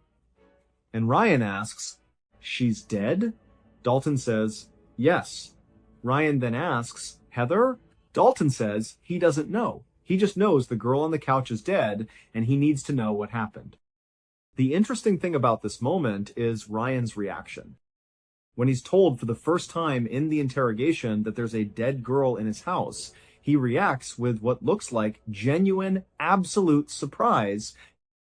It's the only time during the entire interview from start to finish where Ryan's posture changes. He sits forward in his chair. He perks up. For a brief moment, he seems relatively normal. He's not acting confused or bizarre. He looks dialed in, as if this is the first time he's hearing this information, and it has shocked him to his core. But just as quickly as it appears, that moment of clarity is gone. Just seconds after sitting forward and seeming engaged, he slumps back into his bizarre, detached state. And now, he suddenly has a very elaborate story about what happened to Heather, even though just a moment ago, he seemed to have no idea she was even dead. It made no sense that he would have a story so ready to go for something he seemed to know nothing about. And of course, just like all his other answers, the story he tells is filled with contradictions and impossible details. He says, these people came over, and his dad, with shoot and arrow, bow and darts. You know what I'm talking about? Dalton says, yeah. Ryan continues, they hit me and her with those. That's it. Dalton clarifies, they hit you? Ryan says, yeah. Dalton says, now it's Richie that hit you, not Heather. Ryan says, no, Richie and his dad. So now the story is that 2 men, Richie and his father, came to the house and attacked them. Dalton asks why they would do that. Ryan says they were trying to get their stuff, but he doesn't know why. He then says they had some kind of bow and arrows. Then he says they each had 2 revolvers. Dalton points out the contradiction. You just said they had bow and arrows. Now they have revolvers. Ryan says, that's what I meant. They have revolvers. Dalton asks what happened then. Ryan says, then they shot us with those. After this, Ryan changes his story yet again. He says, actually, they didn't shoot me. They just shot Heather. They put me in a sleeper hold. But when Dalton asks him what a sleeper hold is, Ryan says he doesn't know. Then, just as quickly, he ditches the sleeper hold story and goes back to the previous version. Richie and his father came in and shot both of them. At this point, Ryan's story is so convoluted and has changed so many times that it's just completely unbelievable. Dalton, who had been trying his best to follow along, can't even pretend anymore. It just doesn't make any sense. He tells Ryan, you're all over the board here. First you're saying bows and arrows, then revolvers. You're saying they shot you in the eye. With a revolver? Ryan says, yes. Dalton tells him, you wouldn't be talking to me right now. You'd most likely be dead. Ryan says, that's what I thought too, man. I really don't know. Dalton tries to piece the story together. So you got shot first? Ryan says yes. What happened? Did you fall to the ground? Ryan says, yeah, he was trying to get up, but he couldn't. And then she got shot? Ryan says yes. What did you do? Did you call 911? Did you check if she was alive? And Ryan gives the most chilling answer yet. He says she was sleeping still, and that's it. I just let her sleep. Dalton is stunned. She got shot in the side of the face and you let her sleep? Ryan just says, yes. Dalton finally loses his patience. This does not make sense, Ryan. After this exchange, the detective goes full bad cop. He openly and repeatedly accuses Ryan of shooting and killing Heather. But Ryan just continues to deny it, saying he doesn't know anything, that he didn't do it. His answers remain nonsensical and contradictory. Nothing is adding up. Finally, at 5:52 a.m., after nearly 45 minutes of this, Dalton is at a complete loss. He doesn't know how to handle Ryan. He firmly believes Ryan is guilty, but nothing Ryan has said is a credible confession. Nothing he has said makes any logical sense at all. The detective is just sitting there trying to figure out his next move. And then he notices something. He sees something on Ryan's face, near his nose. He tells Ryan to come closer, that he needs to get a better look. He says, let me see your nose. Put your legs down. Bring your face closer. Ryan complains that his head hurts, but he leans forward. Dalton looks closely at his face. And that's when he saw it. What Detective Dalton had finally discovered after hours of treating Ryan as a suspect were bullet holes. There were 4 of them in Ryan's face and head. Ryan hadn't committed a crime. He was a victim, just like Heather. The only difference was that somehow, against all odds, Ryan had survived the attack. The real story had happened 2 days before that welfare check on December 23rd. 2 men had broken into Ryan and Heather's house. They were 23-year-old Richie Carver and his 54-year-old father, Larry Carver. The very same Richie and Richie's father that Ryan had been talking about during his confused interrogation. They were at the house for revenge. About a month earlier, Richie had been living with Ryan and Heather, but he started making unwanted advances toward Heather. She told Ryan, who became furious. The 2 men got into a huge fight, and Ryan kicked Richie out of the house. Richie was humiliated and enraged, and he began to plot his revenge. On December 23rd, he and his father went to the house to carry it out. They went to the back of the house, and Ryan saw them through a glass door near the kitchen. He ran to the door to try and hold it shut to stop them from getting inside. But Richie and Larry managed to force the door open just enough for Richie to stick his hand and the gun he was holding inside. He shot Ryan point blank twice in the face. The first bullet entered through his nose, passed through his nasal cavity, and exited the other side of his nose. That bullet then re-entered his head, going through his left eye socket and lodging deep inside his brain. The impact also broke off 6 fragments of his skull, which were pushed into his brain along with the bullet. That single shot created 3 of the bullet holes. The second bullet that was fired hit the side of Ryan's head. It didn't penetrate his skull, so the bullet itself didn't enter his brain, but it hit with enough force to fracture his skull, creating a 4th bullet hole. Ryan immediately dropped to the ground unconscious. The Carvers assumed he was dead. They forced the door the rest of the way open, stepped over Ryan's body, and walked into the living room. There, they found Heather cowering on the sofa. Richie walked right up to her, put the gun to her head, and fired a single shot. After she fell, the 2 men stole a few items from the house and then fled. They were eventually caught, and both are now serving life sentences for their crimes. It's believed that Heather died instantly. But Ryan didn't. At some point, maybe a few hours after being shot, he regained consciousness. But he had suffered catastrophic brain damage. He wouldn't have known what was happening. He didn't know what had just transpired.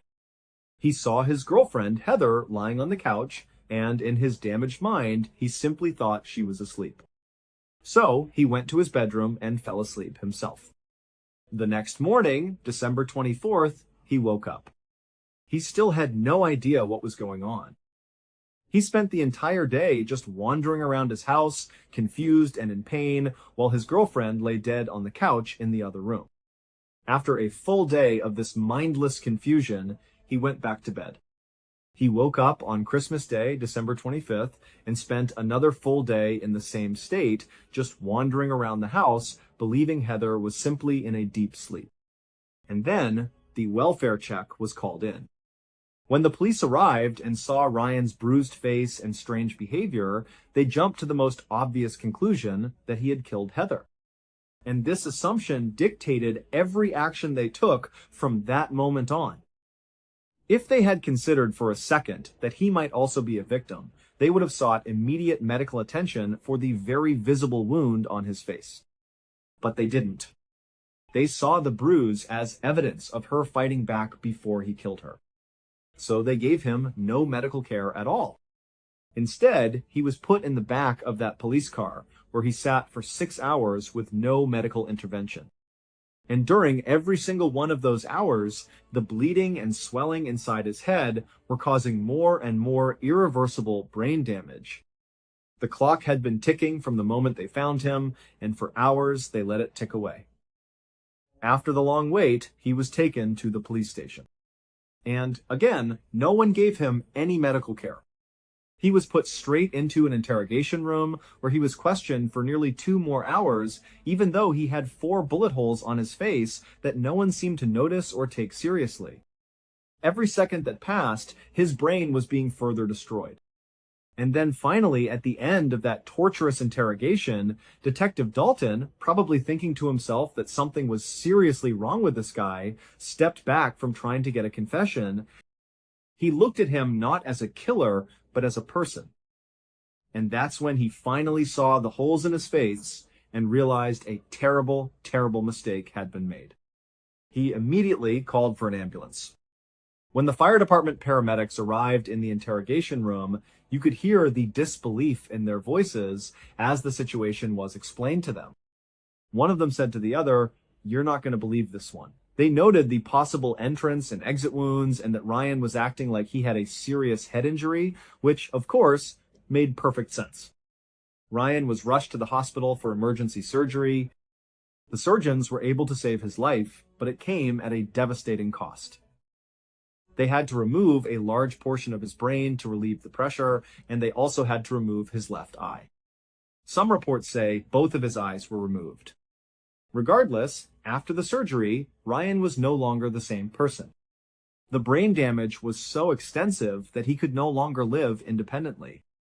He couldn't take care of himself. He had to move back in with his parents, who became his full-time caregivers for the rest of his life. 10 years later, Ryan died from a seizure that was a direct result of the injuries he sustained in that attack. His death was also directly connected to the critical lack of medical care he received in those first 8 hours after police found him. In the wake of this public mishandling of the case, the Phoenix Police Department conducted an internal investigation. However, no one was ever disciplined, at least not publicly. As for Ryan's family, they would have had a strong case for a lawsuit against the police department, but they chose not to file one. They said, "The only thing we want is our son back, and a lawsuit will not give us that." Thank you so much for watching. Let me know what you thought of today's episode in the comments. And remember, we have a whole playlist of true crime episodes ready for you to binge right now. Until next time. See ya. It was around 10 in the morning on the 18th of March, 1944. A 26-year-old Finnish soldier named Imo Koivunen was sitting around a small campfire with the other men in his squadron. They were deep inside the Arctic Circle, in a dense forest in northern Europe that was buried under several feet of snow. The air was frigid, hovering around 5 degrees Fahrenheit. Amo was carefully melting a pot of snow over the flames so the group could have some hot tea. And even though it was a quiet moment, Amo's entire body was aching. This was the first time he and the other soldiers had stopped to rest in nearly 2 full days. They had been on the move constantly, and the exhaustion was setting in deep. Amo and his squadron were part of the Finnish military. At this point in World War II, Finland found itself in a complicated alliance with Nazi Germany. It wasn't because they shared an ideology. It was because they shared a powerful enemy, the Soviet Union. Right now, Amo's group was in a region called Lapland. This area had once belonged to Finland, but 4 years earlier, the Soviets had invaded and forced Finland to give up the territory. Now, with the larger war raging, Finland saw a chance to reclaim their land, and Germany was helping them do it. So Amo and his squadron were on what was basically a reconnaissance mission. Their job was to ski through this part of Lapland and find out what the Soviets were up to, how many of them were out there, and where they were based. For the past 2 days, they had skied all over their designated area of operations. But so far, they hadn't seen a single Soviet soldier. Not one. They hadn't found any Soviet bases either. And for Amo, and probably for the other men with him, this was a good thing. They were all trained for combat, of course, but that didn't mean they were eager to get into a firefight. The Soviet military was bigger, better equipped, and more advanced. If it came down to a real battle out here in the middle of nowhere, there was no telling how it would end. So, as Amo sat there, sore and tired, watching the snow slowly turn to water, he felt a sense of relief. He was grateful that their mission had turned out to be so quiet and uneventful. But then, just as the water in the pot began to boil, the calm was shattered. The unmistakable sound of machine gun fire erupted from somewhere very close by. Instantly, Amo and the others jumped to their feet. They dropped what they were doing and frantically scanned the trees, trying to pinpoint where the shooting was coming from. Before they could even get their bearings, Amo's lieutenant started shouting orders, telling them to grab their weapons and get ready. They all scrambled for their guns. Amo snatched his rifle, and as he looked up, he saw them. Off in the distance, maybe a quarter of a mile away, an entire pack of Soviet soldiers was bearing down on them. They were on skis, gliding down a nearby mountainside, and their machine guns were blazing. They weren't firing warning shots. They were firing directly at Amo and his men. There was no question about it. They were under attack. Now, Amo and the other Finnish soldiers had been trained for exactly this kind of situation. This was their job. They were soldiers. But for a brief moment, as Amo saw the sheer number of Soviet troops descending on their small group, a wave of pure terror washed over him. They were hopelessly outnumbered. He knew, in that instant, that this was going to end badly. His mind flashed to his family. He was the oldest of 6 children. When he had first enlisted, he had made a promise to all his younger siblings. He told them he wouldn't get hurt. He promised he would come home safe. And now, looking at the scene unfolding in front of him, he was certain he was about to break that promise. He was going to die out here in the snow. He glanced over at his lieutenant, who looked just as terrified as he felt. But the officer quickly composed himself. He barked out the only order that made sense: flee. Just moments later, Amo and his men were on their skis, pushing off as hard as they could, skiing away from the Soviets down the other side of the mountain.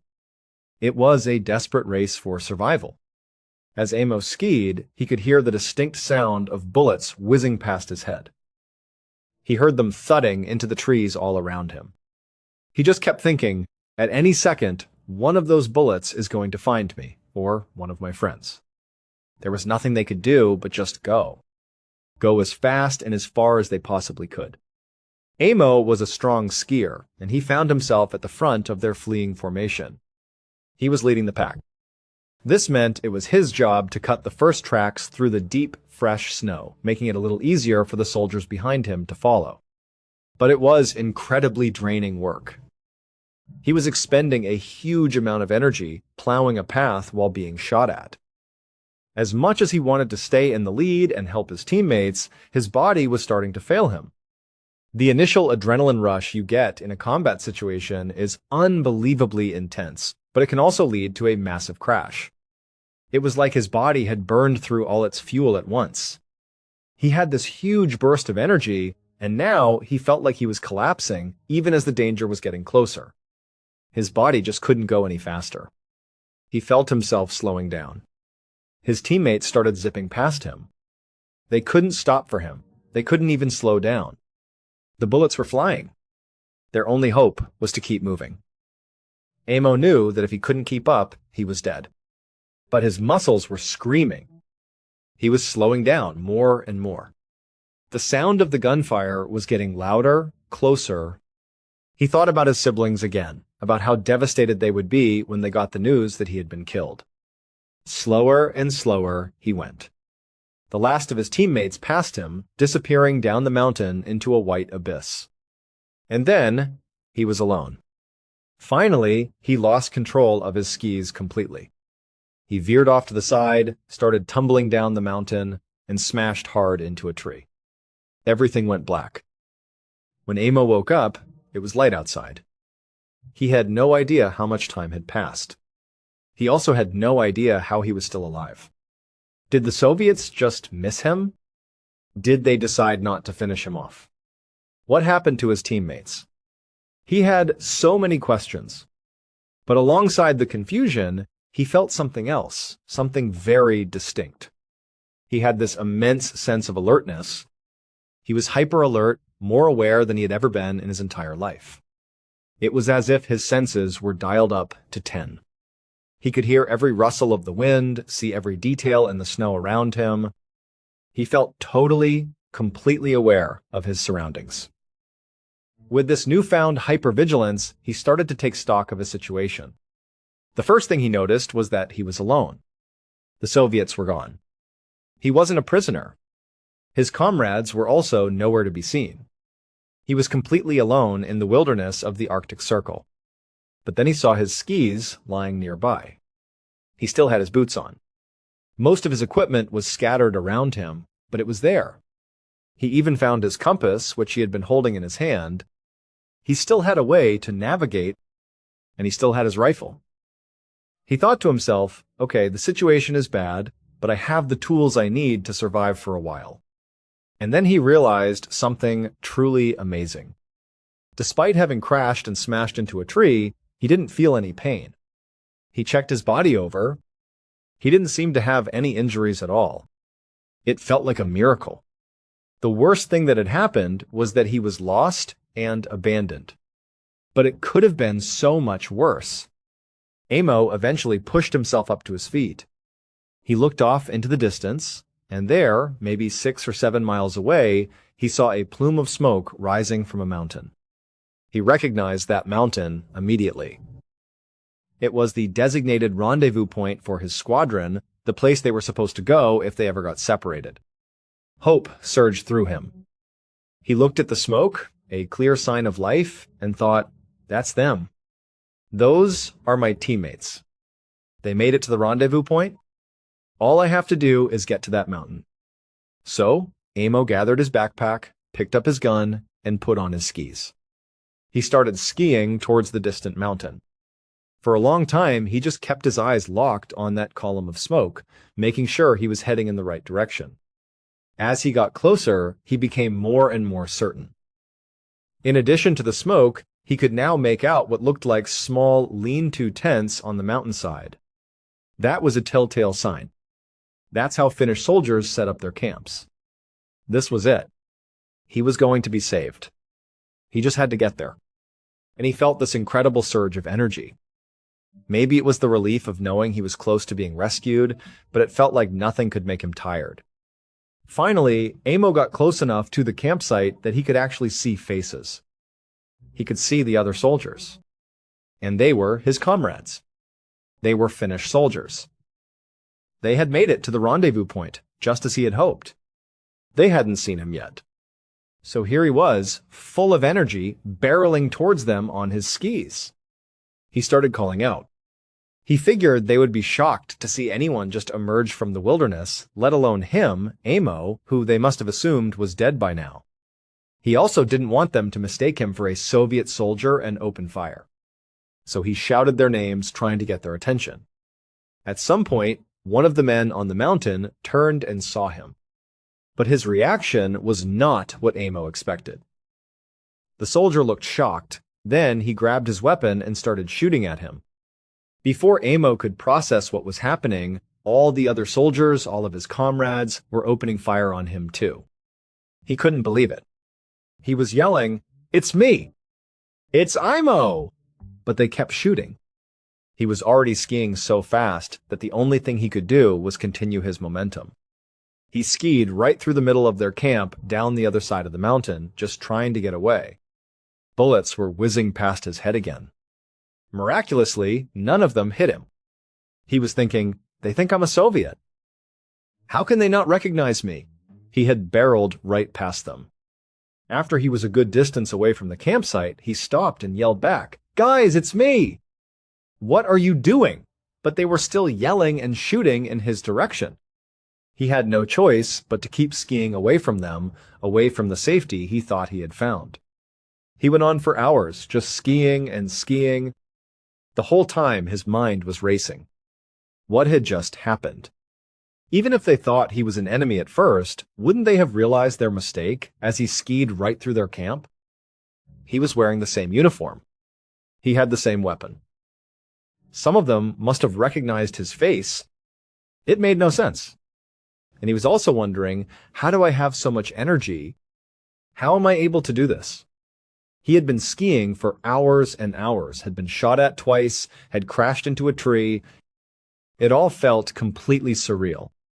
Amo just kept skiing until it was abundantly clear he was out of shooting range.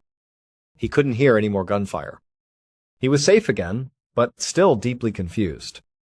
The sun had gone down, and he knew he should stop. He needed to make a camp, regroup, and figure things out.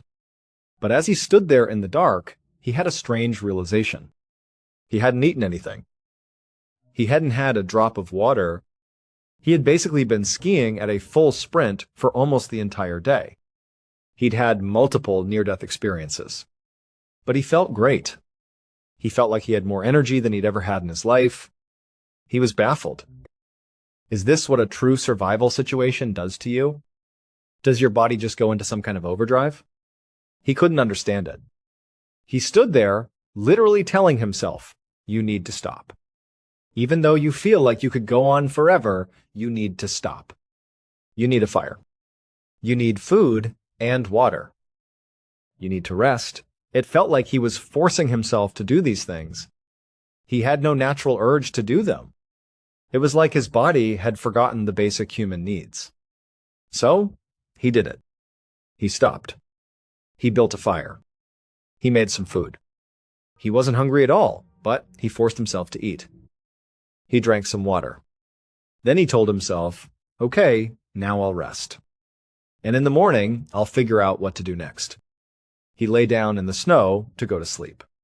He should have been completely and utterly exhausted. But he wasn't. He couldn't sleep at all. He just lay there wide awake as the wind and snow whipped around him. He felt great, but not the least bit tired. The next morning, the sun came up, and Amo hadn't slept for a single minute. But still, he felt fine. He got up, put his skis on, gathered his things, and continued skiing in the direction he believed would eventually lead him back to Finland. As he moved, he thought about how strange his situation was. When the Soviets first attacked, his mind had been clear, but his body had failed him. His legs had gotten so tired from breaking the trail that he crashed. But now, it was the complete opposite. His mind felt delirious. He couldn't keep his thoughts straight. But his body was like a machine. It just kept going, no matter what. He skied almost without thinking, his body on some kind of autopilot.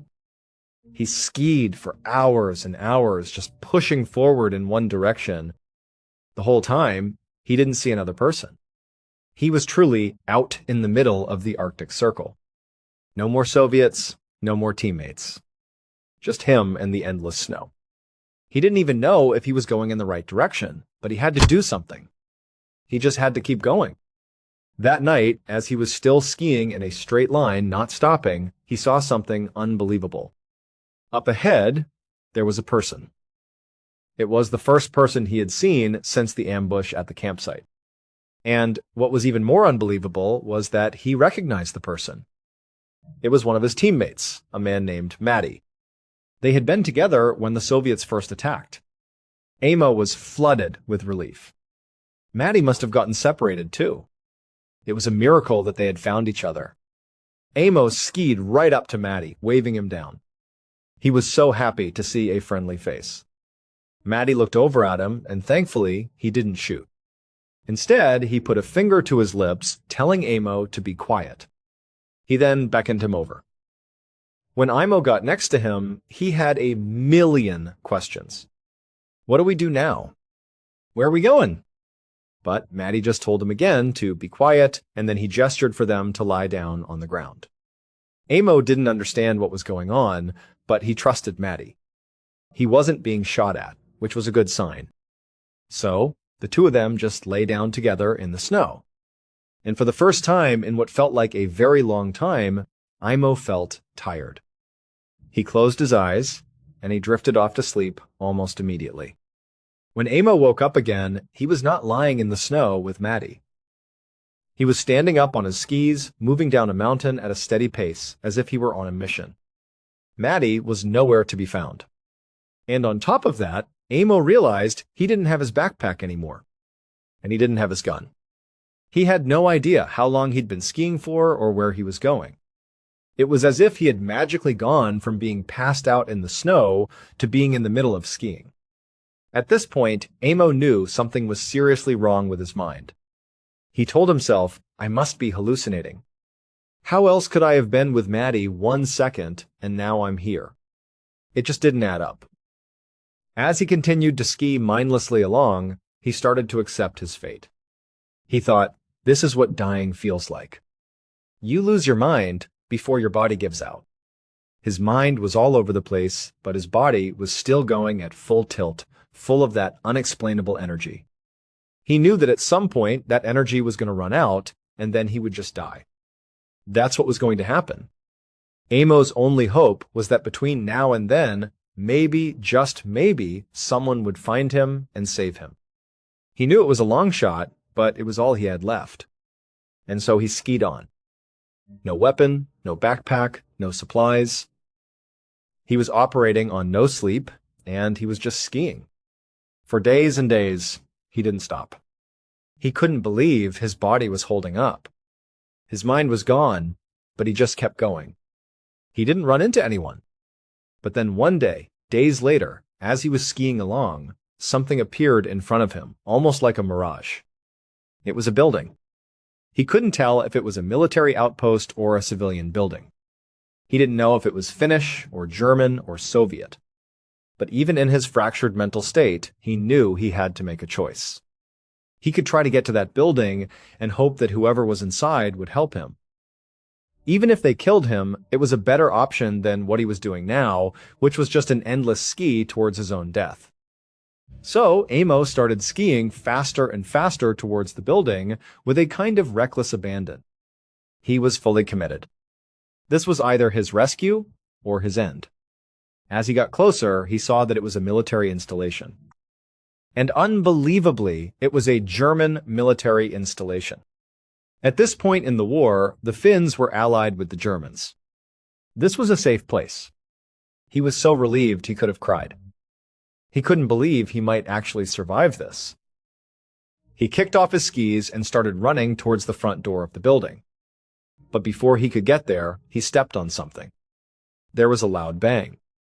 He was thrown into the air and came crashing back down onto the snow. When Amo opened his eyes, he took stock of what had just happened.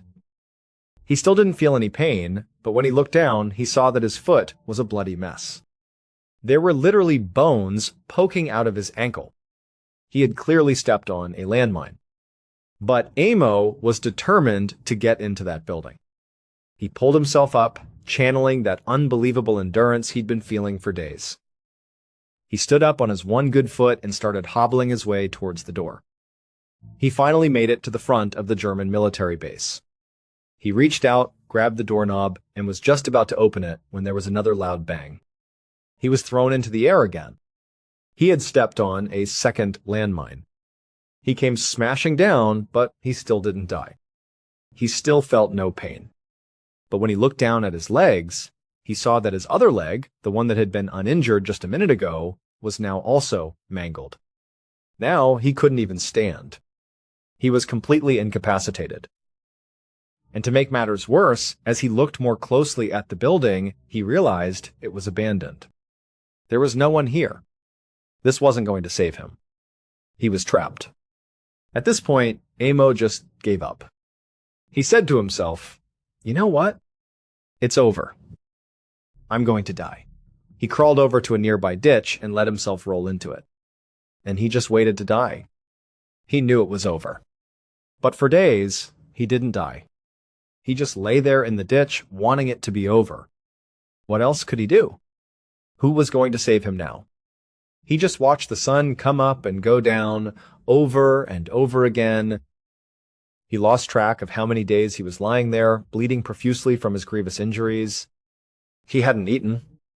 He hadn't had water. He couldn't believe he was still alive. Then one day, as he was lying in the ditch, he looked up and saw what looked like a plane flying overhead. He was in such bad shape that he didn't know if he was hallucinating again. But he felt like this one was real. After watching the plane circle for a minute, Amo was almost certain he heard the sound of it landing nearby. A few minutes later, from his position in the ditch, he could have sworn he heard people speaking in Finnish, his native language. He still didn't know if it was real, but then a head poked over the top of the ditch. It was a young Finnish man, looking down at him. Amo looked back up at him. And a second later, he was being pulled out of the ditch. Later that day, Amo found himself lying in a hospital bed in Finland. The man, the plane, the rescue, it was all real. He had been saved. At the hospital, the doctors and nurses were shocked by his condition. He weighed just 94 pounds. He was badly burned and frostbitten. Both of his legs were horribly mangled. And his heart was beating at a staggering 200 beats per minute, even though he was just lying in bed. Even crazier, they couldn't get his heart to slow down. It just kept racing at that impossibly high level. The staff couldn't understand how he was even alive. A heart can't beat that fast for that long without giving out.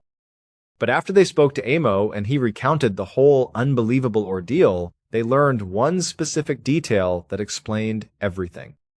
Back when Amo and his comrades were first ambushed, he was struggling to keep up.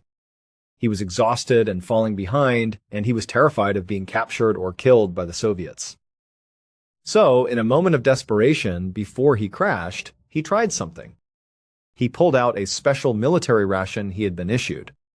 It was a stimulant designed to give soldiers a burst of energy in extreme situations. He took it, thinking it would give him the boost he needed to escape with his teammates. But the ration didn't seem to work immediately. He was still so tired that he crashed and passed out. However, when Amo woke up, the drug had kicked in.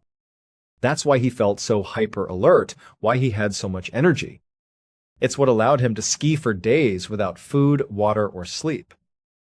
It's why he didn't feel any pain when he was blown up by 2 landmines.